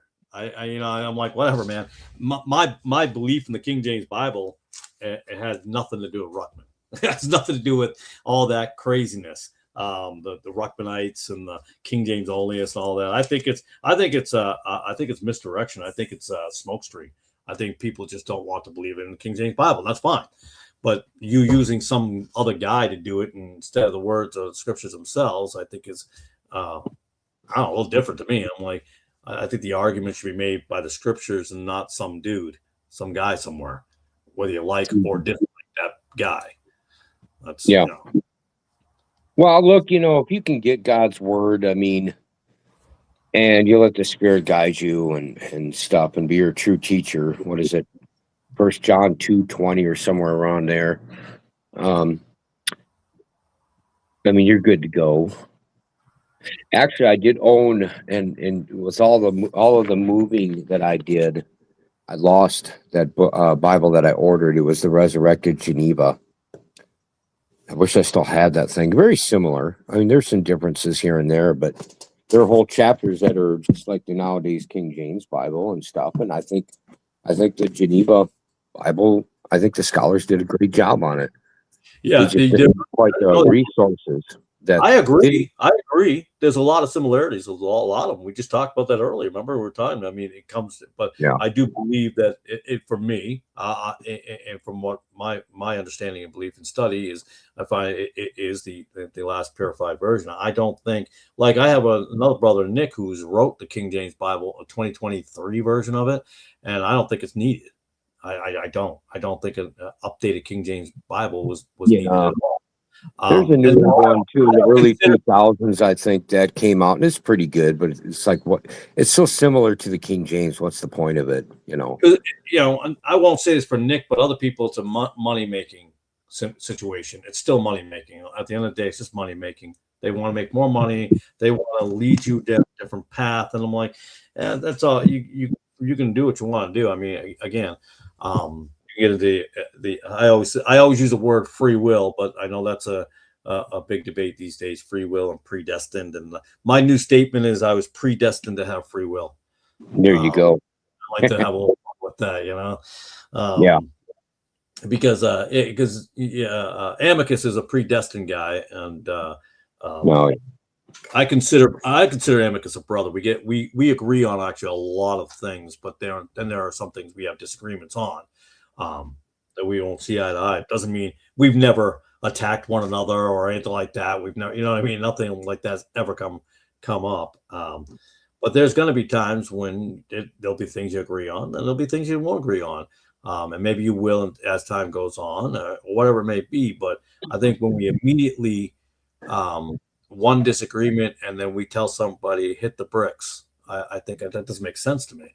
I mean, after a long while and you see there's a pattern or somebody just trying to create trouble, then yeah, you're like, all right, if you're just here to create an issue, have a nice day. Yeah. I mean? Look, if it gets that bad, I don't even normally, for the most part, I don't block anymore. There is one exception I made, and that was over a couple of years ago with this guy when I started doing YouTube again. And then I took another couple of years off besides a few years that I told you about. Right. And as far as, look, he's just going to stay blocked. But he is such a rare exception for me. I mean, look, either I or one of my wrenches can go ahead and delete people and time them out. I have no problem with that. But, if they want to be a jack weasel, whatever, dude. It's like I told you about the person who thought I needed to change the subject for his or her agenda. And it's like, no. I've never banned anybody. I've never blocked anybody. If I ever have to, I will. But I don't have that many people coming onto my channel anyways where I have to do it. I've had a couple people who want to be goofballs, but there was no foul language or anything like that. They were just being, just kind of obstinate and whatever. No big deal. So say what they want. So 16:20, I always read scriptures. My brothers throw it up here. Brother Emerio's got 16:20 from Mark, and they went forth and preached everywhere, the Lord working with them and confirming the word with signs following. Amen. Amen. Anchor David was just talking about the seminaries switched to critical text. Indeed, they did. Teaching now, so KJV persecution will increase. In fact, that pastor up in Connecticut, who was at a Baptist church, he went to a church, a Baptist seminary, supposedly out in Illinois or Indiana or somewhere like that, and they were using the Net Bible, the NET. I'm like, wow, you guys really went off the course on that one. I'm like, yikes. To me, that was wild. When I heard that, I was like, man, oh man. Read Proverbs 18:13. All right, I'm on it, brother Emriel. Stop bossing me around, buddy. Well, I think it goes with I'll answer something before you've heard about it. It's before you've heard about the matter. You're speaking too quick, and you're making a fool out of yourself doing it. It's to your shame. I have a lot of verses I can pop them up in my head real quick. It's just, and that's true. That's why I'm even cautious about whatever verse. What's better, King James, New American Standard, whatever. You need to check a lot more thoroughly and maybe get into the manuscripts. And if you can't do that, then look on the sources where you can in English and that. Yeah, brother Emiro makes a good point. For him, and that's where he was from. That's what he did. He dug. And like he said, my belief in the King James Bible came through hard work and research. Yeah. And it's amazing to get to that point. But to me, it's just obvious. To me, again, I say with my personal experience and my approach to this, and I wanted to be not swayed by any man, any preacher, any pastor, any I was gonna say documentary, not documentary. What's the word I'm looking for? Commentaries. That's what I meant to say. And just let the Spirit lead me. And just before I read the King James Bible, I said, Lord, just lead me through this. God, just just lead me through this. And if this is where I'm supposed to be, if this is it, let's do this. So read it. I still remember calling my brother up and telling him, hey, do you know what I do about the NIV? He's like, yeah, you didn't know? I'm like, no, I didn't know. He's like, yeah, we were lied to. I'm like, bro, you're my big brother. How come you didn't tell me about all the changes? He goes, thought you knew. I'm like, yeah, no, I didn't know. Well, they're missing 16, almost 17 verses. Actually, though, in the First John chapter 5, that's not even legit anyway. But that one verse, but there's so many verses missing that should be in there. Very significant verses. Exempli Gratia would be Acts 8:37. That's a pretty strong verse, and I think there is a lot, and it's funny. I hear people get mad at the NIV, and they'll attack that one, the NASB guys and stuff, and I'm like, oh, okay, but you're missing your own, but that's all right. I mean, NIV is absolutely, and again, that's and I grew up in the NIV Bible. That's what we read. It's funny because my dad grew up in the King James Bible, and he'll tell you the NIV is a better Bible. Yet when he would talk to me, he would quote the King James Bible. I'm like, Dad, you quote the King James Bible when you talk to me. You don't even quote the NIV, which is weird to me. I'm like, he goes, what do you say? Not his mentor, somebody he learned under, told him how the NIV was a much superior one. So he just went with that. I'm like, bro, really? I'm like, to me, that's why. You just took some guy's word for it. You didn't look it up. You didn't compare it. You didn't read it. I was like, all right, that's fine. Whatever. I'm like, that's strange to me, but whatever. Proverbs 18:13, what does it say? He that answereth the matter before he heareth it, true, it is folly and shame unto him. Good one. Matthew 18:11, Brother Anchorage. And Brother Anchorage, it is really good to see you. I haven't seen you in a while. What is this by Emrio? All Bibles? All Bibles in all languages, in all places around the world, prior to 1901, are practically the same. It wasn't until the new made-up text by Westcott and Hort that brought this problem upon the church. Yeah, people overlook this. It's just like, they're just a couple of guys. I'm like, they did a lot more damage than people, I think, really understand. And again, I get it. It was before there was Tischendorf, and then you got Tregelles and Kreisbach and Lockman, and you got the German rationalism that turns over into it, But yeah, they were basically. It's kind of like I compare Westcott Hort to FDR and the Bretton Woods system. They were the final push in the destruction. Bretton Woods system, basically, with the FDR, is the final push where we get all the garbage we have today with NATO, and that we had NATO, and we have the what's the word I'm looking for here? It's getting late. Sorry, man, my brain's starting to flip on me. Oh my goodness. We need to end this, just because I'm thinking about I'm going to be up most of the night. That's kind of my habit. But I mean, there's some other things I need to research from next video. It's just that But I don't expect I don't expect you to stay up all night here. So, and me, I'm always going. I'm always up. What am I? 4.5 hours in? Yeah. So You're over 4 hours from what I'm seeing here. Yeah. You're, weirdly, 4 hours, 28 minutes and some odd seconds there, brother. I used to push 2 hours. Now I can't get under 2 hours. I'm like, I don't know what's going on. I'm kind of 4.5 almost these days. All right, yeah, I am gonna put it through an end. It's 1:40. I gotta get up early in the morning. I got lots of things to do tomorrow that I didn't get to do all week. I've been worrying about things getting my trucking business up. It's not big business. I work for myself now. It's like I'm not working for the man. I'm gonna work for myself. So, good. You know, we got to make those changes, but things have to. You have to. So one of the old saying, got to get all your ducks in a row, so to speak. You got to fix this, that, and the other, and to get to where you want to get to. And above all, prayer. Well, yeah. See, there's something I want to comment when you mentioned, or not you mentioned about 1901. That's the American Standard Bible.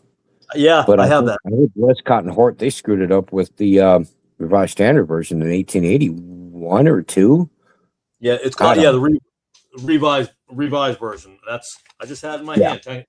Earlier. Where did I just do it? I just had it 10 minutes ago. I had it and I put it down. Because I had, like I said, the new revised version was handed to me back in 1977 when I was 8. So. Oh, here we go. That's the. This would be the original 1881 revised version. That was what it was called in 1881. And then 1885 is when the full thing came out, New Testament and Old Testament. But yeah, that's the one. When I compare them, I look at that and I'll compare the scriptures. And yeah, well, they messed up, but the ASB is very, very similar. And the Darby version tried to hold on a little bit of the King James, but then they used a lot of the Westcott Hort. Like kind of a foot and 2 earls there, trying to hold on to certain things and let other things go. But yeah, at the end of the day, when you're reading these, the ASBs, the ESVs, the NRSV, the RSV, doesn't matter if it's a Catholic or the Anglican version, you are reading Westcott Hort every time. They match. It just matches every time, And I've done a lot of studies on these, just going through each one of them. I do not use the internet in my comparisons. A lot of people do. I've already found errors that way. Matthew 1:25 was one I found. Because I have the original New Testament of the NIV 1977, 76, and the 1984 and the 2011. Those were the different. Yeah, they screwed up too with the 1882 or whatever it was, new revised version with Mark 7:19. It's just what do you call it? It's the thing of Mark 7:19 where about declaring all foods clean in parentheses. That actually wasn't in the revised version, but in the internet version it was. And I'm like, wait a minute. Yeah, so that's why until around 1926, I believe, or something like that. I don't trust. Now, I'm not saying no one should look at it. I'm just saying, for me, that's why I'm a big believer in collecting all the paper copies because they were closer. So I do have the 1901 first edition, or the first printing, whatever you want to call it, of the ASB. Not because, I got 1901, I'm going to collect these. No, it's like the original, so it hasn't been changed. You know what I mean? It says what it says right there. And so I'm very, very, very skeptical when it comes to the internet. Now, I will copy and paste some of the verses, but first I will look at the Bible first, and then because I type slow. So I'll open it up and I'll look and I'll match. I'm like, okay, it's the same. Copy and paste it. I'll look at it. Okay, it's the same. You know what I mean? I'm like, oh, that's not the same. There's one word off. You know what I mean? So I'm a big believer of. I love old books if I can get them, the earliest copies of a book, because it was before anybody had a chance to change them. You said it's something interesting in Westcott or mess something up. I don't think they messed anything up. I think they did everything on purpose. Everything was on purpose. It wasn't a mess up. It was on purpose. Everything they did was strategic purpose to destroy. Well, Emma, he just put it in. I said 1901 because that the change didn't come into America until 1901, even though the change came in 1881, the same year Scrivener did his Textus Receptus Greek. Yeah. Yeah, because that's where you get from the. I have a binder here. That's the American Revision Committee, and we had it switched over from England to America. You had two different committees. Some were involved in both, like Philip Schaff and stuff like that. I got a bunch of this notes that I keep on this kind of stuff. So that's why I'm saying the ASV is basically the Westcott Horde. It is the Westcott Horde version. So that's all it is coming over. And that was a better explanation that Brother Emery gave than I did. I was going to say that too. Make sure everybody that you thumb the like, sum it up here. Yeah, I never worry about that. I know it's supposed to help you out algorithms, but I never get concerned about that. Yeah, I don't get too concerned. I ask people to do it, but I just leave it at that. Yeah, Brother Emery is really kind when he does that, so I'm thankful for that. Well, hey, Unitarian version came out in 1991. Wonder if Ace knows about that one. Huh. Yeah, so I asked somebody else. I said I listened to Ace for a little bit one night, and I told Amicus, I said, hey. I says, is this guy Unitarian? He seems like he's definitely. I'm like, okay, that's what I thought. Because sometimes you're not sure, if you listen to a guy for a few minutes, they sound like something, but they're not really that. And I was like, yeah. Yeah, he's a combination. He's a Unitarian / hyper Calvinist. Okay, so just so you know, I mean, if you ever have to deal with him. Oh, I don't plan on dealing with him. I have no issues with. I'm not gonna talk. I have no. It gets irritating when we're in the middle of a conversation. They're over there on Line Hearts and he's typing that bogus stuff. I've never deleted his stuff or anything, but I've been tempted to do it because, like, dude, grow up and knock it off. I mean, what's wrong with you? That is, in my opinion, from the very limited exposure to him I've seen, he reminds me of those who they're only interested in trying to cause some trouble, just to stir something up for no reason. Well, I pointed that out too. Look, if you really think I'm that wrong, and then I'm that led astray, but then again, everybody's going to be saved for an eon anyway, or whatever, until the next eon and whatever else kind of nonsense he gets into. But really, if you're really concerned about me not being in salvation, I mean, be a little bit more caring and loving about it, and don't be such a butthead. Try to give me the truth, why don't you? Pray for me. But no, they want to come in and be trolled. Weird. He said something that was weird to me. He said that God saved him from being a Christian, took him out of Christianity or something like that. I'm like, I've never heard anybody say something like that. It's a little weird. I'm like, it's just an odd. It's just a very odd sentence in itself. It's something I've never heard of. And I've talked to many people. I've talked to Muslims. I've talked to Jewish people. I've talked to, it was a very strange. I've never heard anybody say something like that in that way. So I was like, so God saved you from the Bible. That's interesting. And then you destroy the Bible. It's like weird. But Anchor David says good point. He sees them. Unitarian type people on debate channels causing chaos. Yes, I'm just not a big fan of debate channels. It's so weird to watch people literally almost kill each other, and then at the end go, "Hey, I love you, brother." I'm like, you literally showed no brotherly love the whole time. Right. I'm like, get out of here. That's crazy. I spent when I got fired from my job, I call my ESV boss because we've had some arguments. And so I got fired finally, but and I didn't try to have an argument. I was just like, I just said, well, you're wrong. But I went over for a month on SFT. It's a Standing for Truth debate channel, and I had never heard of this channel. I didn't even know these debate things were going on YouTube. I was ignorant to all that stuff, and I watched for 30 days, a month, while I was unemployed, while I was looking for my next job, and I was just surprised at how much hate there was. And then what threw me off and then when they were I love you, brother. Hey, you're my brother. I hate to admit it, but I'm subscribed to Standing for Truth. I'm subscribed to that you just mentioned, and I'm subscribed to a lot bigger one called Modern Day Debate. Now, Yeah, there's a third one that I know of, or actually a couple more of them, and I'm just not thinking of their names right now. But I guess it's not just the hate for me. It's also look at what's going on around the world and how we're being affected. And you guys are arguing these subjects? Really? I mean, don't you have priorities in your life? I mean, they go, well, you're an idiot because there's a comma right out there. I'm like, that's where we're at? A comma?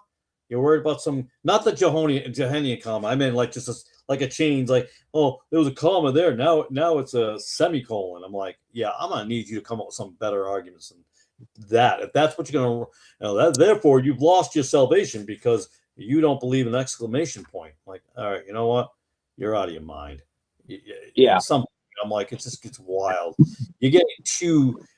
Again, I do this and I compare all these, and I think it's important. But there's a point where you get too crazy. You're like, okay, come on now, dial it back a little bit. But it's that hatred. It's that argument, and it's funny how the modern versions take the word debate out of Romans. They remove that word debate. Mm-hmm. I think that's very curious. I'm not assuming anything. I'm just saying. But because we're not, if you look at the etymology, the origin of the word debate, what does it mean? It means to beat down. To beat down. So therefore, we should beat down our brothers. Well, I'm not saying that there's not a place for it. I think there is because Yeshua did it with the Pharisees. We're not talking brothers, though. We're not talking brethren, though. No, we're not talking brethren. To be honest with you, though, if I'm with a hostile or potentially hostile person that I was to debate with, and in Greek, I believe that's apologia. Just go by Ace Theo. You can look him up there, Emrio. He's right there. Emrio, that's the name of his channel is Ace Theo. But anyway, I'm not trying to convince my opponent of anything. I'm just hoping if there's somebody in the crowd listening that is on the fence, that I get him or her to jump on the right side, So. Yeah, it seems when you look at them, even in the comments, they've already chosen sides, and even in the comments, everybody's debating and arguing. It's like it's wild to me. I'm like, man, I see no brotherly love, and for the most part, I agree here with Emrio. Debate forum isn't conducive. I almost said conducive to learning, but rather defending a position. Discussions are much better. Yeah, see, that's what we need is more civil conversation, discussions of matters. I don't see that because when you're on one position, you got a 0.001%, and I know there's a chance. I always say, even if I hand out 1 million gospel tracts, if one gets into the right hand, it's a win. And I do say that very often, but I think those channels were specifically designed to just go crazy. I've never, after 30 days of watching all of those debates, I saw nothing edifying come out of it.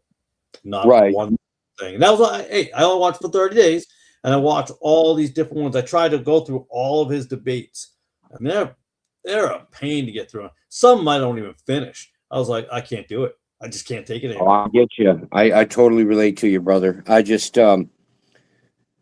it's just like actually too, there was let me think. I think that was around 7 years ago when I was on Modern Day Debate. At the time, I think it was called Modern Day Hysteria, and it's a huge channel now. James has really done I have to say he's done an excellent job.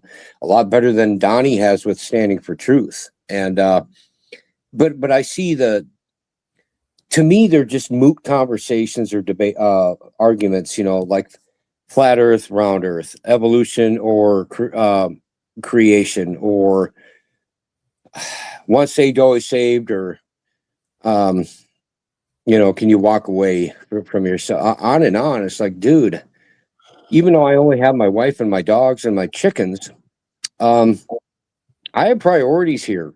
And yes, I do read my Bible, I pray, and I think it'd be a friendly debate with Amicus, but I may not do it. I don't know. It just depends on my schedule. If like today, I was busy most of the day.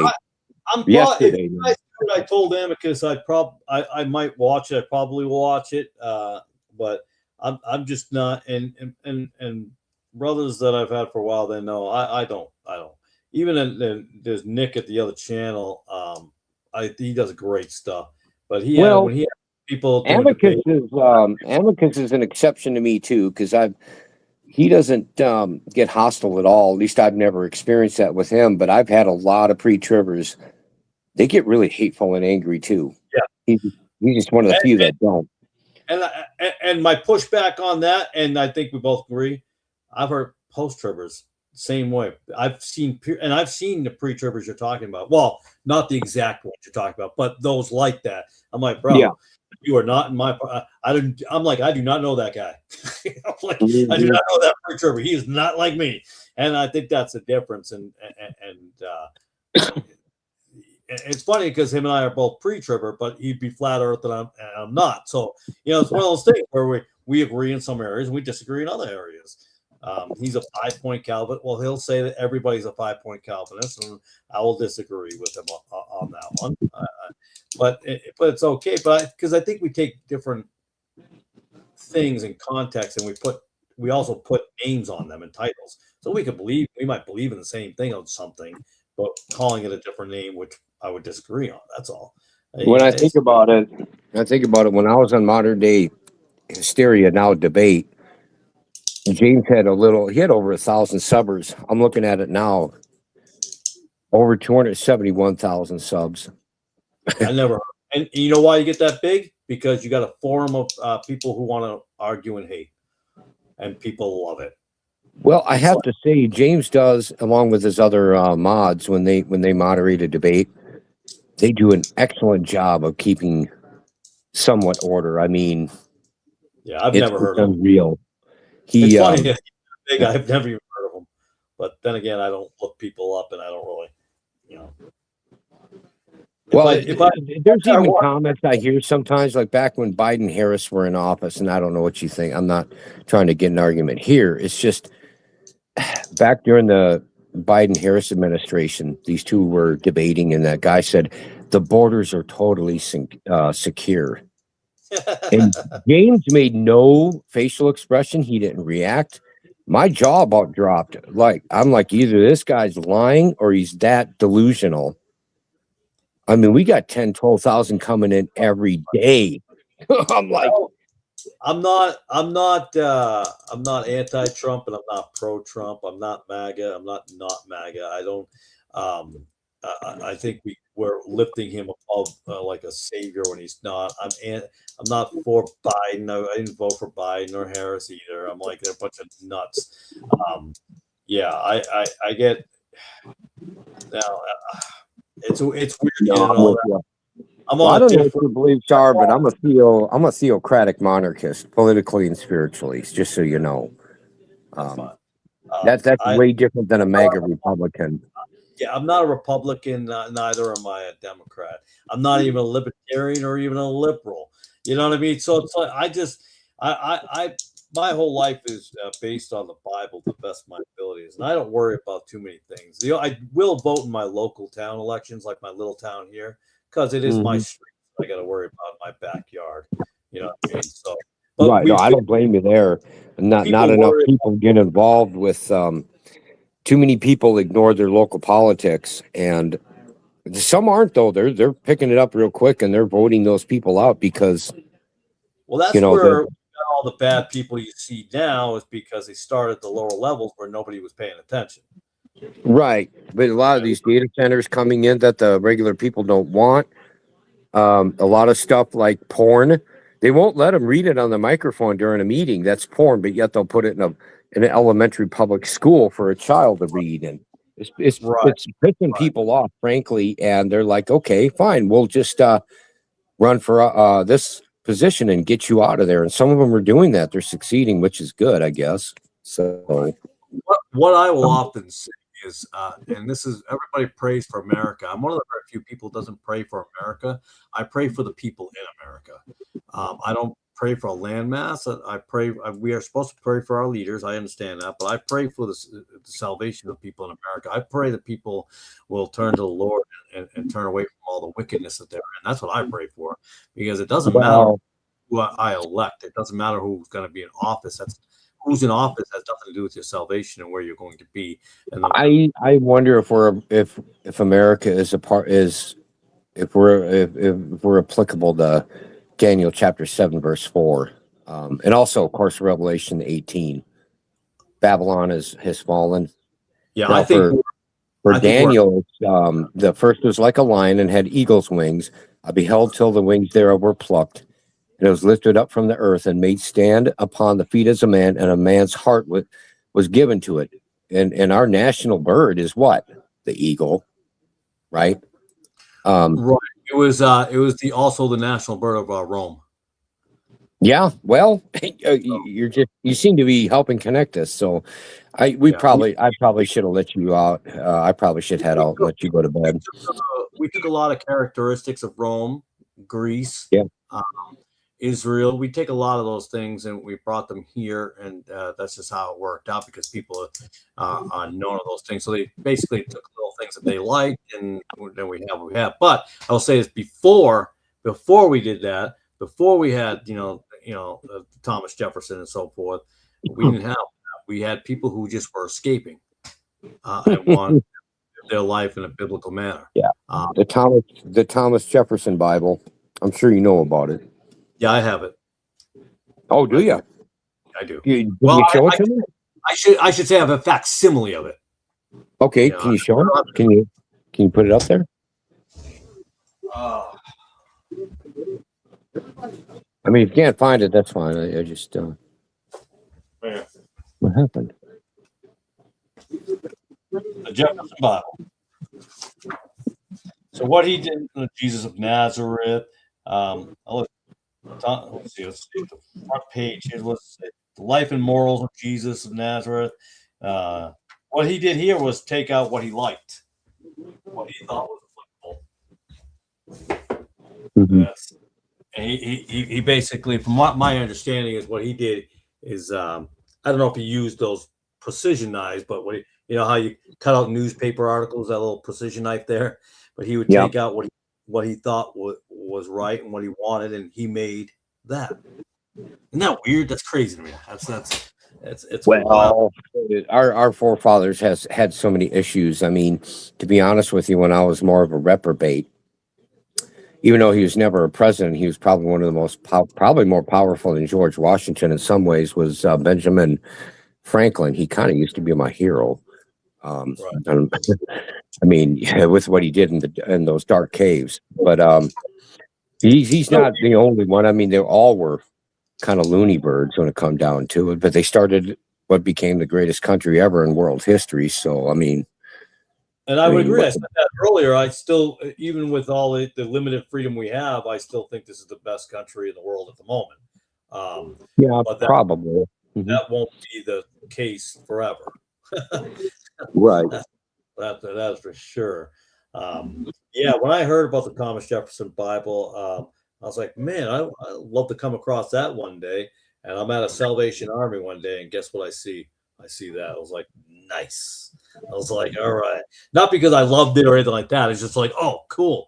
I want to see this. And, and I think some people don't understand. They go, why do you think it's so cool if you hate the modern Bibles? I'm like, no, it's cool for a guy like me because I go through them. You know what I mean? And research them.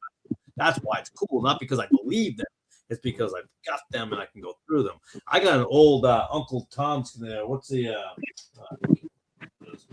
I even have a 1901 or a 1902 Pilgrim hymnal. I got one of those. Oh yeah, one of those one time. I find it very fascinating because I think people they can't see past 5 years. You know what I mean? It's like it's like all they can see is 5 years ago, and they can't seem to go further back and look further back. And I think the design too is to make us so busy in this world that we're so consumed by so many things that we can't focus anymore. They don't want us to focus, because if we actually sat and focused, we might learn something. And they don't want that. That's the last thing Satan wants. He does not want us to learn anything worthwhile. And Franklin was a whack nut indeed. Mm-hmm. Didn't they find some dead bodies in his old apartment in France? That's I don't know. Well, no. Are you Franklin? They under his house there in England. He was into necromancy, and as well as that, he was also into the human anatomy. He was a brilliant guy. So it was England. I thought he had a place in France. Is where they found Well, it. he may have. Wrong Maybe place. they found something. Maybe they found something there. I'm not sure, but I know in England, they stopped digging underneath there because it could wreck the whole foundation if they kept it up. But yet they were finding plenty of old bones. I mean, see what he would do. I didn't check further if it was confirmed or like what decade, but whatever, man. Listen, it was under his building. What can I tell you? Yeah. Well, I know he too. What he would do, him and his cronies would go out late at night. That was when it was easier to get away with it because they didn't dare get caught. So they go out late at night and dig up graves and take up the bodies and and exhume them, and then they put the casket or whatever back down in there and get it patted down as best they could and bring it to his house into his basement and do their experiment. So when I started learning more about them as I got older, I no longer wanted to buy any kites. Anyway, I thought that was kind of funny. Kites and the key. I couldn't help myself. There's the joke was right there with the kites. Remember the whole story of the kite and the key? Yeah, of course. I discovered electricity. Yeah.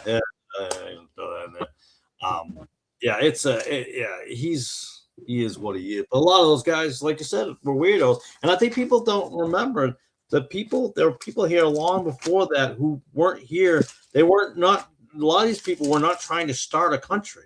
That's not what they came here for. They were trying to get away from things, and so then we had to start a country, and then we're blessed to have it, but the intentions of why we're here is not the original intent. 17:9, and here is the mind which hath wisdom, the 7 heads and our 7 mountains on which the woman sitteth. Yeah, there's a lot of things here. I think he's referring. I think from what I know, reading his stuff, he's referring to the Vatican right now on the 7 hills. Exactly. Yeah, it's what he's talking about. You have the Lateran Treaty that was signed in the Lateran Palace, which was was belonged to Rome, but then was allowed to be used by the bishops. They then sat in there before they had a Vatican. Then you have the Capitoline Treaty, which destroyed Europe. Is where you get the European Union. Was signed by them. That was, in fact, the European Union is basically the CDU, which was the Christian Democratic Union, which was a Roman Catholic organization, which actually funds Greece and keeps them going. There's a lot of things we can talk about, all those things, but Brother Emrio, you're not the only one. So we'll call that a night there, right there. All right, I'm going to sign off. Levi, thanks for showing up. I appreciate you stopping by. It was a pleasure. It was a wonderful conversation. I appreciate you letting me on and stuff. And we didn't argue once.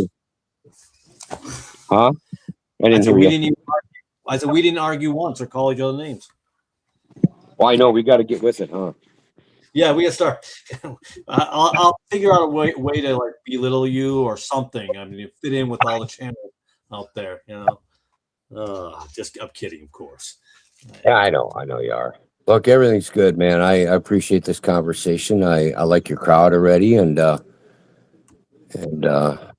So, but I'm going to go ahead and all right, head on out too, and you have a good the rest of your morning and whatever, and talk to you when we talk.